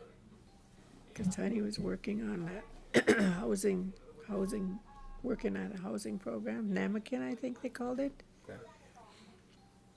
And that they were here for a couple of years and got those houses all built. Wounded Knee Uprising. I thought it was a shame that they were on them people's reservations, bothering them. Like they took enough away from the Indians as it was. Why don't you, leave them alone and let them live their lives? People started wondering if they were going to start bothering us again too, because we were dark-skinned. Talked about before, having a big impact on the village. You had mentioned bringing electricity in. Oh, yeah. And it was really nice because before they had electricity, we had no light. It was just, at night, it was black, dark, unless there was a full moon. And then that's only, once or twice a month when it's big enough to shine. So when I did get electricity, the more the people that got it, the brighter the village looked, because each time somebody got electricity, they had a yard light. And I think that was one of the biggest things. We still had people coming and people wanting to see the reservation. And they'd come to the Net Lake, and us kids would be walking on a road. And they'd say, "Where are all the Indians?" We'd look at them. "What's an Indian?"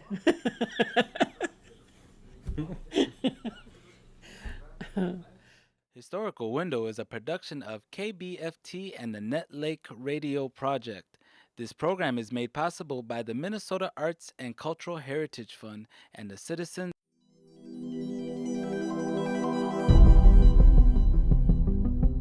You're listening to The Unexplained, a series on the strange occurrences that have been witnessed or have happened on the Bois Forte Reservation.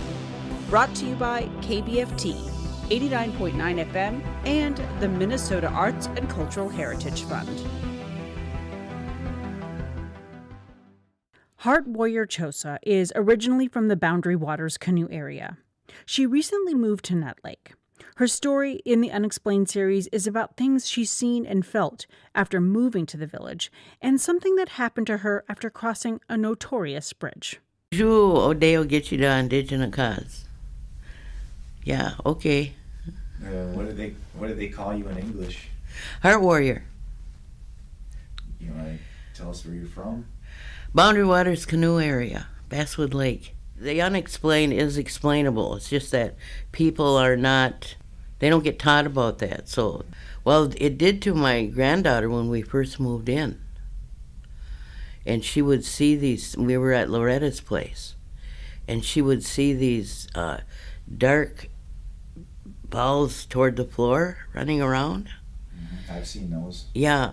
And then she had a dream where this traditional elder, said, play this. He gave her a hand drum to pound. And he said, play that. And as she did, he got rid of them. Well, I did have an experience with little people, though. Yeah, I was, when you travel to the cities and you get past, you know where Sandstone is. Well, there's a bridge over called the Kettle River that you go over. And every time I went over that bridge, my car would break down.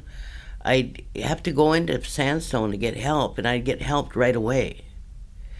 And it happened enough times that I thought, God, something's got to be going on here. Why am I being stopped here all the time? I got home from one of those trips, and I made it home, and I was living in Ely, and I was washing dishes at my sink, and something was pinching my ear really hard.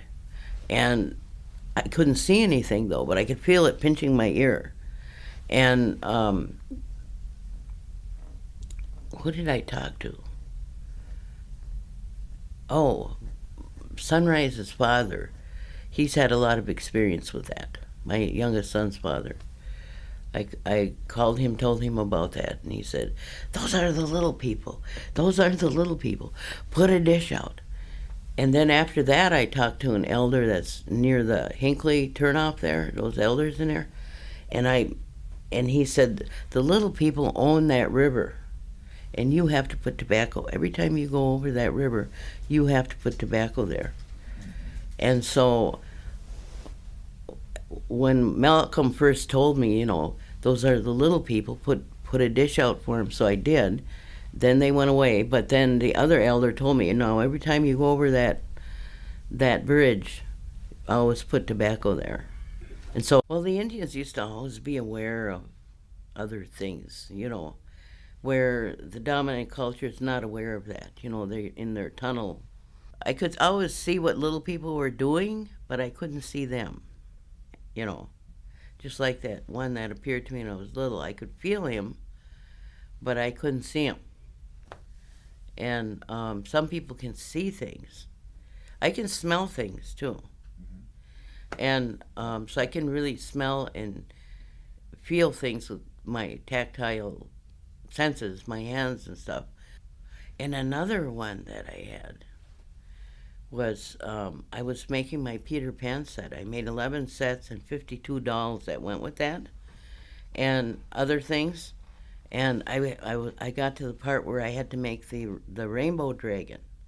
There's a dragon who's guardian of the mineral kingdom, and I had all the different types of special rocks, and he had those in his cave. And so I had to make a dragon. And I thought, oh, how am I going to make a dragon? What's he going to look like, you know? And so I was driving, it was in the wintertime, and I was driving down the street in my van, and I think Sunrise was sitting next to me there. And we were driving down the street, and all of a sudden I could feel this little warm dragon in my hands. I was feeling him, his body, how he was shaped and everything, you know. And then when I got home, I made the dragon. He just came into being like what I had felt. The Unexplained is brought to you by KBFT 89.9 FM and the Minnesota Arts and Cultural Heritage Fund.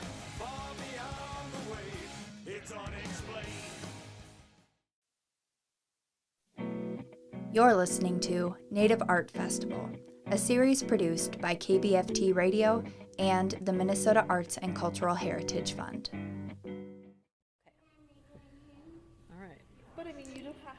Leah Yellowbird is a painter who's originally from International Falls. She's not just any painter, though. Leah Yellowbird's paintings look like beadwork. She shared her unique style of painting during a class as part of KBFT's Artist Series. I brought something really simple. I brought a page from an Ojibwe coloring book. The reason why I did that is because I wanted to show how something as simple as this children's coloring book can turn into something that's not so simple. You know, you've got an outline and the rest is creativity of whoever's choosing to do it. And if we have 20 different people here, every painting's going to be different. How did Leah Yellowbird get the idea for her beadwork painting? She tells KBFT the story of how it all started. I always did something. Like, I always did something with my hands. I always beaded. But I painted, when I started painting, it was, my dad had passed. And so I took my mom to Arizona for the winter. It was her first winter alone. And so we got this little trailer at this retirement park. And we got there and I brought my kayak and stuff because I love to kayak. And these retirees party like gangsters. And I could not keep up, nor did I want to. And my mom was having a blast and having so much fun. And so I was kayaking during the day. In the evening, my bead time. I didn't bring any beads. So I went to a hobby shop and I bought one of those 24 paint kits, 24 colors, tiny little tubes. And I bought a couple paintbrushes and I bought a roll of canvas. Didn't have a clue what I was doing. And I brought it back to the trailer. No room in this little trailer, you know, they're very small. And I laid it out on the little kitchen dinette table that was in the trailer. And I told my mother, we don't have a table for the rest of the winter. And she said, okay. And I said, I'm going to paint this like I beaded it because I'm missing it, beating so badly. Because it takes so much time to complete a painting using Leah Yellowbird's style, she coached attendees carefully, explaining small details and techniques, like paint consistency. I can see how if it's thicker, it'll kind of pop. Or I don't know the word I'm It's trying a to ranch use. dressing situation. Yeah. And it's hard to describe because paint doesn't come in that consistency. Yeah. Class attendees had their work cut out for them.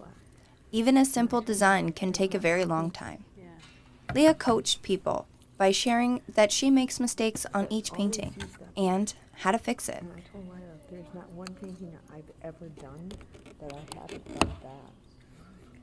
I've always gone back and reblacked things. Okay. Because you make mistakes. Leah Yellowbird took a big risk to follow the path of an artist, and it certainly paid off for her and the community that shared in her lesson. What do I have to lose? Well, I think you're putting a I've got nothing to lose. I only have to gain. And they're reaching out for me, these ancestors are, and they're offering me something. Do I take it? Or do I spit in their face? So I took it. I quit the good job and just kind of reset myself. And I just thought, is this something? Can I actually do this? Like, is this... I'm not an artist, am I? And then I decided to stop thinking about it. And just, if the ancestors were allowing me to do it, just go ahead and do it and keep doing it until they stopped. And then it got to the point where I was afraid to stop. Thank you for listening to Native Art Festival, brought to you by KBFT 89.9 FM and the Minnesota Arts and Cultural Heritage Fund. You're listening to KBFT's Virtual Music Fest, a live virtual music series brought to you by KBFT and the Minnesota Arts and Cultural Heritage Fund.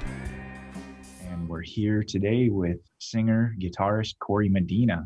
I'd also like to mention his band, Corey Medina and Brothers. And Corey Medina is a Native American blues musician from New Mexico, but has found his home here in Minnesota back in 2012. And they have an album called Better Days, and that was released in November 2019. And we're sitting here today with Corey. So I just want to say welcome, Boujou, and thanks for chatting with us today. Yes, thank you. Yat a Corey Medina shia, Ashihenishla, Nakay Bashichin, Kiani Dishache, Nakay Dishanella. My name's Corey Medina. I'm born for the Salt Rock clan, and I'm from Shiprock, New Mexico. Born and raised, and very thankful to the Anishinaabe folk up here, letting me come in with my loud Navajo rock and roll on their territories. So yeah, glad to be here with y'all. Yeah, thanks for being here. So you released an album, Better Days. Do you have plans for any new music coming up? Yeah, definitely. We're really stoked for I don't know. It was cool being able to talk with Levi Patero last night. He got to just chop it up with him on Instagram last night. It was really cool. Just nerding out again about shows and stuff, and talking another songwriter. I haven't really been able to talk to too many songwriters lately, at least about writing songs in the pandemic. So, but one thing that's cool about darkness and blues and crap that we go through is that, man, we can't reach growth, and we can't reach those good things in life until we go through some of those things. And so I'm really praying that a lot of good music comes out of this, and thankfully, I'm very thankful. Once the new year came, songs have been kind of flooding out of me in a good way. So it's been really cool, and it really just kind of reflects too of where our sound is and where I'm at kind of in my personal life healing and trying to hoping that that people who relate can find some sort of encouragement in it as well. So, but we got some new music coming out. We have a lot, and it's just finding time to do it. And I know, and that's where a lot of bands are too, especially bands who were probably trying to get ready to cut a record before the pandemic. So right now we're just in a phase of like, all right, we have all these songs that we were going to drop before the pandemic. So now we're like, all right, so we're just splitting up songs, and we're really excited nonetheless to get them out. But it's just funny because of some of that new music that people haven't heard yet is a reflection now of like what we used to sound like before the pandemic. And it's not bad, and we still can sound like that. We still do sound like that. But if you listen to Better Days, the song Too Green to Burn, we learned that the night before we went to the studio to record the whole album, and it shows that out of the whole album, that's the song that has I feel like it stands out the most, and it has this real cool, a little more mature sound to it. So, and I feel like that's some of the stuff that we got coming out this year will sound like. And so yes, we did, to answer your question. Yes, we do have new music coming out. If you go to our Facebook, our YouTube, and our Instagram, you can see 2 new songs that we just posted. Very thankful to The Current for hitting us up and letting us be part of their Sounds Like Home series. So we released a live version of 2 new songs, one called Repo and one called 1974. Yeah, but we got plenty more coming. So right now it's just trying to. Sorry, one of my guitars just fell over. Scared the crap out of me. Right now, just trying to navigate producers and where to record and just stuff like that. So, but yeah, we got stuff coming and we're excited. Awesome. Yeah, it's that ghost behind you. I think it's that guitar. We're talking about music, so I got excited to jump. I think so, man. So yeah, man, it seems like you're everywhere. Everywhere I look, it's Corey Medina, especially in Minnesota. I turned on I have just an antenna hooked up to my TV at home, and I turned on one of the public stations, and you came on there. I was like, no way. Oh, that's super cool. No, I'm very blessed, man. Minnesota's been really good to me, and it's cool being native, and I'm sure you can relate to, like, when you get to our age, it's kind of like you understand why elders kind of told us, like, man, like go out and go travel, go see things, so you can. And it's not just so it's not just so our auntie and mom can flex, like, oh, my sonny boy does this. It's so we can obtain like just kind of other perspectives of different cultures, and that's what it's been like for me here in Minnesota. It's been just really, oh man, learning so much from y'all, and it's been so good for me. It's breaking me in a good way. And I think a lot of people, with the shift of kind of like the tone of social issues and things like that, I think a lot of us are kind of pushing towards growth and trying to find any sense of unity in any way but that's healing for everybody, not just one specific person. But Minnesota has been really kind of, I don't know, I feel like for some reason, I feel like, I don't know if it's just because we live here, but I feel like Minnesota has kind of been on the map in the lead in some of that and some of the things going on. So, but yeah, I'm learning a lot from Minnesota, and especially northern Minnesota has been really good to my music. Like I said, all these northern tribes taking me under the wing. The community of Bemidji has been, been very supportive. So very thankful to continue to be growing with this community as well, representing my people down south. Very, very thankful. Yeah, well, you're definitely in a good state for music. I mean, there's all kinds of great musicians locally. Yeah, from Minnesota, man. We have like one of the best states for music. Definitely. Where can we find you and your music? Again, you have your website, CoreyMedina.com. You're on YouTube. So just search for Corey Medina. Spotify. Yeah. It's, oh man, I really look forward to the time when like our stuff's all organized. And I think anybody who's been following me for even more than a year will probably know that like we're a live band, and I see so, and a really, man, shout out to all the bands who are really good at organizing their content as far as making it as accessible as possible. And there's constant tools coming out to make things easier and more accessible. Be sure to watch the full interview and performance on KBFT's Facebook page and YouTube channel by simply searching for KBFT. Thank you for listening to KBFT's Virtual Music Fest, brought to you by KBFT and the Minnesota Arts and Cultural Heritage Fund.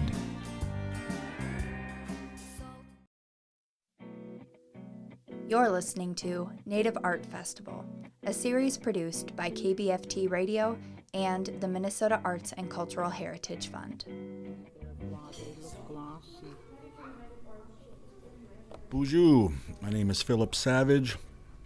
I'm from the Fond du Lac Reservation, and I'm here on Net Lake today to demonstrate some birch bark craft work. Philip's many years of experience as an artist made it easy for community members to participate and take home something truly beautiful. This is a lot easier than I thought it was going to be. They're simple to make, but they look really complicated.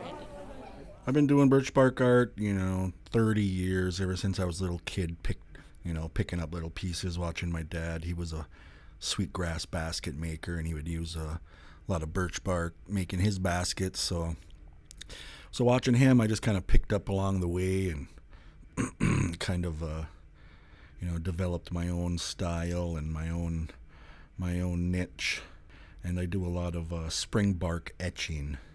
I make earrings, I make baseball hats, top hats, I make wall hangings, necklaces, anything. I'm going to have to come down for that.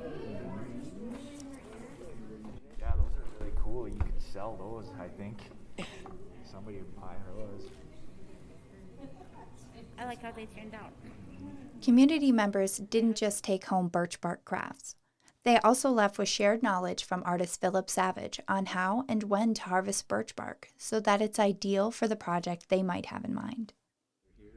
Well, we'll talk about harvesting the bark, and it depends on when you harvest your bark within the year to what you can do with it. So birch bark's very versatile, and depending on the time of year, it's kind of hard to get off the tree when it's cold out.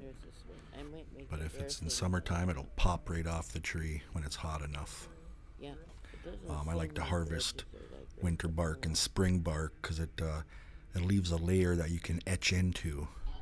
But I like it in summer bark too. That's great for baskets, canoes.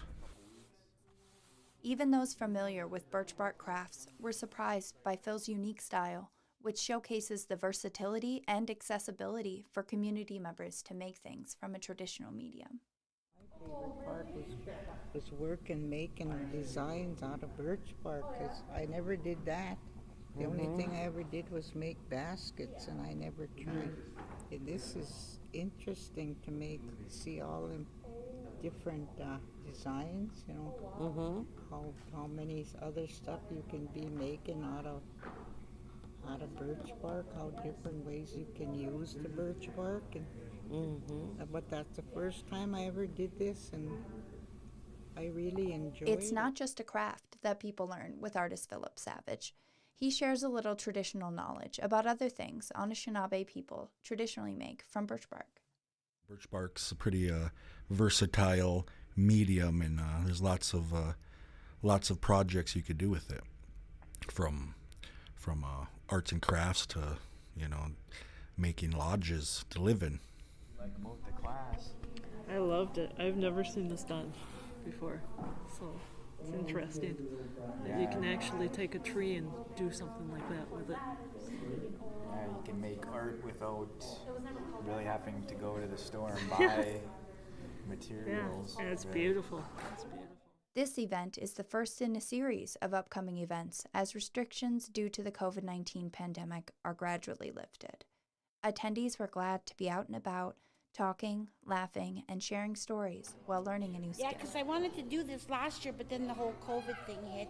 It's a free event, it's kid friendly. You can bring the kids down. It's a good little family event, to coming together and working on culture is just really good. Really enriching for families and young people. Fun. Are you going to come to the next KBFT event? Hopefully. You can find out more about upcoming artists in the Native Art Festival by checking out KBFT on social media and online at kbft.org. Thank you for listening to Native Art Festival, brought to you by KBFT 89.9 FM. and the Minnesota Arts and Cultural Heritage Fund. You are listening to KBFT, Minnesota Artist Profiles, a series featuring artists, and musicians of Minnesota.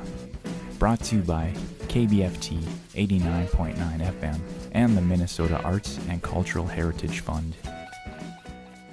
Today we meet with Josh Danderand, bassist and songwriter for the 5-piece indie rock band, The Moonlight Community. This is Josh Danderand for The Moonlight Community. The Moonlight Community is originally from St. Cloud, Minnesota. We met there when we were all going to college. I, at the time, was going to school for music education. We have 2 albums out right now. Our first one was called The Gateway, and our second one is called Anin. And both albums very much show the versatility in our band, in our writers, and in our music in general. If you were to try to categorize it in one simple genre, I would probably say rock, maybe alternative. But it also just depends on the song. We have a song called Dreams from the new album Anin. Me formulating the plan is just half of the battle. Just half of the battle. Then one day I'll be big like Cobain in Seattle. Cobain in Seattle. If you're feeling you're up in the creek with no paddle. That's hip hop. And it was our first one ever, and it's a crowd favorite. We have some beautiful slow ballads like Save Yourself, our second single from Anin. Save yourself from the certain doom that's ahead of you. Save yourself from the burning fire that will bring you down. Save yourself. We have some heavy metal. We have one song called No from The Gateway that's heavy. We have one song called Stars from Anin that's heavy. We have a 50s style sock hop song called Marble Eyes that's on Anin. We have a techno song called Galaxy on Anin. You name it, and we've either done it or we intend to do it. We almost want to be a band that could replace the shuffle program on your Spotify or iTunes. We'd love it if you just wanted to listen to whatever, right? You're vacuuming or you're doing dishes, and you want to listen to lots of different varieties of music. We'd love to be the band that you just plug our name in and you get everything you want. And with the different backgrounds that we have as individual musicians, we're becoming very good at succeeding in that goal. We all listen to all different types of music, and you can hear it in the individual songwriter's influence. And also, when it comes to writing, we don't think of genres. I think we think more of what's happening in our life the day that the song gets written. We write about things at face value sometimes, like falling in love or something, or getting your heart broken. We also write about things that need to be interpreted by the listener. Purpose of life, meaning, where are we? Why are we? So just like in the genre, musically, our topics and our lyrics, we try to incorporate all different types of meanings and stuff behind our lyrics. I am lost in this world. I can't seem to find my way. Every right turn curves left into the wrong. And now I guess I'll just move along. If someone out there is listening and they want to start doing something creative, whether they're writing poetry, starting a band, trying to get their physical artwork out there, man, just go for it. Always go for it. There's really no downside to it. The worst thing that could happen is people say they don't like it, but whatever. That's not a big deal because other people will say that they do like it. I've found a lot of time that negativity only comes from people who want you to not be happy. So when you realize that, then actually nothing should ever really upset you or bring you down or stop you from creating, because if they're being negative, it's just because they're not very happy with the fact that you're happy. So once you realize that, it becomes pretty easy to not care about any negativity and then love the positivity, and just ride with it. And, when it comes down to it, if you're creating something, it's yours anyway, right? Of course you want to share it with others and you want to bring joy or whatever emotion you're trying to emote with your art. The first thing is you got to love it, and it's something you created and that you're proud of, and that's awesome. Forgot.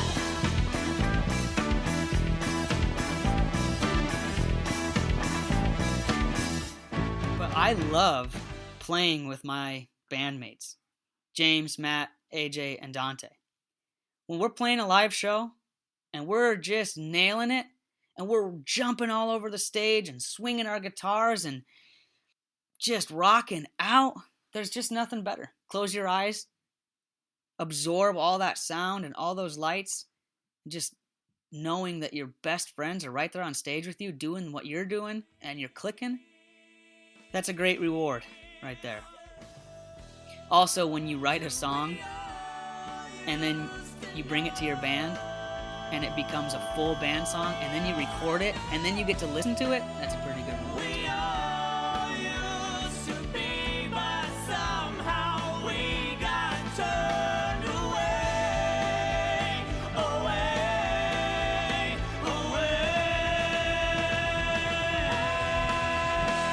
Challenges during COVID. Well, this one has an asterisk by it. This one's a little different because this one has definitely been challenging because we can't play anywhere.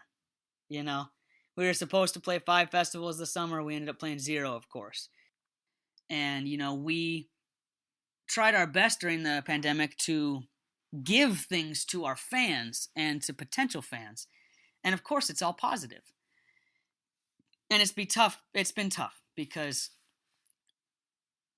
in those platforms of social media, everyone is generally very much lured in by negativity. So if you're trying to lure people in with positivity, it doesn't really work.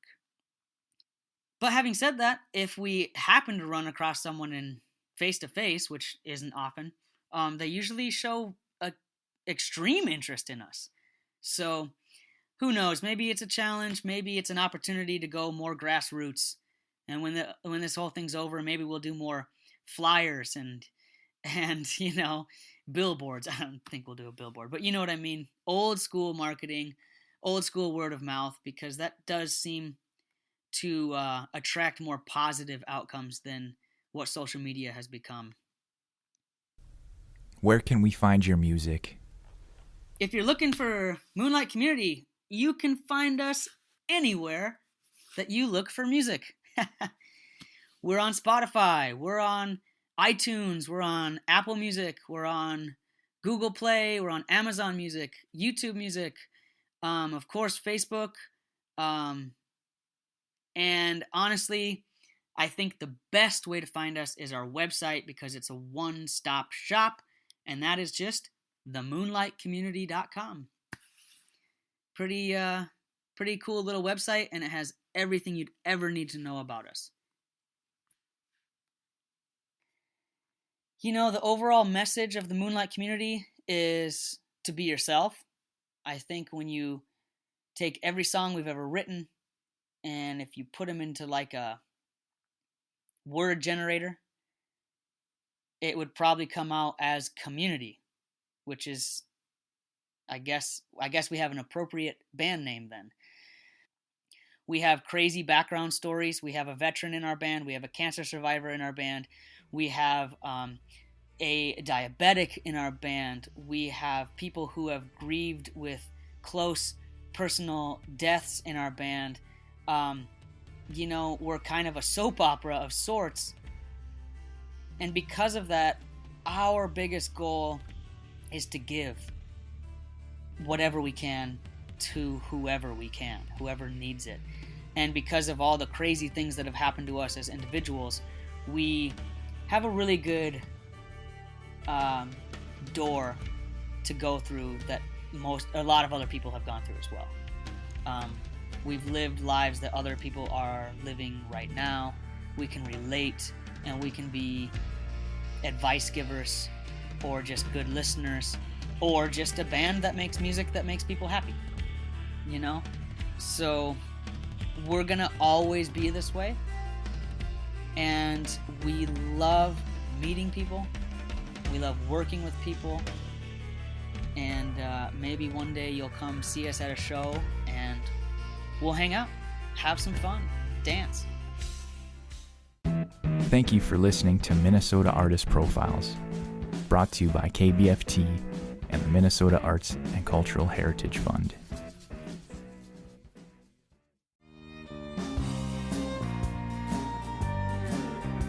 You're listening to KBFT's Virtual Music Fest, a live virtual music series brought to you by KBFT and the Minnesota Arts and Cultural Heritage Fund. Hello, welcome to KBFT Virtual Music Fest interview sponsored by KBFT 89.9 FM, Boys Fort Tribal Radio, and the Minnesota Arts and Cultural Heritage Fund. Today we're here with a special guest, a Minnesota-based musician. He's a vocalist and songwriter of some of the world's most notable hard rock acts, such as Pyramaze, Avian, Balance of Power, and many more. He also has his own record label, Nightmare Records, and they've been around since the 1990s. Exciting. Hey, Lance, how you doing? Good. How are you? Awesome. Thanks for being here. Thanks for inviting me. This is like so awesome to have, for the station, we hardly get any hard rock acts. And, I've had my eye on you for a really, really long time. I first saw you. Actually, I buy a lot of music on Amazon, like CDs and records and vinyl. And I bought some prog CDs from Amazon there. And this was, like early 2000. I'm talking like 2003, somewhere around there. Mm-hmm. And they sent me a promo disc. It had all kinds of bands. There's probably like 20 bands on there, and Pyramaze was on there. Oh, cool. With that tune, Souls of Pain, I listened to the whole CD. The only band that really stuck out was Pyramaze, It was because of your vocals. Wow, cool. Thanks. Yeah, on the song, it has a cool guitar lead kind of hook in there that starts off, and then your voice just takes it even further.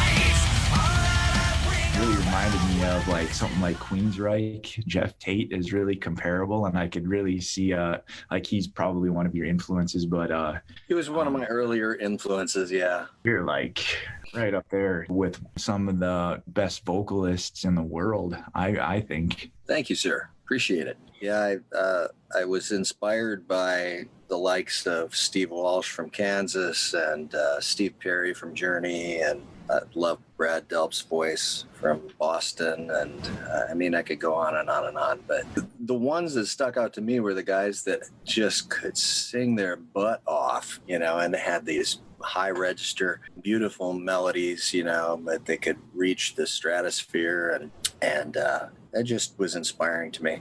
Another one would be Geddy Lee.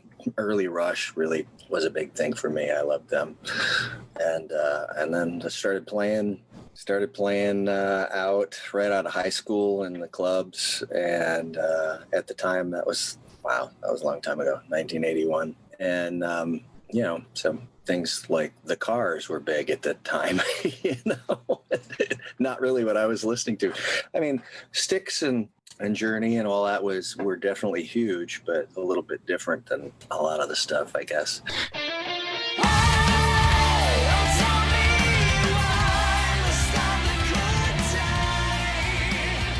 Yeah. To get that voice that you have, what kind of training did you have to go through, or trial and error? It was all just me trying to mimic other singers and having gigs and having to practice and get through the gigs, and having to build up the endurance and being able to hit the notes, So yeah, it was just it It didn't start that way. It really didn't. I think I've always enjoyed singing along with good music. So it just was a matter of how much I focused on it and was doing it a lot more often. And if you're doing it in front of people and you're trying to entertain them, you're really focused. So you get better at it if you're doing it a lot. And we were playing a lot, In the beginning, we were playing every weekend. And even though it was I'd say a C band, a crummy little C club band. We were having a lot of fun and getting practice. You just get in there and get your feet wet, keep doing it, and you get better. Yeah, but your original music, it's not like any of the cover music that you started off playing. No, it's not. Well, you evolve into different things. And the originals, you start to write and it's a labor. You don't really know where to start. You have no idea what you're doing. And you just start writing ideas down, and they're not very good. And you try and get them better. And nothing really clicks. And then one day it just starts working, and you just keep at it until you go, oh, that's good. That's pretty good. I like that.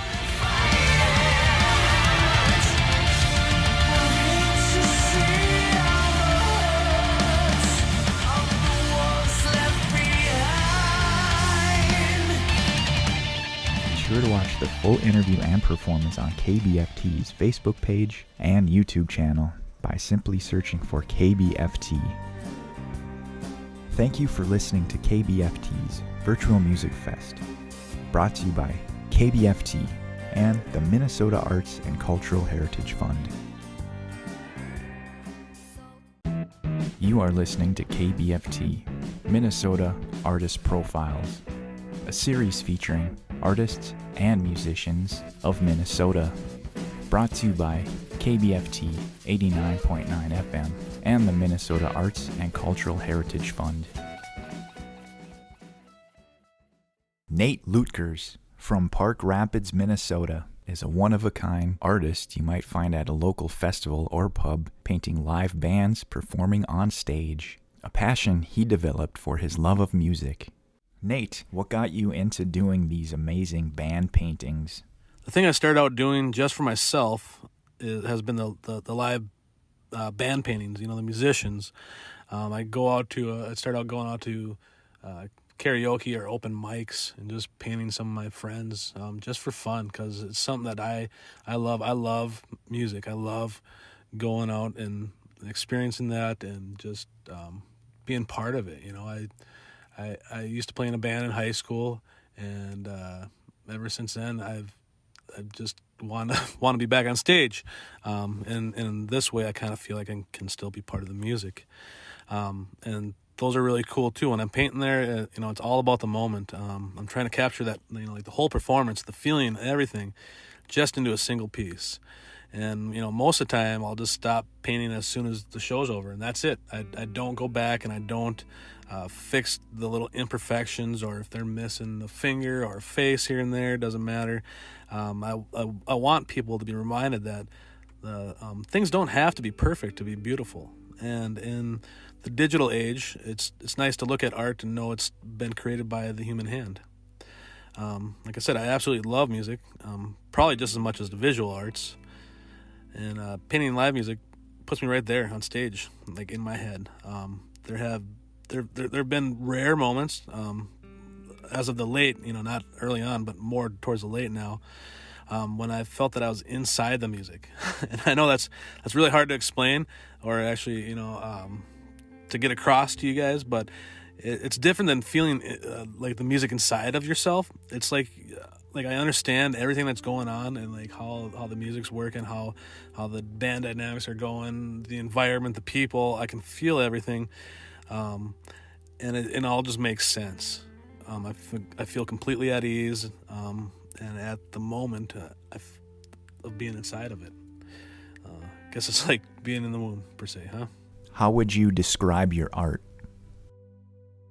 That kind of depends on what or whom I'm creating it for. I'm usually working on ideas for my Paint with Nate classes. Most of those tend to be landscapes, they're usually places I've seen or things that you think that people have possibly experienced in these parts of the woods.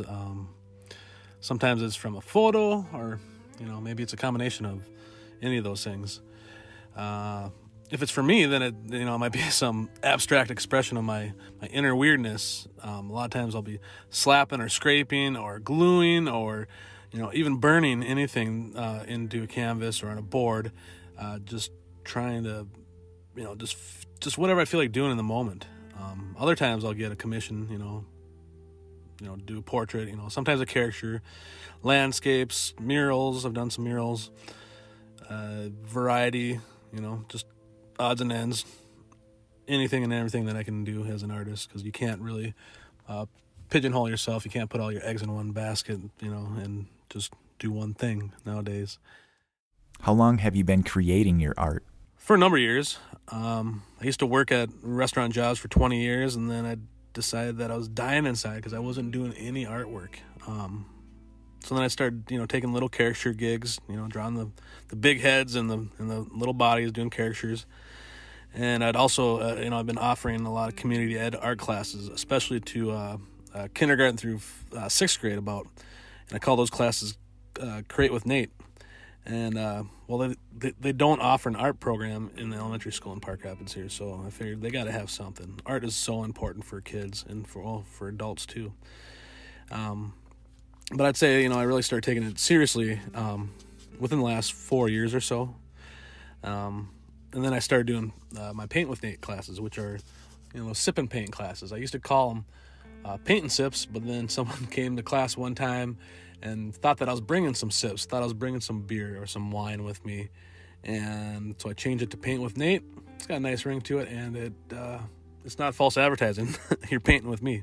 The band paintings I started out doing a couple of years ago when I was at Muskie Days, and I was hired there to do caricatures, and I was drawing caricatures, drawing funny faces for kids and for some drunk adults. But then business was getting a little slow at the time, and I'm one that I can't sit still. I can't just sit around doing nothing. So I got up and I went to my truck and I was like, I got a board in there. I knew that I had a board. And then I also knew that I had some paints. I didn't have all the colors. I maybe had like one or two brushes. And I went and got a cup from the gas station. This is a drinking cup. And I sat up in front of the stage and just started painting the band on a piece of wood. And people really liked it. And then I got some more wood and I painted some more. And people liked it so much that people offered money to buy them. So I was like, well, this is cool. But I didn't do it for the money. I got into it because I just loved doing it. And then I just kept going to, visit my friends playing, like I said, open mics at different locations, and I'd just show up. Who are your influences? My main influences, my kids motivate me, of course, and my wife, of course. My wife motivates like any other wife would motivate the husband, and then my instructor, his name is Zimmy Guan. He teaches painting in Moorhead State, and he came from China, and he just, like, every once in a while when I'm painting, I can hear him whispering some of those weird things that he'd tell me. That didn't make sense at the time, but now they make sense. For some odd reason, they make sense. For example, he told me one time that abstract painting is like an elephant. You can hold the tail and you can hold the trunk, but you can never hold the whole elephant. It didn't make sense at the time, but now I can understand that you can't control it all. You can't control the paint. Let the paint do its work that it's supposed to do, and trust it, and it trusts you, and yeah, it's all good. It comes out just fine. And, maybe Bob Ross, too. Bob Ross, just because he's Bob Ross. And then, of course, music. Music has been huge in my life, and it motivates me. No matter what I'm doing, I got music playing when I'm doing art. What is the greatest thing about being an artist? I think it's the knowledge, or just knowing that you've made something that didn't exist in this world before you were here. That's profound. That is awesome. I teach this to all my classes, but I truly believe that we're all artists. I tell them that anything you do is an art form. So, don't let anyone tell you otherwise, especially yourself. Don't be so hard on yourself. Most people are their own worst critic. Just believe you are an artist. Everybody's an artist. That's what makes human beings awesome, is that they're all artists. What are some of the challenges you faced during the COVID pandemic? Well, this summer, I could still do some classes. It was harder because I had to, spread everybody out and, make sure that masked up and everything was sanitized and all that stuff. But we made it work. It was just the hardest part was, figuring out how to adapt it, how to deliver and facilitate it. And every class was, a different configuration with, a lot of times I do resorts and painting classes that way. So a lot of times I got to figure out who was in what cabin, with who. So I keep those people together and everybody else separate. Then the live band painting, bands, they're not playing as much right now, other than online. I've done some online festivals and things like that, which is really odd. It's kind of cool actually in a way that it's probably something I never would have done if it wasn't for this pandemic going on. I mean, you gotta look at the positive of every negative here, but it's really cool. Like I watch them on my computer screen, and then I got a camera behind me, and I paint them, and then they transpose me painting because I got a camera behind me, transposed onto what they're playing, and it's just really cool. I don't know how they technically do that because I'm not the tech savvy kind of guy, but it is really neat to see this happen. And I've been meeting people that I never would have met. I mean, I haven't met them yet. I've talked to them online. I've never met them, but it's really kind of opening up doors that way. So where can we find more information on you? Mostly right now, it's just Facebook and Instagram right now, but mostly Facebook. Facebook is where I put majority of, like, even the classes. If I have a class coming up, I'll put that on there because there are classes for public as well as private parties and things like that. Do you have encouraging words for future artists? No matter what happens, and this is the most important thing, I'll tell you all. Do not drink the paint water. Okay? Don't drink the paint water. Don't. And that usually gets people, it's more like an icebreaker. People are like getting all tensed up, and I kind of draw it out for a while, and then I tell them that don't drink the paint water, and they start laughing, and it really calms them down. But it's become more of a metaphor nowadays with, like, don't believe what everybody's telling you.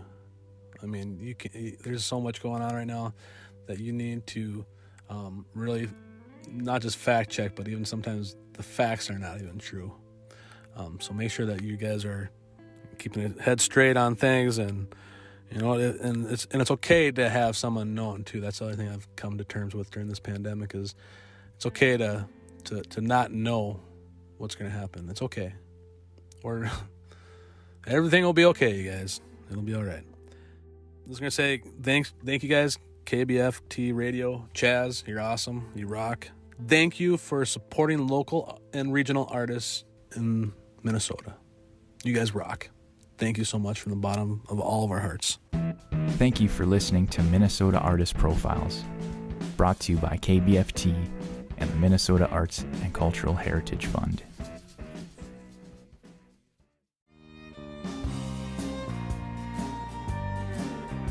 You're listening to KBFT's Virtual Music Fest, a live virtual music series brought to you by KBFT and the Minnesota Arts and Cultural Heritage Fund.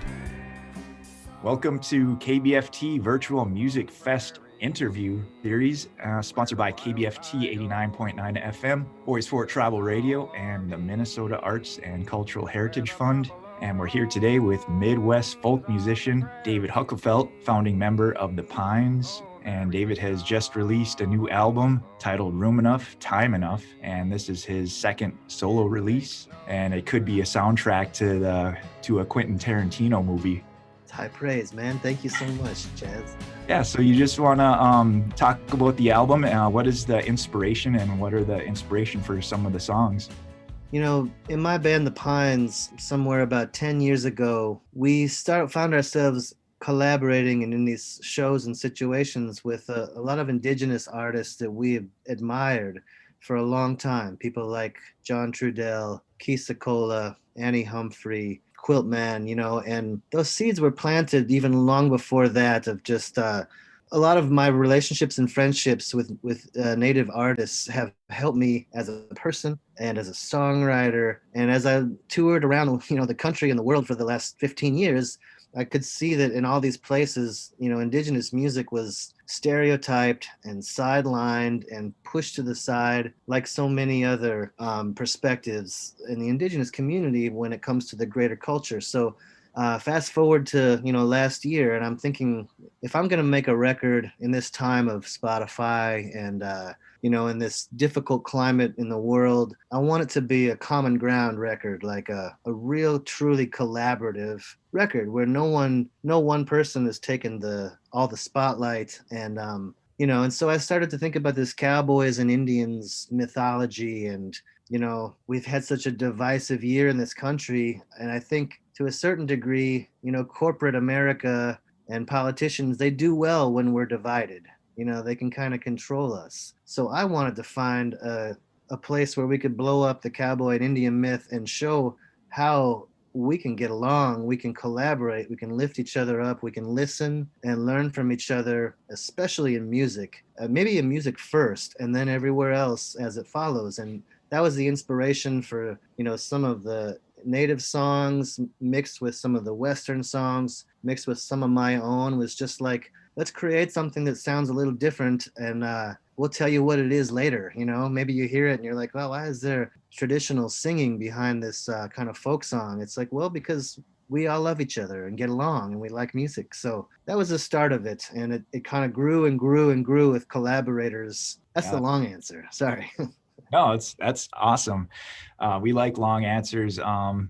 But yeah, I mean, definitely I agree with you on the Native American, with me being in Native American band, starting a Native American band, I know like it's a new frontier and it's a new sound to experiment with and to, to be a part of. And it's refreshing to have that, to put that aspect into art, and it's something that nobody hardly ever does, or it's hardly been done. So, and I applaud your interest in my culture and your sensitivity to my culture, and get it out there in a good way, good positive way. I mean, it means a great deal, because the truth is, we're in kind of a moment too in this country where people are encouraged to stay in their lanes. And as far as, the ethnicity or those boundaries, thanks for having me. Hey, pleasure's all ours. So where can we find you and your music? The best place to get the music is davidhuckfelt.com. This is a time when you can listen to anything on YouTube and Spotify and Apple Music. But if you like what you hear, to buy a vinyl record or a CD or a download direct from the artist, and they go right on their website and order their music, because it really matters. It makes a big difference as we try to get through the pandemic and all that stuff. I agree. So I like to keep things short and sweet. Do you have any words of encouragement to any upcoming artists or musicians? I would say draw a line in your mind beyond which you don't compare yourself to other bands and artists. It's good to watch, to learn, to try to get context, but have a place in your mind where you stop comparisons and you think about your own relationship to music and what part of it makes you happiest, and try to trim back all those other expectations, because you can really get caught up, especially in social media age, with what you're supposed to be doing or how it's supposed to feel, how big it's supposed to be. But really, that would be my advice: is think about what makes you. Thank you for listening to KBFT's Virtual Music Fest, brought to you by KBFT and the Minnesota Arts and Cultural Heritage Fund.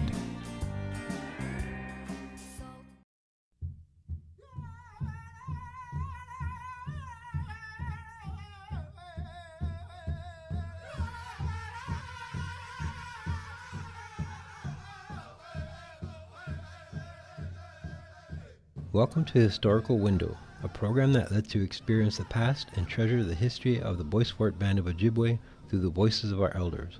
Today we'll be talking with Jerome Whiteman. Oh, my name is Jerome Whiteman, and we're right here. Because if we want to go over there, there will be here. We have to go over there. There will be here. And when we get over to there, we got to move over there again. Because there will be here. And we got to move again. You know what I'm saying? Never mind. Oh, my grade school years were basically just like everybody else are on the res here, because it was very little work. The only work there was at the time would have been logging. And if you were fortunate to have a car or transportation to have a job in town, in town we mean or cook, and that was the way to go. But there wasn't very many people that were doing that. A vast majority of the young fellas, as I understand, back in the day, were quit school to go into the service, be it the Navy, Army, or whatever. So there wasn't very many high school graduates that went into the service in their high school year. I had so many things to do back then. Personally, I had so many things to do I wanted to do, which I did. I was not one of these kids that went with the flow, if you would. I never did go with. I wanted to see what was over the hill, and I went over there and I saw what was over the hill, and basically there was nothing. But at least I went over there to see it. Whereas most of the children, or kids my age, done what everybody else did. I was learning the traditional cultural ways a lot through my grandparents, because my own parents were baptized to the Methodist Church, and I was 8 years old when that happened, and I had no say-so. But my grandfather's the one that both sets of grandparents, were adamant in my teachings and what I should do. Little did I know at that time that that was our way, because I was so engrossed in, if you would, the dominant society. I don't believe in that term, but that's what's used today. Today, I know more than most, but not what I should. That's the way I term it. You talked about going to ceremonies, and do you remember where those ceremonies were at and who conducted them ceremonies? Well, if I remember correctly now, some of the people was Walter Drift. They were placed at his house here, which the location is right next door to his old house. In fact, the old footings of his house are still over there. I remember going down there, but at that time I did not know what I was getting into. It's just that my grandparents said I had to go there and sit down, and watch and listen. When all adults or older people are doing something, you don't pay that much attention. Little did I know that I was picking that up, the things in certain ceremonies and what you should or shouldn't do at these. And at that time, like I said, I couldn't figure out at that time what was going on. To me, boring. I'll be honest with you. I was bored out of my skull, but I had to be there. To get a kid 7 or 8 years old to listen and sit down, is is something to do. But when Grandpa or Grandma gave you a look, you didn't move. What was the look? Can describe the stoic look. I didn't even know how would you say who I was in respect as being an Indian or a white person or a black guy or anything like that. That had nothing to do with me. I didn't know. Like I said, I didn't know, and all I knew is I see the people are on the reservation here. So I figured I was one of them, My first bicycle, that's a good question. I can't recall because there's been so many. See, I come from a fairly large family. A bicycle was for a first step to your little independence, because you didn't stick around the house all the time. Now you could go pedal that bike all over. Granted, there was only one bike in the whole family here, and there was a lot of kids that, how would you say, they even rented a bicycle for an hour for a quarter. Now back then, a quarter was, holy cow, that big coin there was something else. You could ride around the village in an hour and really enjoy yourself. Go to see how long it takes to get over here, over there. Back in the day, when I got my first bike, I had to share with my other brother, and I had a younger brother who was too small to have a bicycle. So what we'd do is we'd hook up with this other kid, and somehow one of us would scrounge up a fishing rod and maybe one or two reels and go over to Pelican Lake, over to Farmer John's, pedal over there for a day. You talked about having two sets of grandparents. What were their names? Well, on my mother's side, there was Bessie Wynn and Albert Wynn. And she came from the Fish Creek area on the lake, on Net Lake here. And my grandfather, Albert, came from Wisconsin. I would say, I heard at times from Medina or St. Croix. Now, I don't really know where exactly. My father's father was John Whiteman. He came from the Captogama area, Seine River up in that area. That's where he came from. And my grandmother, Margaret Benner, was one of the original families from Net Lake here.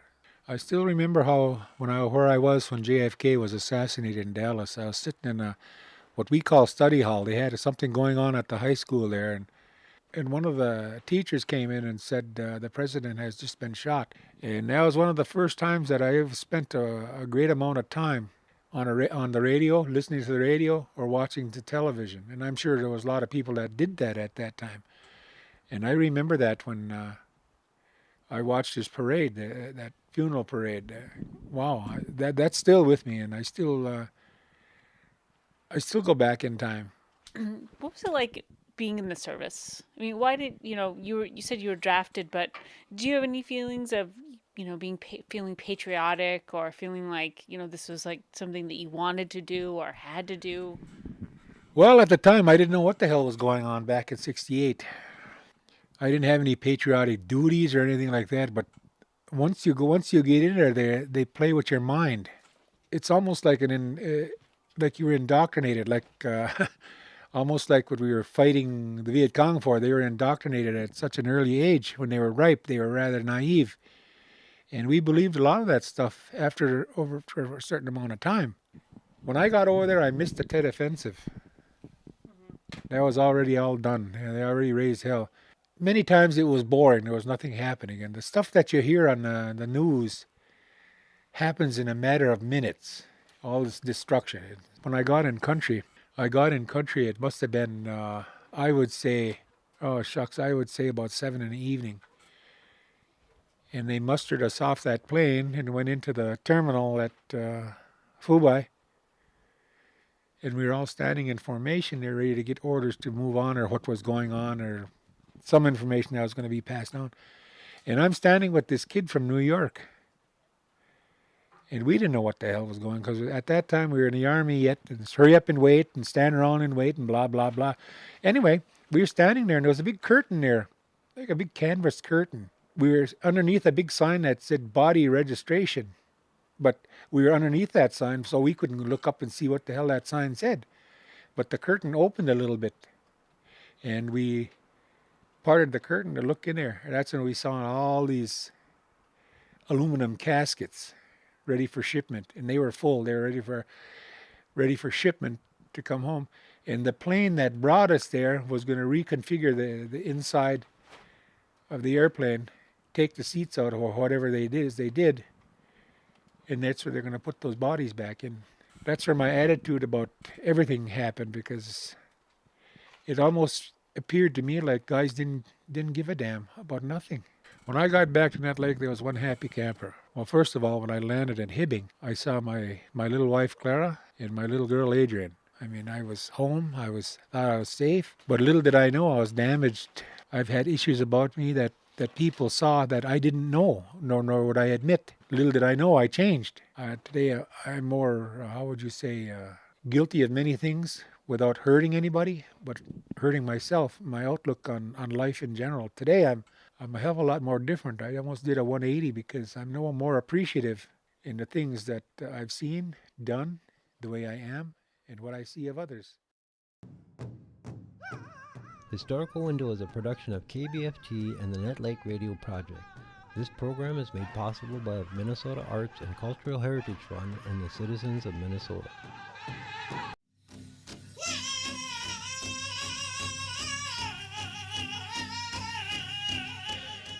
You're listening to Anishinaabe, Ogima, Boys Fort leaders from the present to the past.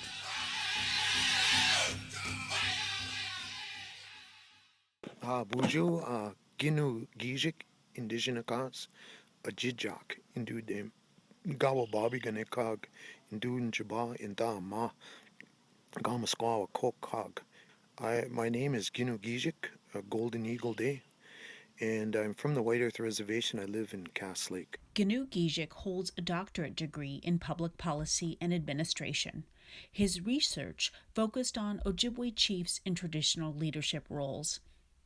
Gijik interviewed 5 hereditary chiefs in Canada, Red Lake, and Mille Lacs. I asked them, what does it mean to be a chief, and what does a chief do? He found out there are many kinds of leaders: warriors, spiritual leaders, and those who are respected in the community. We got to look at what is the smallest unit of leadership, and that would be the hunting group. Families would get together in the summer, but in the winter times they break up into small family groups, and they'd have a leader in that hunting group. And the hunting knowledge that person knew of the animals and knew of the terrain, that meant life or death. Being a chief wasn't just a one-person job, as Gijik explains. So everybody put their faith and hope into that hunter leader because their life depended on it. It literally depended on it. They would die if they didn't succeed. And then when they would come back together, the hunting group, they would come back into their clans. The clans would unite, and then you would have your clan chief in the summertime. A chief is not a director. A chief is a spokesperson of the group. They have to learn how to listen and speak on their behalf. That's it. They're not a director. They are a spokesperson. Gijik's research tells us that people lived in their clan areas. But once the fur trade decimated resources, these same clans were forced to move west. There'd be multi-clan communities, and they would default to the Loon clan or the Crane clan. They would be kind of like the default spokesperson. The life of a chief was not easy. They were the poorest person in the community. If somebody was having a hard time, didn't have anything, they would give them stuff to help them. They'd give them their food. They'd take the shirt off of their back. They were always the poorest one. It's like a vow of poverty when you're the chief or the leader. Leadership wasn't just for men. Women also took on Ogima roles, but in a different way than their male counterparts. They were just as important, though. The women were in charge of the inside circle, which meant the community. And inside the house, they were boss of the house. They were the thinkers. They were like, we need wood, we need this, we need these supplies. And the guy's job was to go out and provide, protect and provide. The man's job was he was in charge of the outside circle. Outside the community where he hunted, he had to know every inch of land. He needed to know where it was safe, where the enemy was, where to go, where not to go. He had to know where the food and the resources were. Back in the day, decision-making was very different from our modern-day tribal governments. Decisions took way longer, over the course of weeks. Gijik explained there were no half-hour agenda meetings. They never had to listen to anybody. I mean, if they thought, that's really stupid, we ain't going to do that. You guys want to walk off the cliff? Go ahead. We ain't going with you. You didn't have to. It wasn't like national law like the United States, which is national law. You have to go by the majority. Whatever they say, you have to do it. Gijik is part of the Crane clan, something he didn't know growing up. He takes that knowledge and the principles that go along with it seriously. But part of the Crane clan is the Crane is leadership clan. Ogi Ma, we win. And so my job is to learn about leadership, and leadership is not being bossy. Leadership is not giving directives. Leadership is working with everybody and listening and saying what they say and going and meeting all of their needs. Shirt off my back, whatever. And so if you see me walking down the road, don't try to get my shirt off my back because you heard this. But if you really need it, of course, I would give it to you. Their power comes from whatever the people give the chief. They instill their faith and their belief and their trust into the chief to speak on their behalf. So the power is the people, not the chief.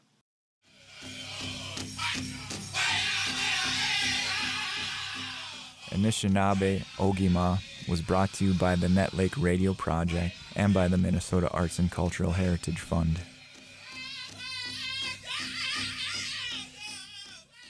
You're listening to a segment about language immersion, honoring Ojibwe culture and heritage.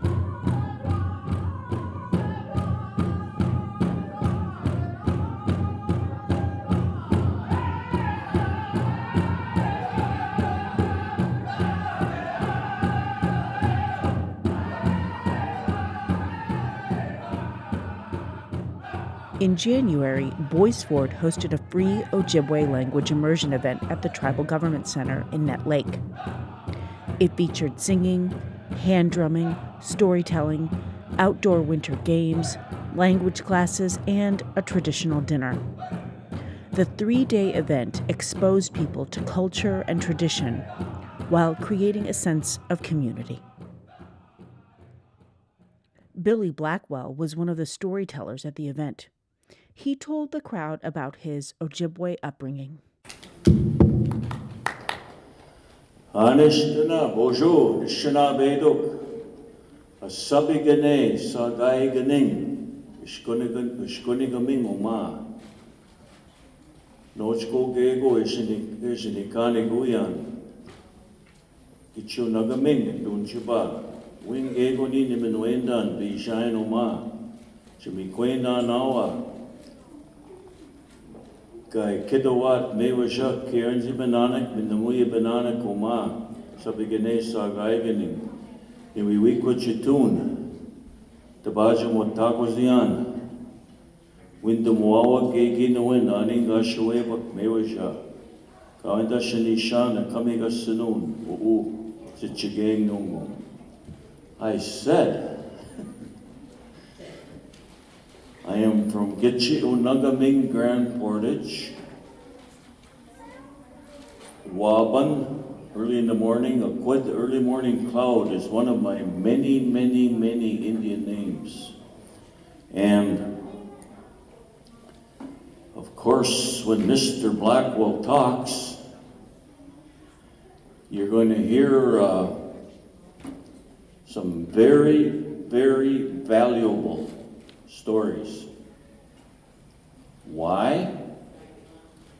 Because when you hear these stories, it is your job to try to remember them, to carry them on.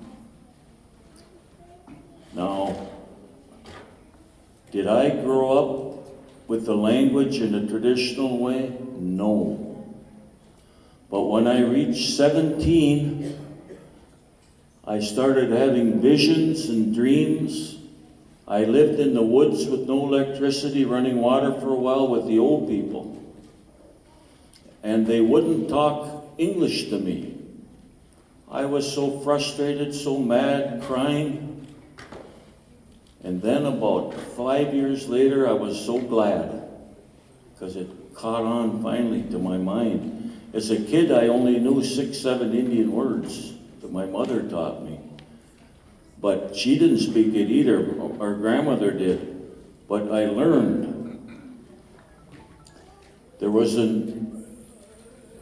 There's so much knowledge.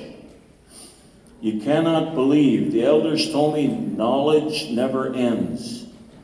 Kagi ge bimadaziwen means everlasting knowledge. When you die, you're going to learn a lot more.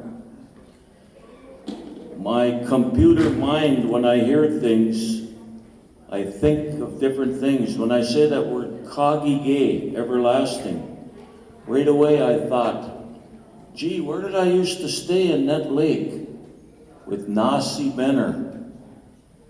Why? I didn't know at that time, but there was a reason for it. I can't remember if his name was Kagi-ge Benes or Kagi-ge Gijik. I think it was Everlasting Thunder, Kagi-ge Benes.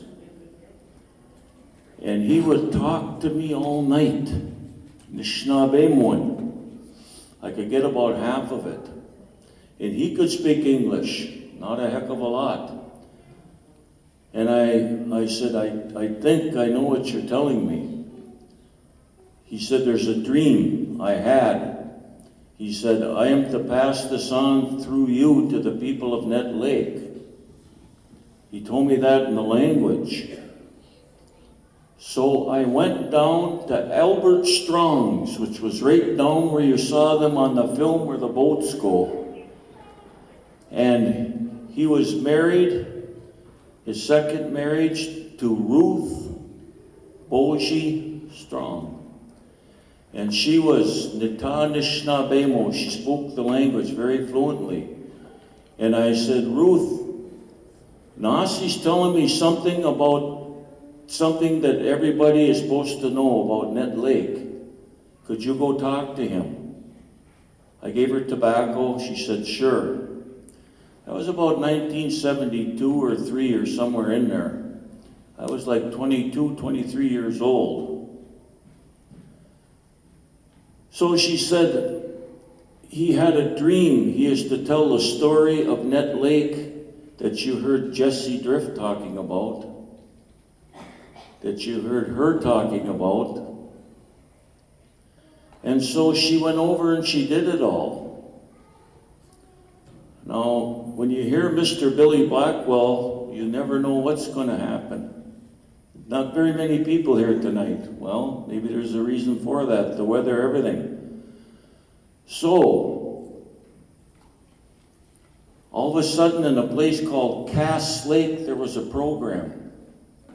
And a guy moved from out west. He'd gone all around. He went to Indian college. He was a tremendous basketball player. He grew up very poor in a place called Ball Club, Bagadawani. His mother was a direct descendant of Chief Buffalo. So I used to drive all the way to stay with him on Sundays to practice basketball, because I was a great athlete in my younger days. I was semi-pro football. I went to Class AA in track. And I played on the state Indian basketball championships with this guy.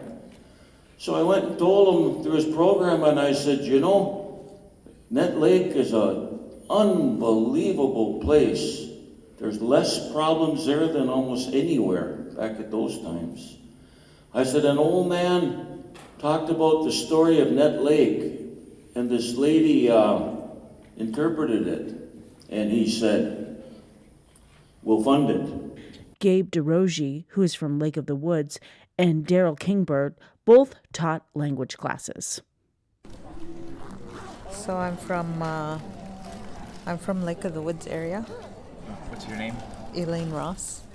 And I'm actually from the same community that Gabe DeRogie's from. Oh, okay. Yeah, and I work for an organization. It's called AKRC. And my co-workers were coming here, and they said, they told me, see, Elaine, this is good. This would be good for you. You could help you learn the language more, or want to speak it, and you should go. So I said, okay, I'll come. And what I'm finding, I kind of gave myself a little test that I told myself last year that I would, in 4 years, I'd become able to speak the language. And what I'm finding when I hang out with my coworkers, because they're fluent speakers, that I'm picking up more and more words, that I'm picking up understanding more. So I think being around speakers is probably the best way of grasping the language. So I'm really glad I came here. Probably will snow tonight. So if I said Tazok Pantabekat, it would make sense, right?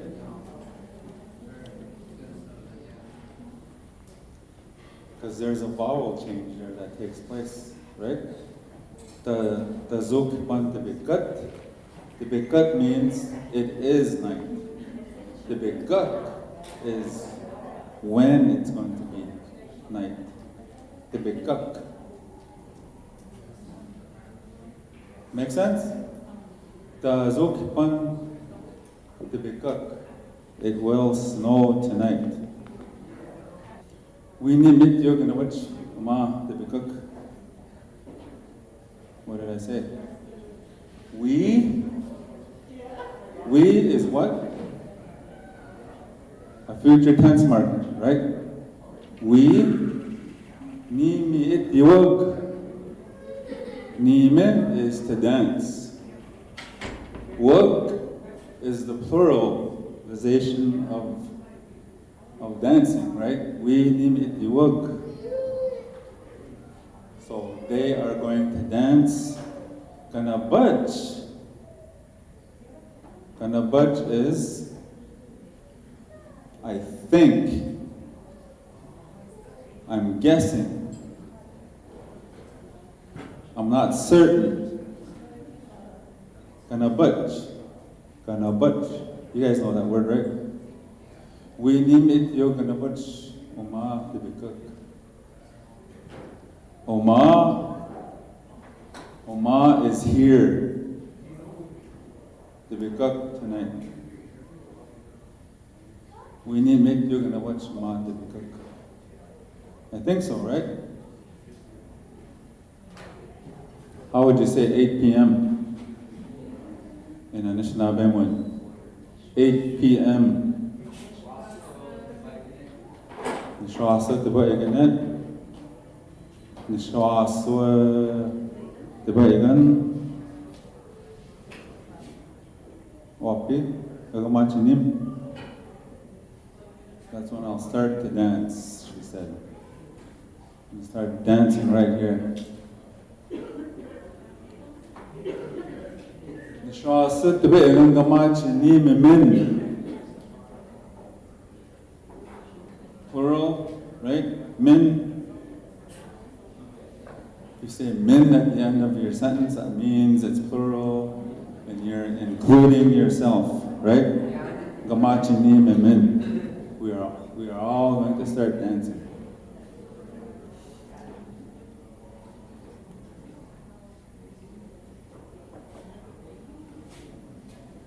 I think we're getting some teams. There's one here, 2, 3, 4, 5. There's a 4-man team right over here.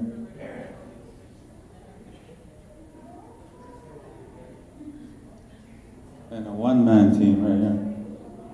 Right? Ani cousin? Spencer. Spencer is in the oil and they're wasting it. This guy that's eating here, his name is Spencer. We Peshigu Kaza. He's going to take on everyone single-handedly. That's what I said. Yeah.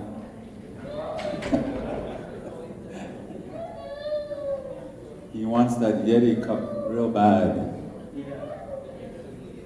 How do you say cup? Menikwachigun. Some places they would say Onaganes. Right? Plural, how do you say it? Naganesan? Sun. S-A-N. Daryl Kingbird also sang a traditional song using a hand drum.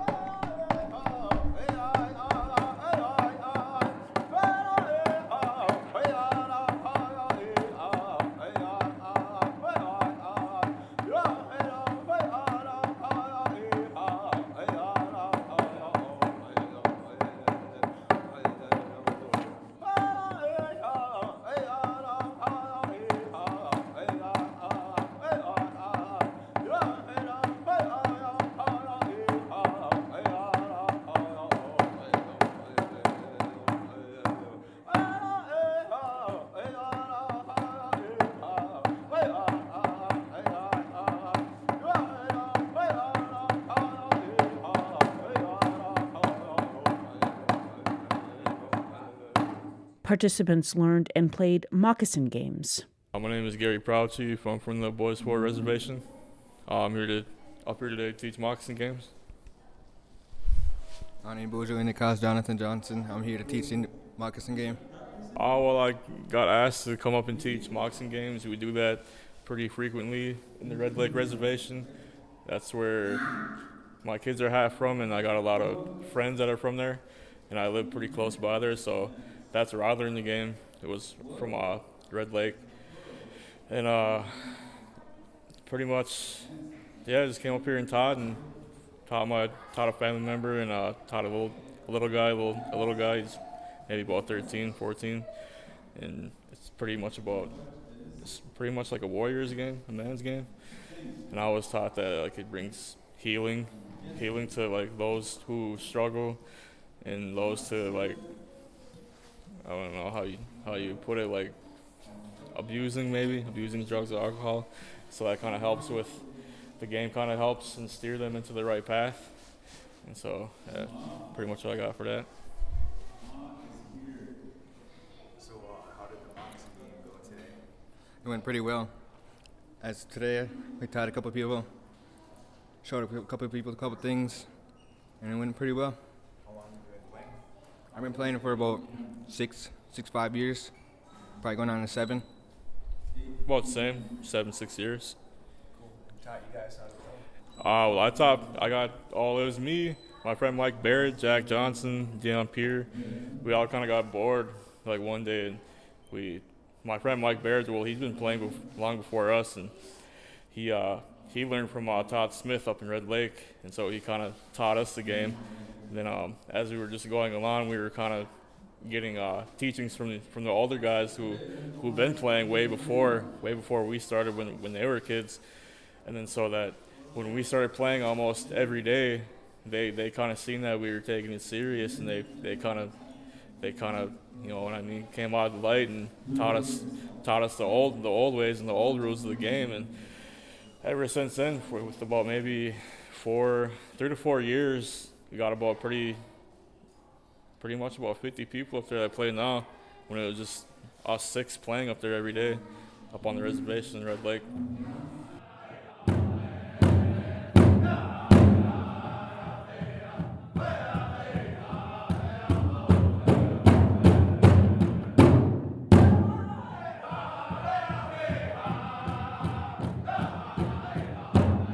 KBFT and Boys Fort are proud to host events like this and will continue to do so. This language segment was made possible by KBFT and the Minnesota Arts and Cultural.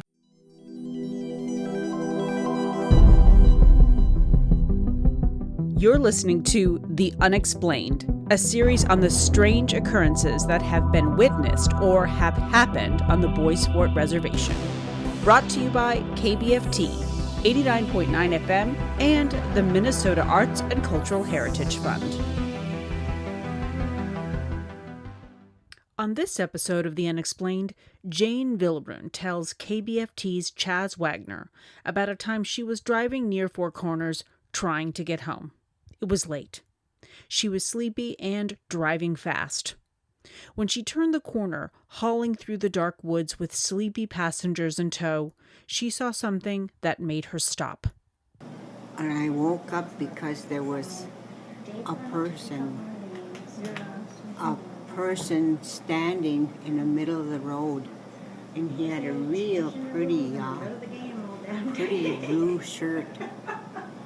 And when I saw him, I looked down and I was going 90 miles an hour, and I was coming up to them corners, and I thought, oh, geez, I thought, 90?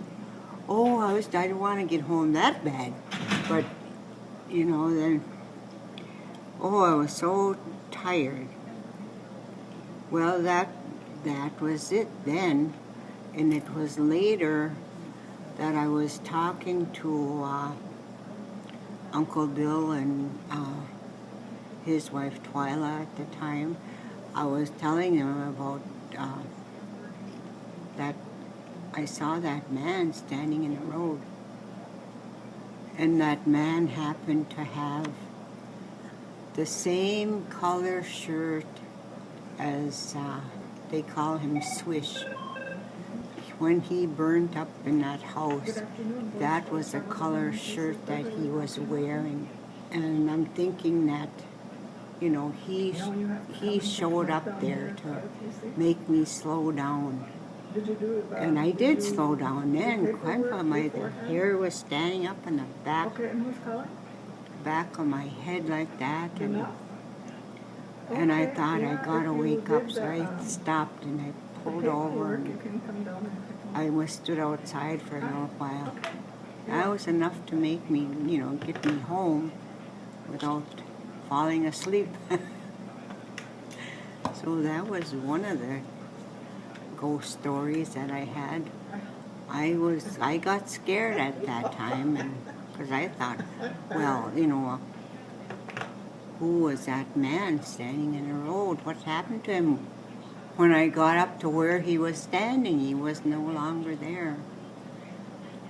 But yeah, it was then that Bill and Twyla told me that that was the same color shirt as Swish was wearing when they burnt up in that house. That's not the only unexplained experience Jane has had. She says she has someone watching over her. Before Earl moved away, him and his family were staying with me. And I woke up one night, and I woke up to the smell of cigarette smoke. We don't have no cigarette, no drinking, nothing in my house. But there was this strong cigarette smoke.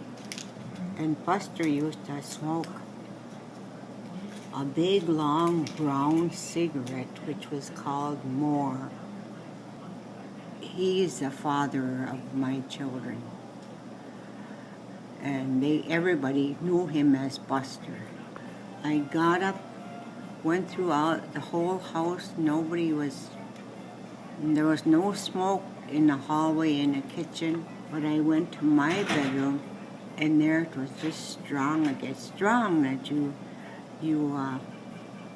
kind of get headachy like. Especially if you don't smoke, you smell cigarette, and it's not a good smell. That happened 2 or 3 times. I was cleaning the top of the stove, and I was home alone, in the house alone. I know that, because nobody was around before that. I was washing that top of the stove like this, and I could feel the pressure of a hand moving down, halfway down my arm, and then I thought, well, did one of them boys come in and I didn't hear? So I went through the house again. There was no one there. And there was another experience that I had there with, the actual feeling of that, the pressure of that on my shoulder down to mid-arm. The Unexplained is brought to you by KBFT 89.9 FM and the Minnesota Arts and Cultural Heritage Fund.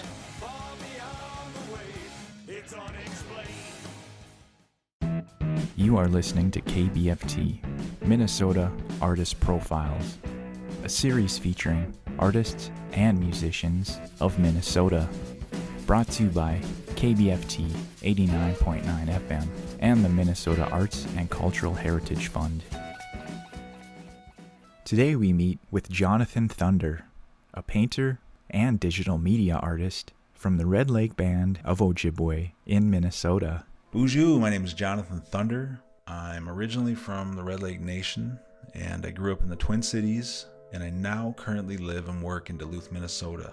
I work primarily as a visual artist. My main focuses are filmmaking, painting, and illustration. My mediums vary from project to project. Throughout a typical year, I work with galleries, museums, other artists, public art organizations, film festivals, and TV producers. I work in the digital world quite a bit.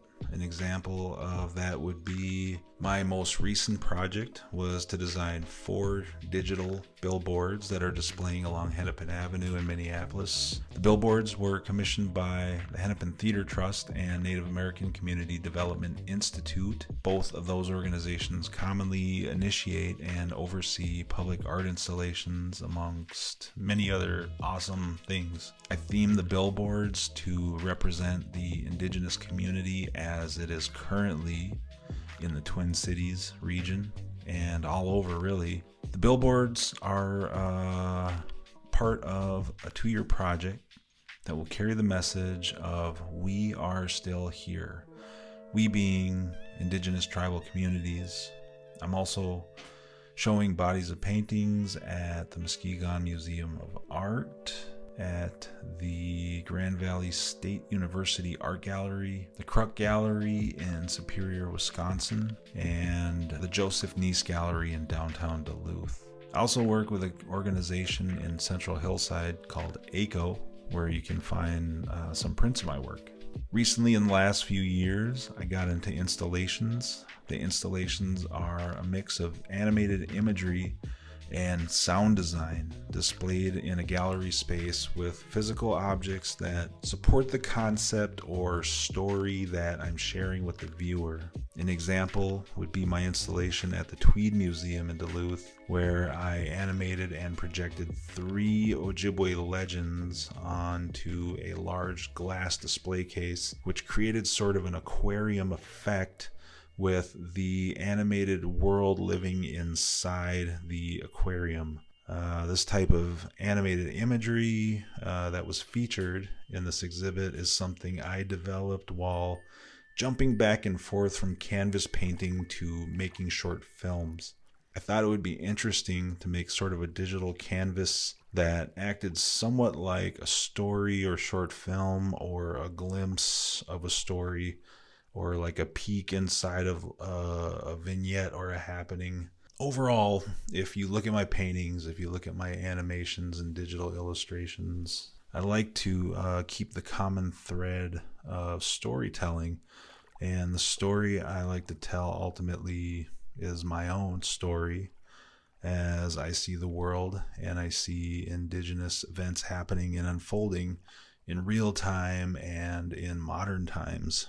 In '99, I went to school in Santa Fe, New Mexico to study painting at the Institute of American Indian Arts. After that, I moved back to Minneapolis and studied animation and visual effects in 2002. During my time there as a student, I started my exhibiting career around Minneapolis just by walking around with a bag full of bad photographs of my paintings and just trying to meet anybody who I thought might maybe show my work.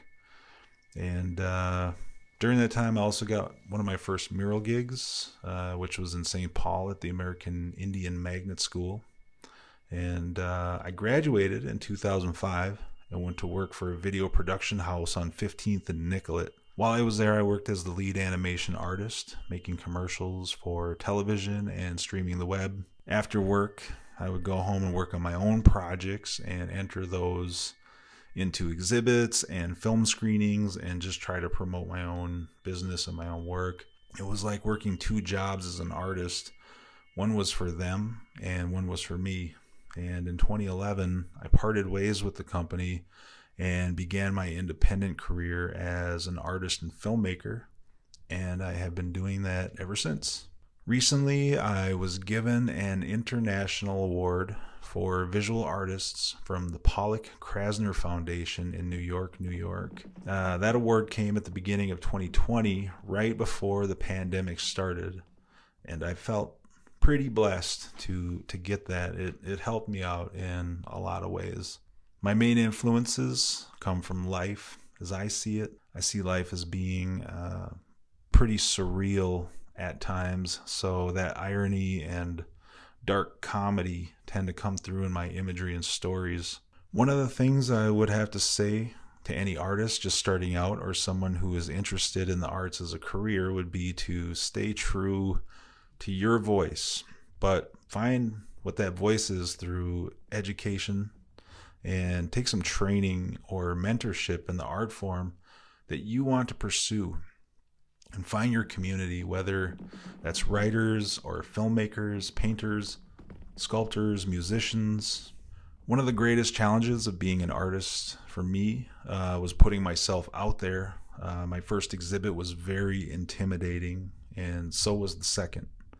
But I learned to make it work, and that meant shaking a lot of hands and talking to a lot of people I didn't know and talking to them about what my work is about. I would say the greatest reward of being an artist for me is the community that comes with it.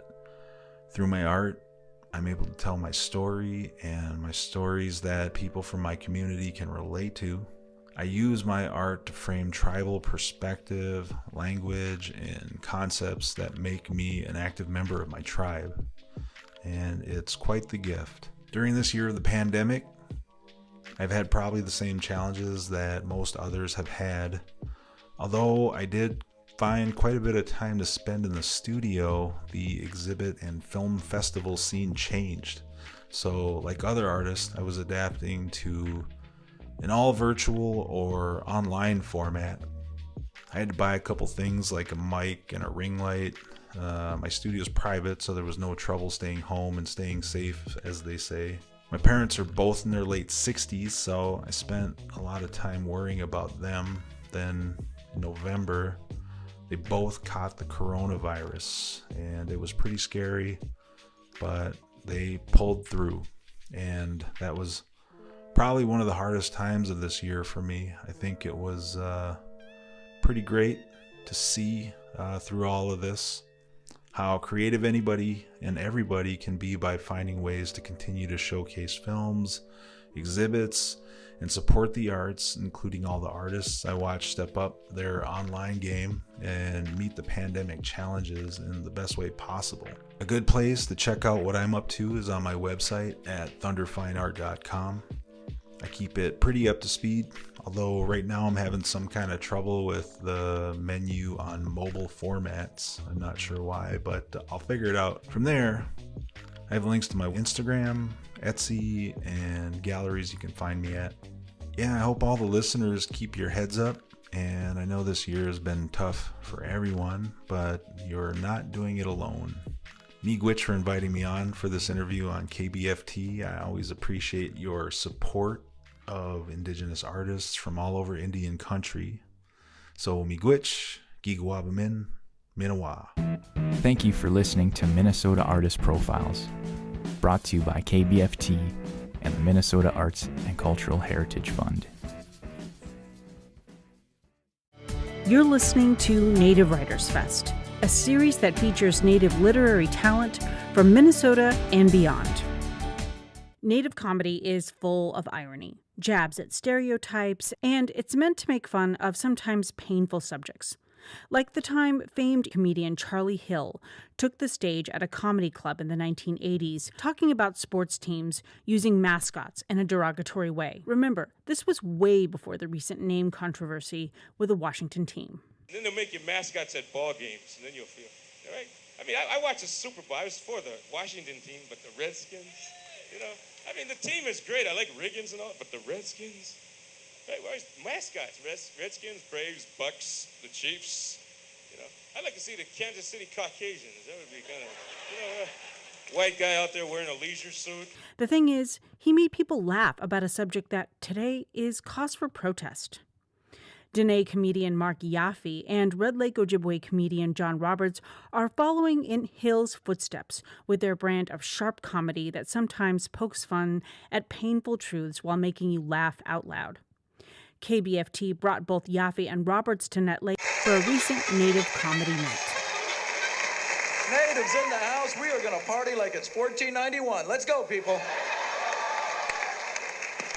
Mark All Yaffe right. Hey, give it hasn't up for had me, what you would Mexican, call a Irish, traditional Navajo, career. Mexico. His first comedy gig was at a traffic school in Southern California. He then went on to take a stand-up comedy class and eventually performed. I did a show, first show I did in front of like 10 people, and like 2 people laughed, and I said, hey, this is fun. So yeah, I didn't let those other 8 people stop me. took off from there. Been to 43 states, 11 countries. Performed on a flatbed in the middle of the desert in Iraq for some Marines. Got my head shaved while I was doing that, and got to do a show on Alaska Airlines for passengers on the way to the World Eskimo Indian Olympics in Fairbanks, and I've done shows in the middle of the South Pacific on a giant rock in the Sierras for a tribal gathering. So it's been. I haven't had a traditional career necessarily, but I've had a lot of fun. Yeah. Today, Yaffe makes a lot of people laugh with his brand of sharp humor that takes aim at social issues while having a good time. Yaffe grew up in Southern California. He was adopted and didn't learn about his Dene heritage until he was 25. He got a letter from his mother along with pictures that arrived at his work, the Department of Motor Vehicles. Sent me this big envelope and pictures of my mom and my dad, and his family came from Gallup area, and worked their way to Los Angeles, and then gave me kind of the whole history, and we stayed in touch till she passed away, and I have half brother, half sister. And even though he's experienced success in his career, there still have been some challenges. One is just being known as a Native comedian. I think the challenge for us is the people don't think you're marketable. They say, well, okay, Indians 1% of the population. There's not a huge demographic to bring crowds. So some of the tribal casinos would be a little hesitant to bring us in unless it's a tribal event or Native Heritage Month, something like that. But the mainstream casinos and mainstream clubs, they just like, one, they're worried, oh yeah, there's going to be, we're just going to come out and bash white people, and it's going to be too touchy. And two, people they just don't know if you're a draw. So, but he said he's worked the label Native comedian to his advantage. So I think it's all in the fact that people are respectful by and large in Native culture. I guess maybe it's just the times, and now I guess Indians are in. Tanya Joe Hall. Are we live? Yeah. Oh, hello. My name is John Roberts from the Red Lake Nation. Full-blooded Ojibwe. I'm a married father of 12. Yes, 12 kids. I do know most of their names. I've been doing comedy since 2009. John Roberts was inspired by his Uncle Joe. He said his Uncle Joe used to diffuse tense situations, like the time they were all in a tornado shelter together. Well, comedy to me, since I was a kid, I had my Uncle Joe. He passed away in 2002, and he was the one of the family. He had the energy, always making people laugh. I remember this time we were in, it might have been a tornado, and the whole family had to go downstairs. My grandparents, my uncle, his wife, my mom, my sisters. We had to go downstairs, shelter in the basement, and it was dark. All the lights were out. The power went out, and he was just there. Not telling jokes, but he was just keeping the mood light. Making sure everybody wasn't panicking, and it was just. I was thinking, man, that's somebody you need in intense situations to, lighten the mood so people aren't scared. Keep them calm so they don't, whatever. Roberts grew up in South Minneapolis at the Native housing development known as Little Earth of United Tribes. Today, his life revolves around his kids and being a foster parent. Trying to make my res a little bit better by contributing the best I can. I used to be a volunteer softball coach, baseball coach for about, I think, it might have been 10, 11 years. Yeah, just pretty much keeping busy. Trying to be a positive influence on the nation, 4 years ago, Roberts teamed up with fellow comedian Robert Fairbanks, where they embarked on a trip to Hollywood for a documentary called Res Comedy. To be in northern Minnesota and to call yourself a stand-up comedian, well, it sounds like a movie premise.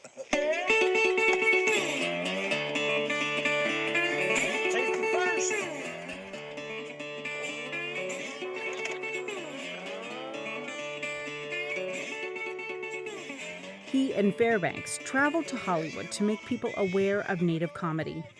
And they made a film about it. Roberts said that surviving in comedy isn't an easy business.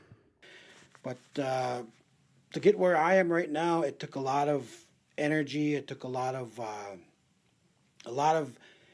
getting told no. You know, you got to be persistent in going after what you want. You know, it's a lot of work.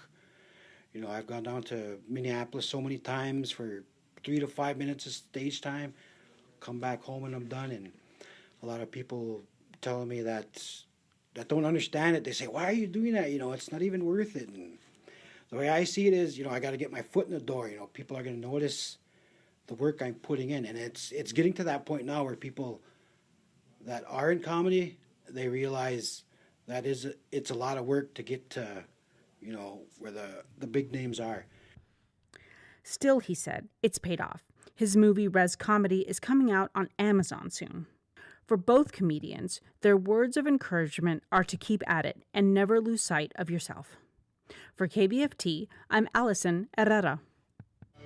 Native Writers Fest is a production of the Nut Lake Radio Project and is supported by the Minnesota Arts and Cultural Heritage Fund. You're listening to Native Writers Fest, a series that features Native literary talent from Minnesota and beyond. Linda Lagarde Grover is a Boys Fort band member and an award-winning writer. She teaches at the University of Minnesota Duluth in the American Indian Studies Department. Lagarde Grover was born in Duluth and is the oldest of a large family. She knew that there was something in her family that was never talked about, and that was the boarding school experience. She said it was like a shadow over her past. Her grandparents met at the Lake Vermilion boarding school near Tower, Minnesota, but she didn't know the full extent of that history in the United States until she started doing research on boarding schools while working at the University of Minnesota. Over time, she learned how they started off as mission schools and then became a tool to erase Native culture and identity by making children learn, quote, white people ways. She says it was a form of genocide. But the big boarding school era didn't begin until after the Civil War, when a man who had been a career Army officer who had worked with Indian people and with Indian scouts, I guess you'd call them in the Army, and with Native prisoners, had this great idea, he thought, for a new way to deal with a big problem, which was that, you know, the Indians were like breathing and stuff.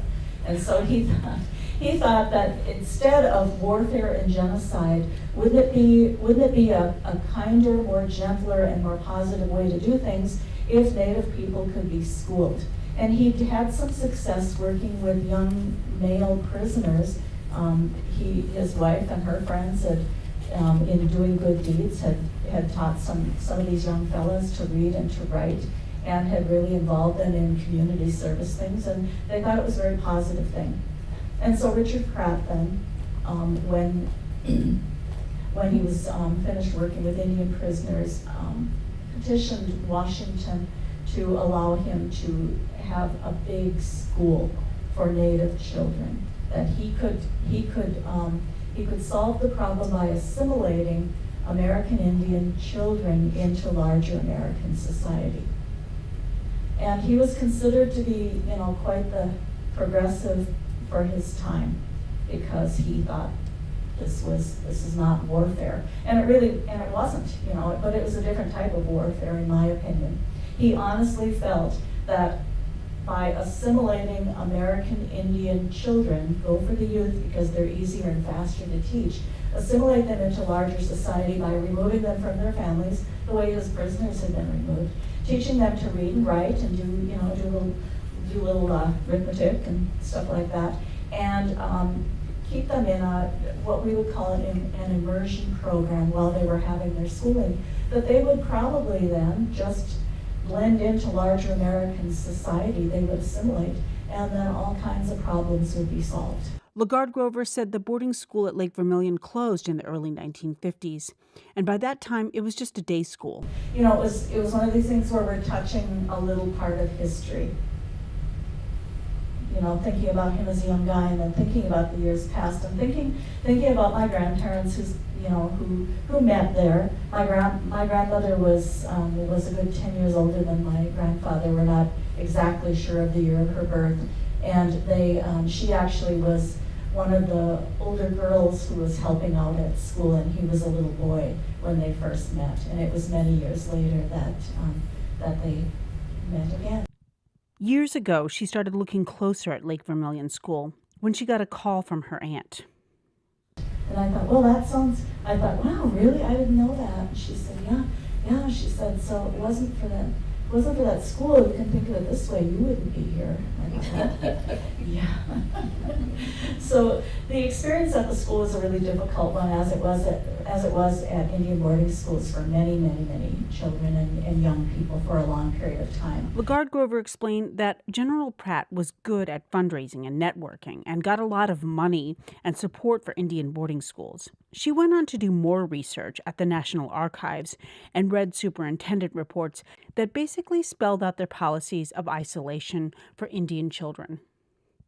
All of this research influences some of the characters in her books. Writing about the experience her grandparents had at Lake Vermilion is one of the ways she remembers what they did for her to be where she is today. For KBFT, I'm Allison Herrera. Native Writers Fest is a production of the Nut Lake Radio Project and is supported by the Minnesota Arts and Cultural Heritage Fund.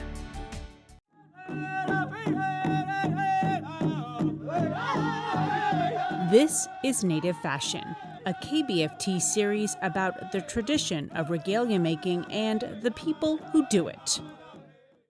Tell me your name and tell me where you're from. Roberta Reibel, I'm from Leech Lake. And tell me, now you have these incredible earrings. I am a huge admirer of earrings. And in fact, a couple of years ago, I started not buying earrings from Target or anywhere else. I only buy them from the people that make them. And tell me who made your earrings and can you describe them for me? My mom made my earrings, and she also makes all my kids' regalia. They go on the powwow circuit, and they go dancing. They go in the competitions as well as the traditional powwows. And there are certain ways that each elder, usually elders that teach us that do the beadwork and beadings, but I don't actually do them myself. But the ones I'm wearing in particular, they're black and white, and they have the rhinestone banding. She actually has a whole lot of friends all over that do sell the stuff to make. And she comes up with her own creations. How long has she been? She's sitting right here. Tell me how long she's been making earrings or beading. I would say for years. For years. She's, I don't know, it actually depends on the person too. Some do sell their beadwork for profit, some don't. And she is actually one that doesn't really sell it for profit. She actually does gift them if she needs to, and for family members and close friends, things like that. And who taught your mom how to bead? I actually don't know. That would be her question, I guess. She watched her mom do it and picked up and learned. And she has friends that do it as well. And they share kind of some of their designs and things. And there's or tutorials. There's actually no certain way it is to be done. Everybody has their own way of doing it. So that's what makes them so unique. Yeah, and is yours a kind of a modern style beadwork? Yep, there's actually all different types of beadwork. And you can use bugle beads. There's the smaller beads. Depends on how they're cut and everything like that. There's different sizes, so it depends on I guess the preference of the person who's wearing them. Yeah. Well, they look beautiful on you. Thank you. Well, thanks, ladies. Thank you. Native Fashion is produced by the Nut Lake Radio Project and the Minnesota Arts and Cultural Heritage Fund.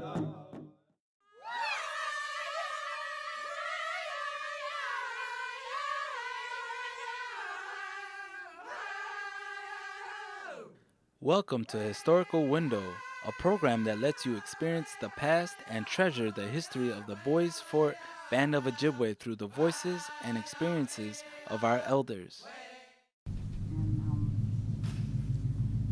My dad's name was William Smith.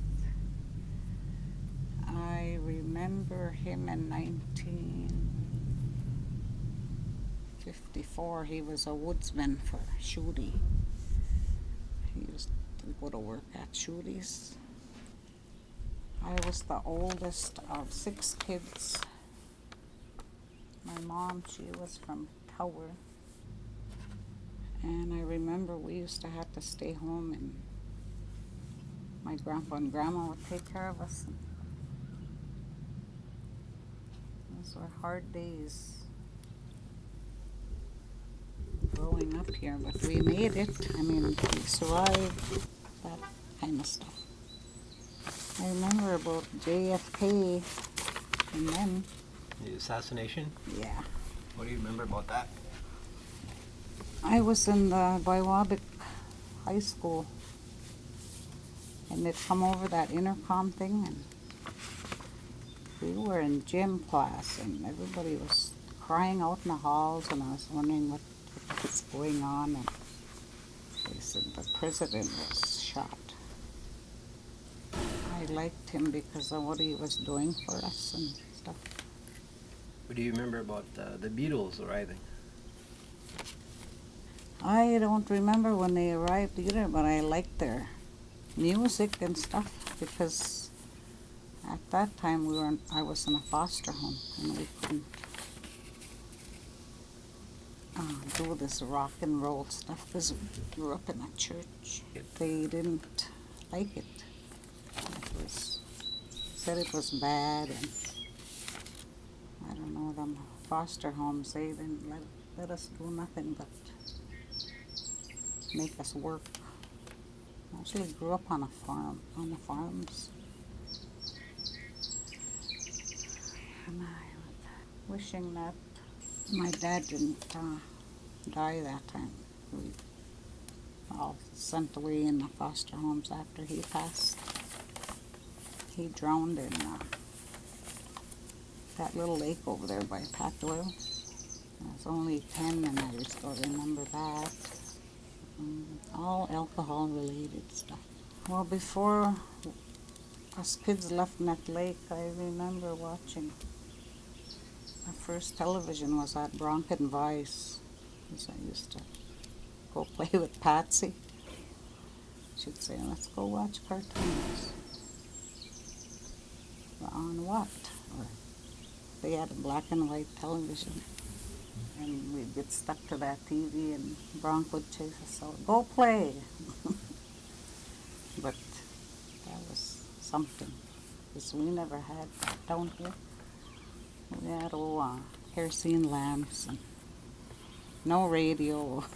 So where I grew up at, we couldn't get into that stuff. Where was the foster home? Was that by Wabick? By Wabick.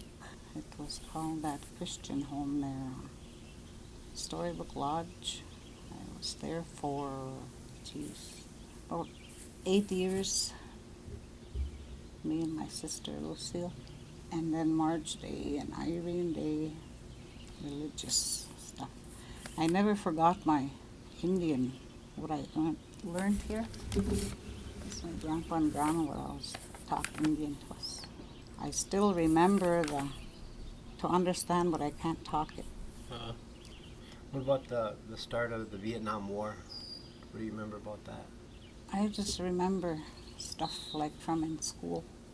When I come home for visits here, friends and stuff, Mavis and would tell, yeah, Mike and them are in the service. They went to Vietnam, and then I'd have a lot of questions like, well, how long are they gone? And it's weird the way I grew up. So I encourage my kids now to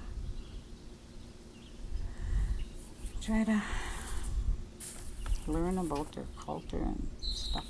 And I'm glad they didn't have to go foster homes and stuff. Take care, themselves and stuff. Don't go through what I went through and all this stuff.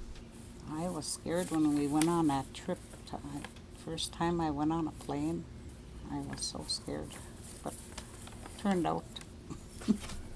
Made it back, huh? Yeah. What do you remember about 1969? 1969, that was when my son was born, Donnie. A good year then, huh?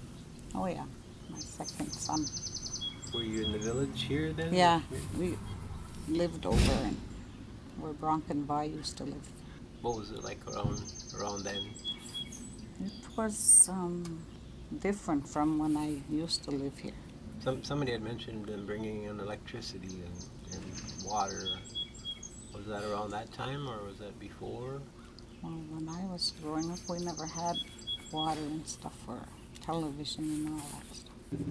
Do you anything stick out in your mind in the community of a historical event that changed things here? What do you think made a big impact on the community? That brand new school. I see the kids now are smarter.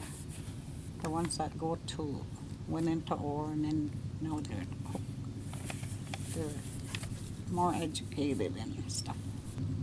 How do you feel like when they paved the roads, all the roads used to be dirt and paved the roads, do you think that had any impact on the community? Oh yeah. Then the street lights. There used to be pitch black around here. Years ago. I made sure I was inside too.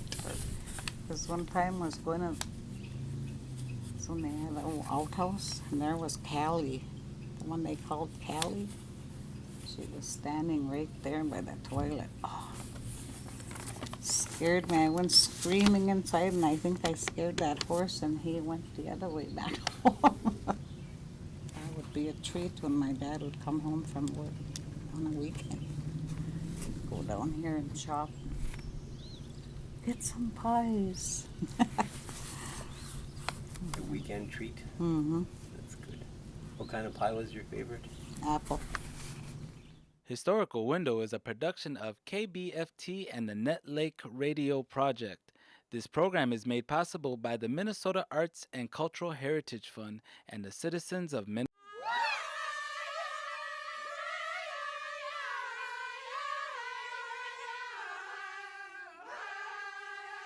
Welcome to Historical Window, a program that lets you experience the past and treasure the history of the Bois Forte Band of Ojibwe through the voices of our elders. Today we'll be talking with Maurice Chosa. But I was one of those guys, since I lived in Pine Ridge, I was always on the other side of things. It's just like I took, in speech class, we'd have these debates in class. And so one of the debates was rock and roll, good or bad. And of course, everybody signed up to be on the good, on the so I signed up to be against it. Well, they scored the debate and my team won. And everybody was so mad at me. They forgot that I just before that, about 2 weeks before, won the chocolate chicken at the Easter hop. I won the bop contest. But they believed that I just hated rock and roll. I had to dance. It was a record hop because we obviously couldn't afford a big band to come in there. But Get Rhythm, the song that we played in the finals, when I won the bop contest.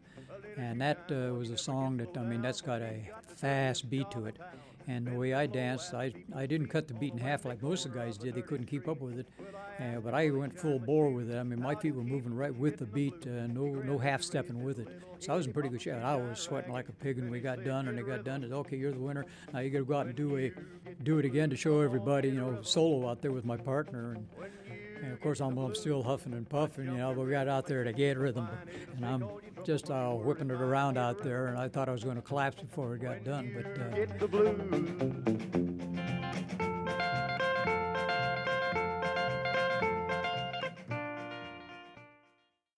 Within the past week, unmistakable evidence has established the fact that a series of offensive missile sites is now in preparation on that imprisoned island. The purpose of these bases can be none other than to provide a nuclear strike capability against the Western Hemisphere. I was really concerned about it, the possibility of World War III and how it was handled in the first place. I didn't really agree with the way things were handled initially to begin with, the start of it. Being brought up, to be patriotic and to, I wanted to join the service, in case there was a fight. And then at the age of 18, when I was finally old enough, I did go ahead and join the Marines. And the Cuban Missile Crisis was a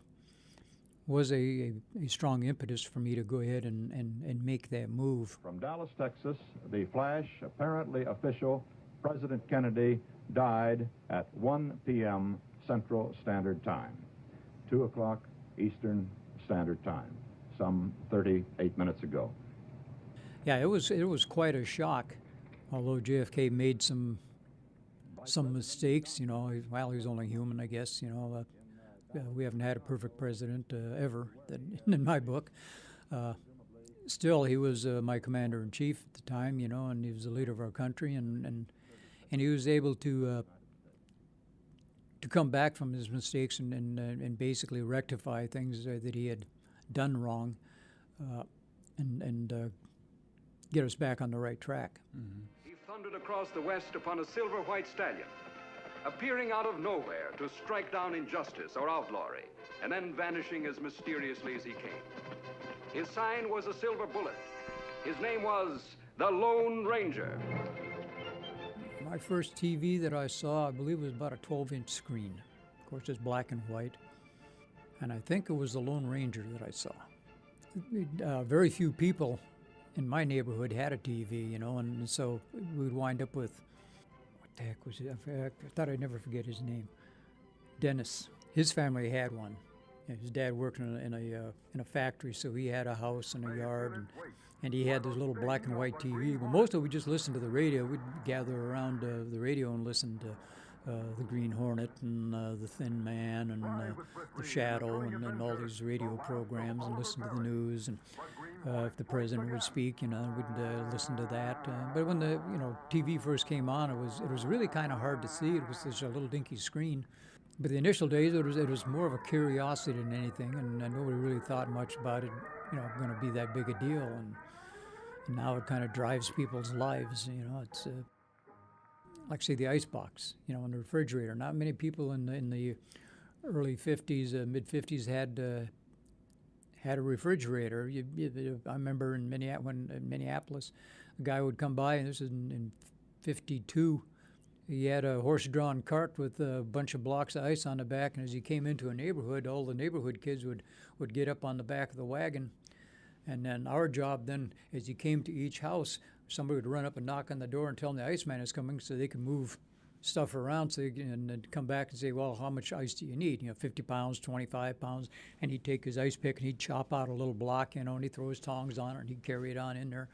And we'd ride it on that thing, and for our reward, we got to eat ice chips in the hot sun. That was our big treat. And then we get to the neighborhood line, and we'd get off to avoid a big fight because they're the neighborhood kids from the next neighborhood would be, and they'd take over.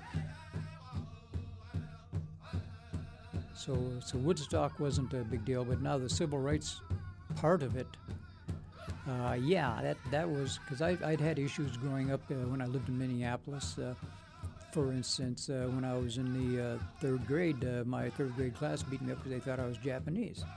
Well, this is 3 years after World War II. I was, out in the sun, I was a lot darker. I get, even though I can pass for white now, I can get pretty dark in the sun. And, when I come into school in September, I've spent the whole summer out. I'm brown as a berry, as my mother would say. And people thought I was Japanese, so one day at recess, I step outside, and my whole third grade class, girls and all, spent the entire recess just stomping me up again, just kicking the hell out of me while I was up against the wall. So and I went home, and Mom, I was taking my bath, and Mom saw the bruises on me, and she asked what happened, so I told her, and I says, what are we? Are we Japs or what? We never ever talked about being this race or that race. We just lived. And so she explained to me, well, you're an American Indian. You're as American as anybody. So I healed up, and I went back to school, and as we're getting ready to go out to recess, I told everybody, I'm an Indian, I'm as American as anybody. Got outside, and the class kicked the hell out of me for being a dirty Indian. That kind of helped with some of the problems that way, but you could see the issues, like when I went to school, because I was a dumb Indian, there was a feeling I gradually got is that I'm sat in the back of the class, whereas the normal deal was they would seat you alphabetically. A, B, C up front, well, my name starts with C, I should be up near that second row, but I was always stuck in the back. When they'd be asking questions, if I thought I knew the answer, like all kids, I'd hold up my hand. But they never called on me because, what could I know? So there was a fair bit of racism and a need for the movement to happen. Luckily, Martin Luther King came on, and they were able to get some people like Rosa Parks and some of these other people to stand up and take the issue head on.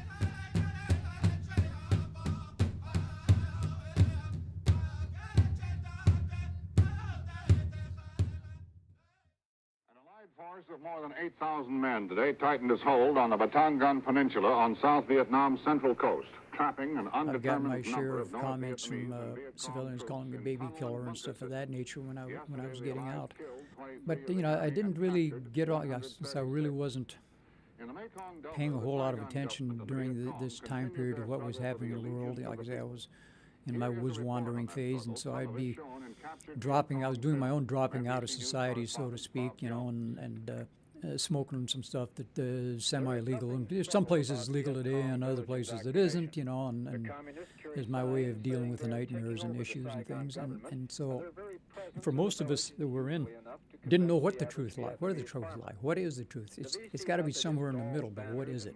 And the politics of the war were such that as it was going on, that those that wanted to go were largely left in the States, and those that didn't want to go, I've seen it time and time again, were sent. You know, those that didn't want to go, they'd send them and keep the guys at home that were volunteering to go.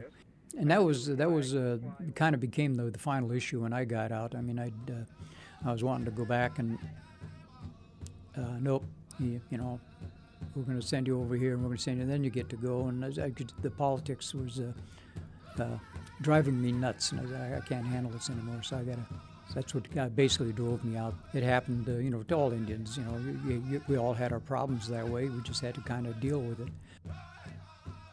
Historical Window is a production of KBFT and the Net Lake Radio Project.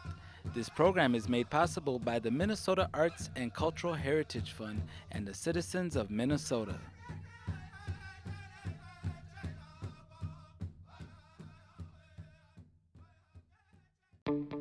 Welcome to Boys Fort 90. Boys Fort history in 90 seconds.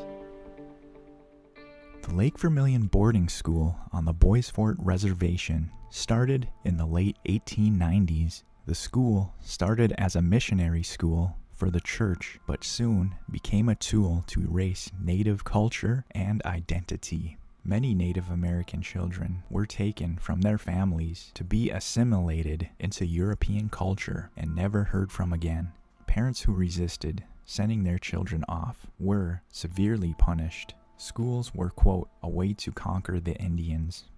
The boarding school era in America started in the late 1870s with the first school opened in Carlisle, Pennsylvania. Approximately 100 schools were open on and off Indian reservations across America and were funded by the government. Lake Vermilion was the primary boarding school in the Northland. In 1934, the boarding school era ended with the Indian Organization Act, which began the process of shutting down the schools. Lake Vermilion was one of the last boarding schools shut down and lingered on into the 1950s. Today, many of our elders were affected from this boarding school that was on our reservation. Boys Fort 90 is produced by KBFT Radio and the Minnesota Arts and Cultural Heritage Fund. You are listening to KBFT, Minnesota Artist Profiles, a series featuring artists and musicians of Minnesota, brought to you by KBFT 89.9 FM and the Minnesota Arts and Cultural Heritage Fund. Jesse Dermody from the Brothers Burn Mountain Band is more than just your average musician. He's also a writer and an artist who is definitely sculpting something original and unique. He utilizes things he acquires out on his hikes in the wilderness. My name is Jesse Dermody. I'm a poet, a sculptor, and I'm a musician, a drummer in a band with my brother called the Brothers Burn Mountain. I'm living north of Duluth in Cotton, Minnesota, out in the backwoods, kind of in the boglands, the higher parts of the boglands. And we really love it in northern Minnesota. It's a true home for us.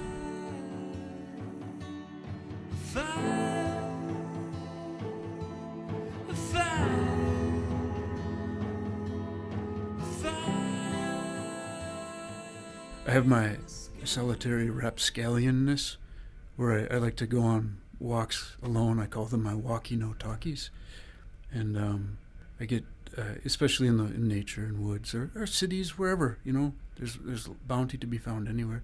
Little patch of woods or national forest, along winding trails or lakes and rivers. And I'm a scavenger for sure. I can't help myself, so I always, for material for my sculptures, I always carry at least a small bag with me on my hikes. And I'll collect driftwood. Sometimes I have a pretty good sixth sense for finding animal bones. Sometimes I'll come back with 20 pounds of animal bones because I just, boom, oh, there's another one. Holy cow, I go off trail, bam, another one, bam, bam. Get hit left and right it's like finding a deer skull is much more thrilling than finding a $100 bill on the ground for me. So I get a thrill out of this stuff. And I scavenge for, materials, for found items, what have you, wherever I am. I'm constantly finding things. And also for found sounds, for songs that my brother and I create together. It's the same thing.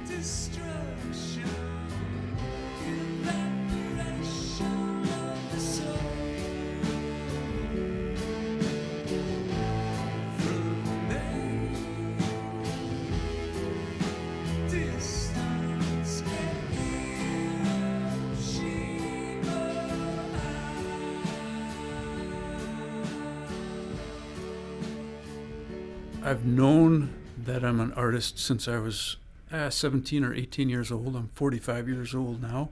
All the art forms, the poetry, the sculpting, and the music came fairly simultaneously in my life at that age, which isn't necessarily that young.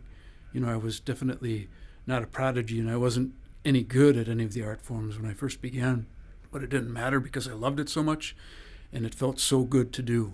The art forms are just natural occurrences. They happen to me, from me. The art forms, they do very much gel together, and the differentiation between each of them is very subtle and extremely interconnected, where poems can come from sculptures, sculptures can come from songs, and getting the rhythms of hiking in nature is extremely important to my artwork, because the energy from nature seems the most spontaneous and fresh and inspiring, and healing. And I want to get that healing energy in my artwork, because I think that's our job as artists, is to first heal ourselves through our artwork, and then maybe if the artwork is good enough and other people experience it, there can be a healing power for other people as well. And that's the whole purpose of artwork in a culture, is to heal. And to be a good medicine.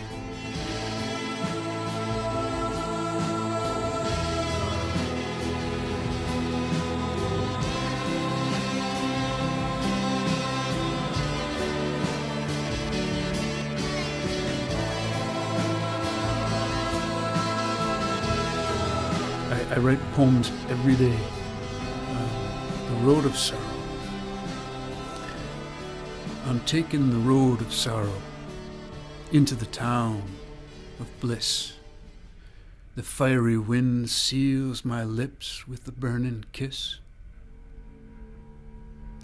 And the rain will be a-comin'. You can tell by the swallow's flight. Sometimes things are better when they're wrong than they ever were when they were right. When right is apoplectic and doesn't stand a chance, and being wrong and full of love, down the road we dance.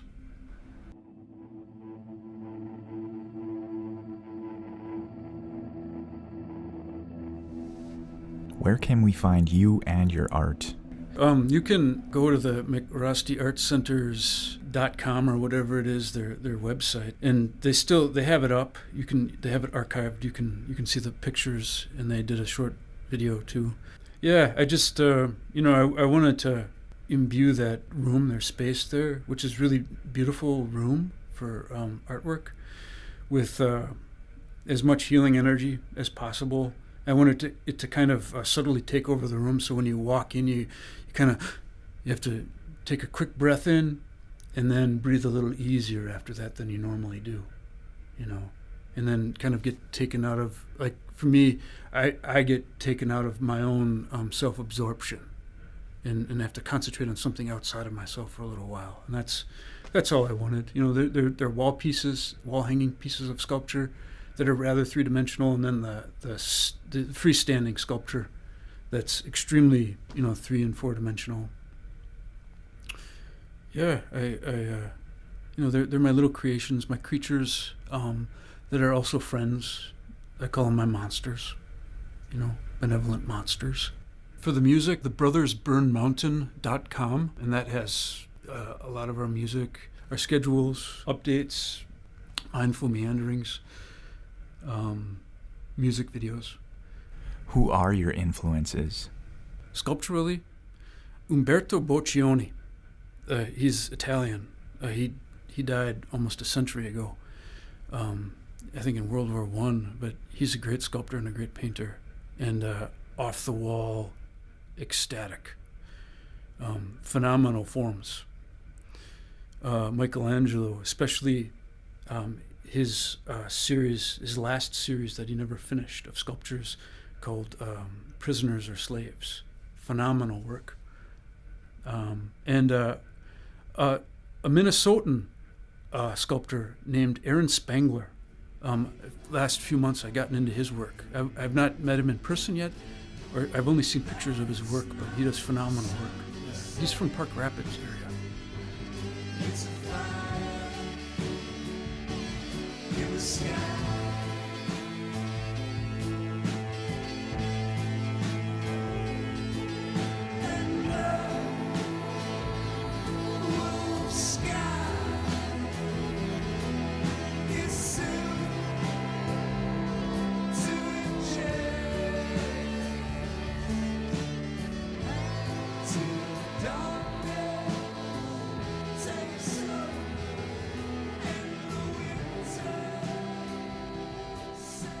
Do you have words of encouragement to future artists?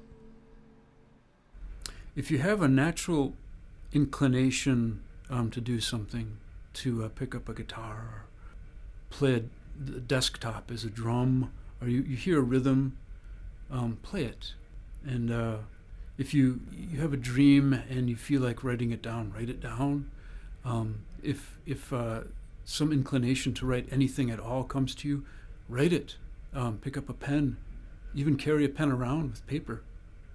Write the stuff down and be passionate about it. Live life with passion and live life in ways that will keen our senses.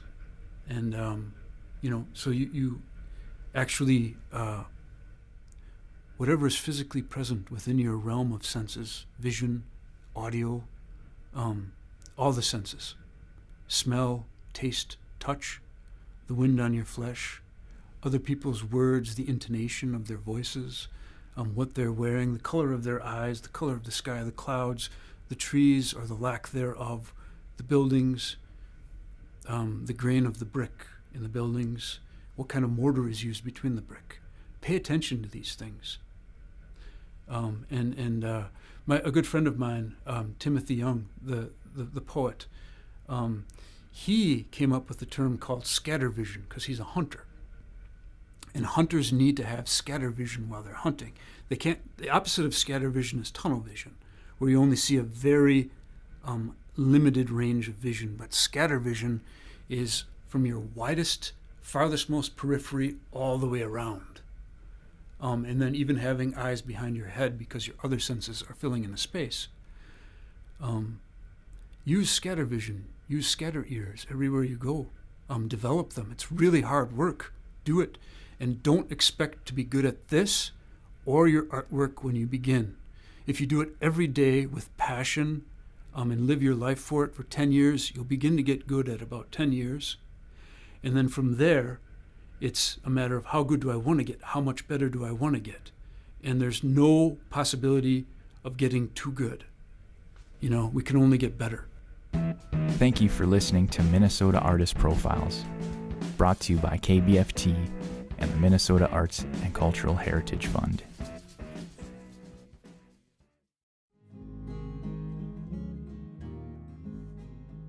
You're listening to a series about outdoor activities from ricing to survival skills from a boys' fort perspective. My name is Mary Bell Isham. I am an elder here from the reservation. I was born here up in Hattie Brown's house. Grew up as a child here. There was 14 of us. So you grew up here in Nut Lake, and tell me a little bit about what it was like growing up here and some of the things that you did and the things that you did with your family and that sort of thing. Well, what I remember of growing up is that being from a large family and not having a father that worked steady because of the seasonal work around here. What was the seasonal work? He worked in the woods. He did some, they call it jippoing. What is it called? What is it? Jippoing. They cut logs and pull them out. He had a team of horses. So we all had to help at one time or another. My job was to feed these horses every morning. So that's how we grew up. It's kind of like, it was hard working. We were a hard working family. So one of the reasons why I wanted to talk to you was about ricing here in Nut Lake, and just about Kurt and I talked about talking to people who had a ricing camp or were in a ricing camp or does ricing, and so I wanted to ask you a little bit about that and what that was like, whether you did that with your family or several families, and maybe talk me through what your role was, or I don't know anything about harvesting rice or what's involved, like from start to finish. What would y'all do?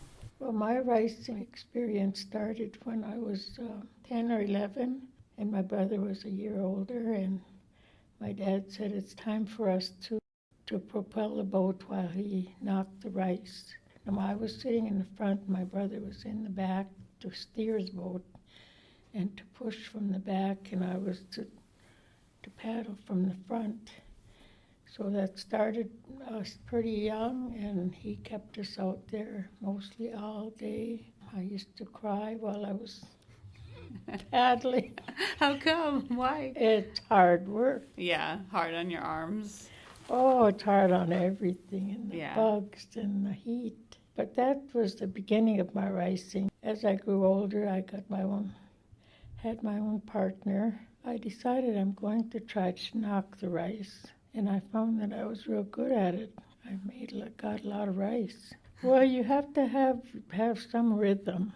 My daughter, I went with her, and I was going to pole her, and she had no rhythm at all to get the rice. I said, "You're not a knocker, right? You're not a knocker, so you'll have to be a poler." What does the poler do? You stand in the back of the boat. You have a long pole with the duckbill on the end, or else a fork, where you push on that and go as far as you can, as long as your pole is pushing, so the knocker has an even ride along the rice as she knocks or he knocks. And the more faster you are at getting each side, and how clean of a picker you are, that's another. You can't hit it too hard or you knock the head right off.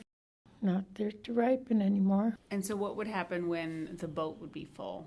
Then it's time to come in and put it in sacks. So how long would you be out there for typically? Maybe start about 9 o'clock and go till about 3 or 4 in the afternoon.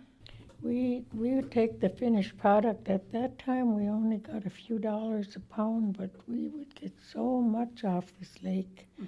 We could make money at it.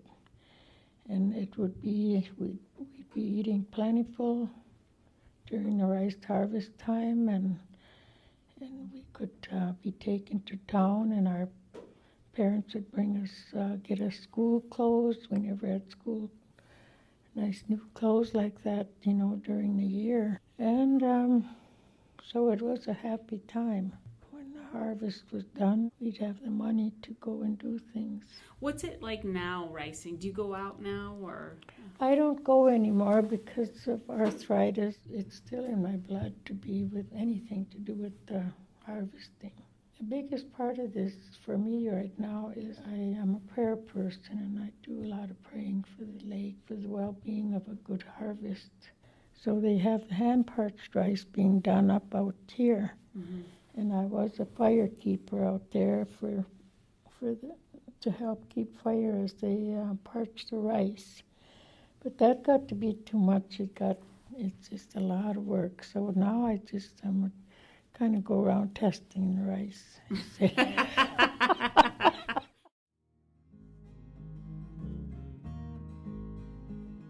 Boys Fort Outdoor is produced by KBFT with support from the Minnesota Arts and Cultural Heritage Fund.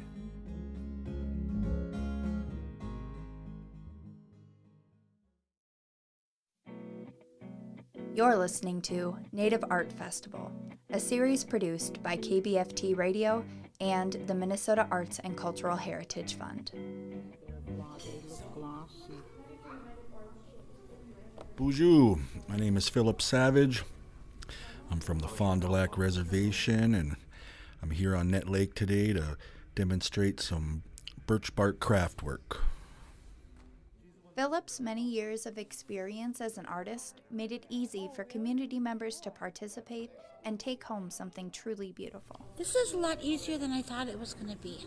They're simple to make, but they look really complicated. I've been doing birch bark art, 30 years, ever since I was a little kid, picking up little pieces, watching my dad. He was a sweetgrass basket maker, and he would use a lot of birch bark making his baskets, so watching him, I just kind of picked up along the way and kind of, developed my own style and my own niche. And I do a lot of spring bark etching.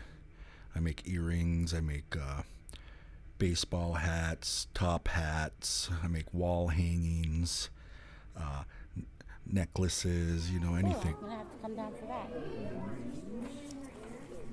Yeah, those are really cool. You could sell those, I think. Somebody would buy those. I like how they turned out. Community members didn't just take home birch bark crafts. They also left with shared knowledge from artist Philip Savage on how and when to harvest birch bark so that it's ideal for the project they might have in mind. Well, we'll talk about harvesting the bark, and it depends on when you harvest your bark within the year to what you can do with it. So birch bark's very versatile, and depending on the time of year, it's kind of hard to get off the tree when it's cold out. But if it's in summertime, it'll pop right off the tree when it's hot enough. I like to harvest winter bark and spring bark because it leaves a layer that you can etch into. But I like it in summer bark too. That's great for baskets, canoes. Even those familiar with birch bark crafts were surprised by Phil's unique style, which showcases the versatility and accessibility for community members to make things from a traditional medium. My favorite part was working, making designs out of birch bark, because I never did that. The only thing I ever did was make baskets, and I never tried. And this is interesting to see all the different designs, how many other stuff you can be making out of birch bark, how different ways you can use the birch bark, and but that's the first time I ever did this, and I really enjoyed it. It's not just a craft that people learn with artist Philip Savage. He shares a little traditional knowledge about other things Anishinaabe people traditionally make from birch bark. Birch bark's a pretty versatile medium, and there's lots of projects you could do with it, from arts and crafts to making lodges to live in. Like about the class. I loved it. I've never seen this done before, so it's interesting that you can actually take a tree and do something like that with it. Yeah, you can make art without really having to go to the store and materials. Yeah, it's right? beautiful. It's beautiful. This event is the first in a series of upcoming events as restrictions due to the COVID-19 pandemic are gradually lifted. Attendees were glad to be out and about, talking, laughing, and sharing stories while learning a new skill. Yeah, because I wanted to do this last year, but then the whole COVID thing hit. And It's a free event, you know. It's kid friendly. You can bring the kids down. It's a good little family event, you know. Coming together and working on culture is just really good and really enriching for families and young people. Fun. Are you gonna come to the next KBFT event? Hopefully. You can find out more about upcoming artists in the Native Art Festival by checking out KBFT on social media and online at kbft.org.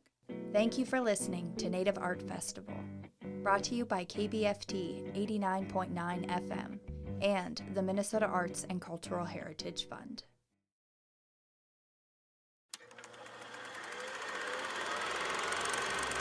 This is a special segment about Native American film and media for KBFT Radio on the Bois Forte Reservation. Sit back and enjoy the listen.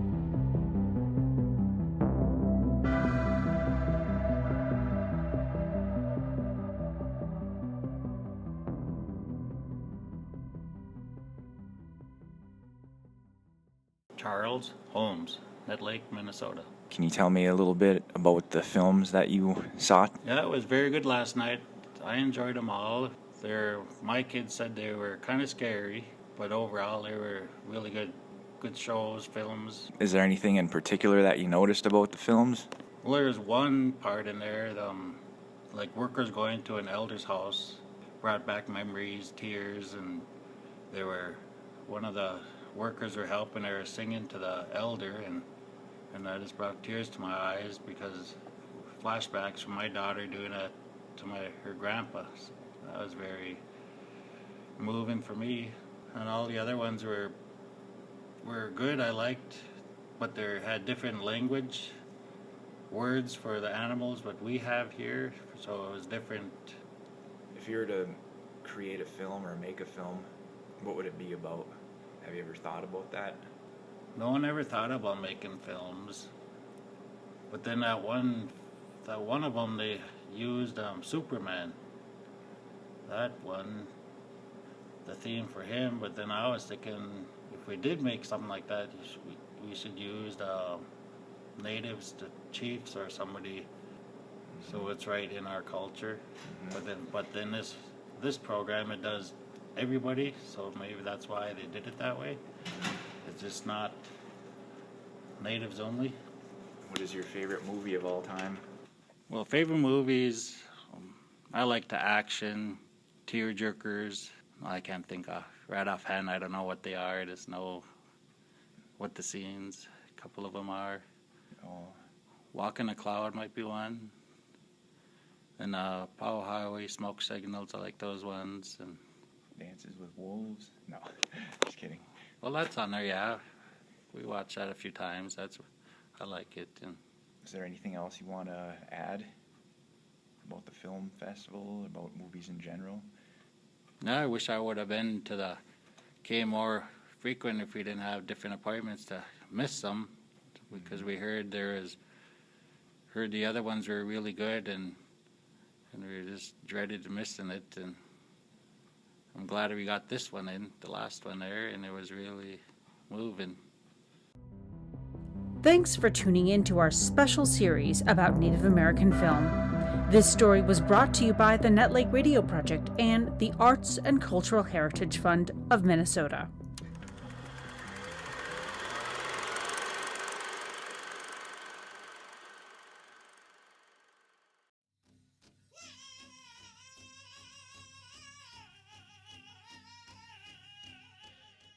You're listening to Anishinaabe, Ogima, Bois Forte leaders from the present to the past.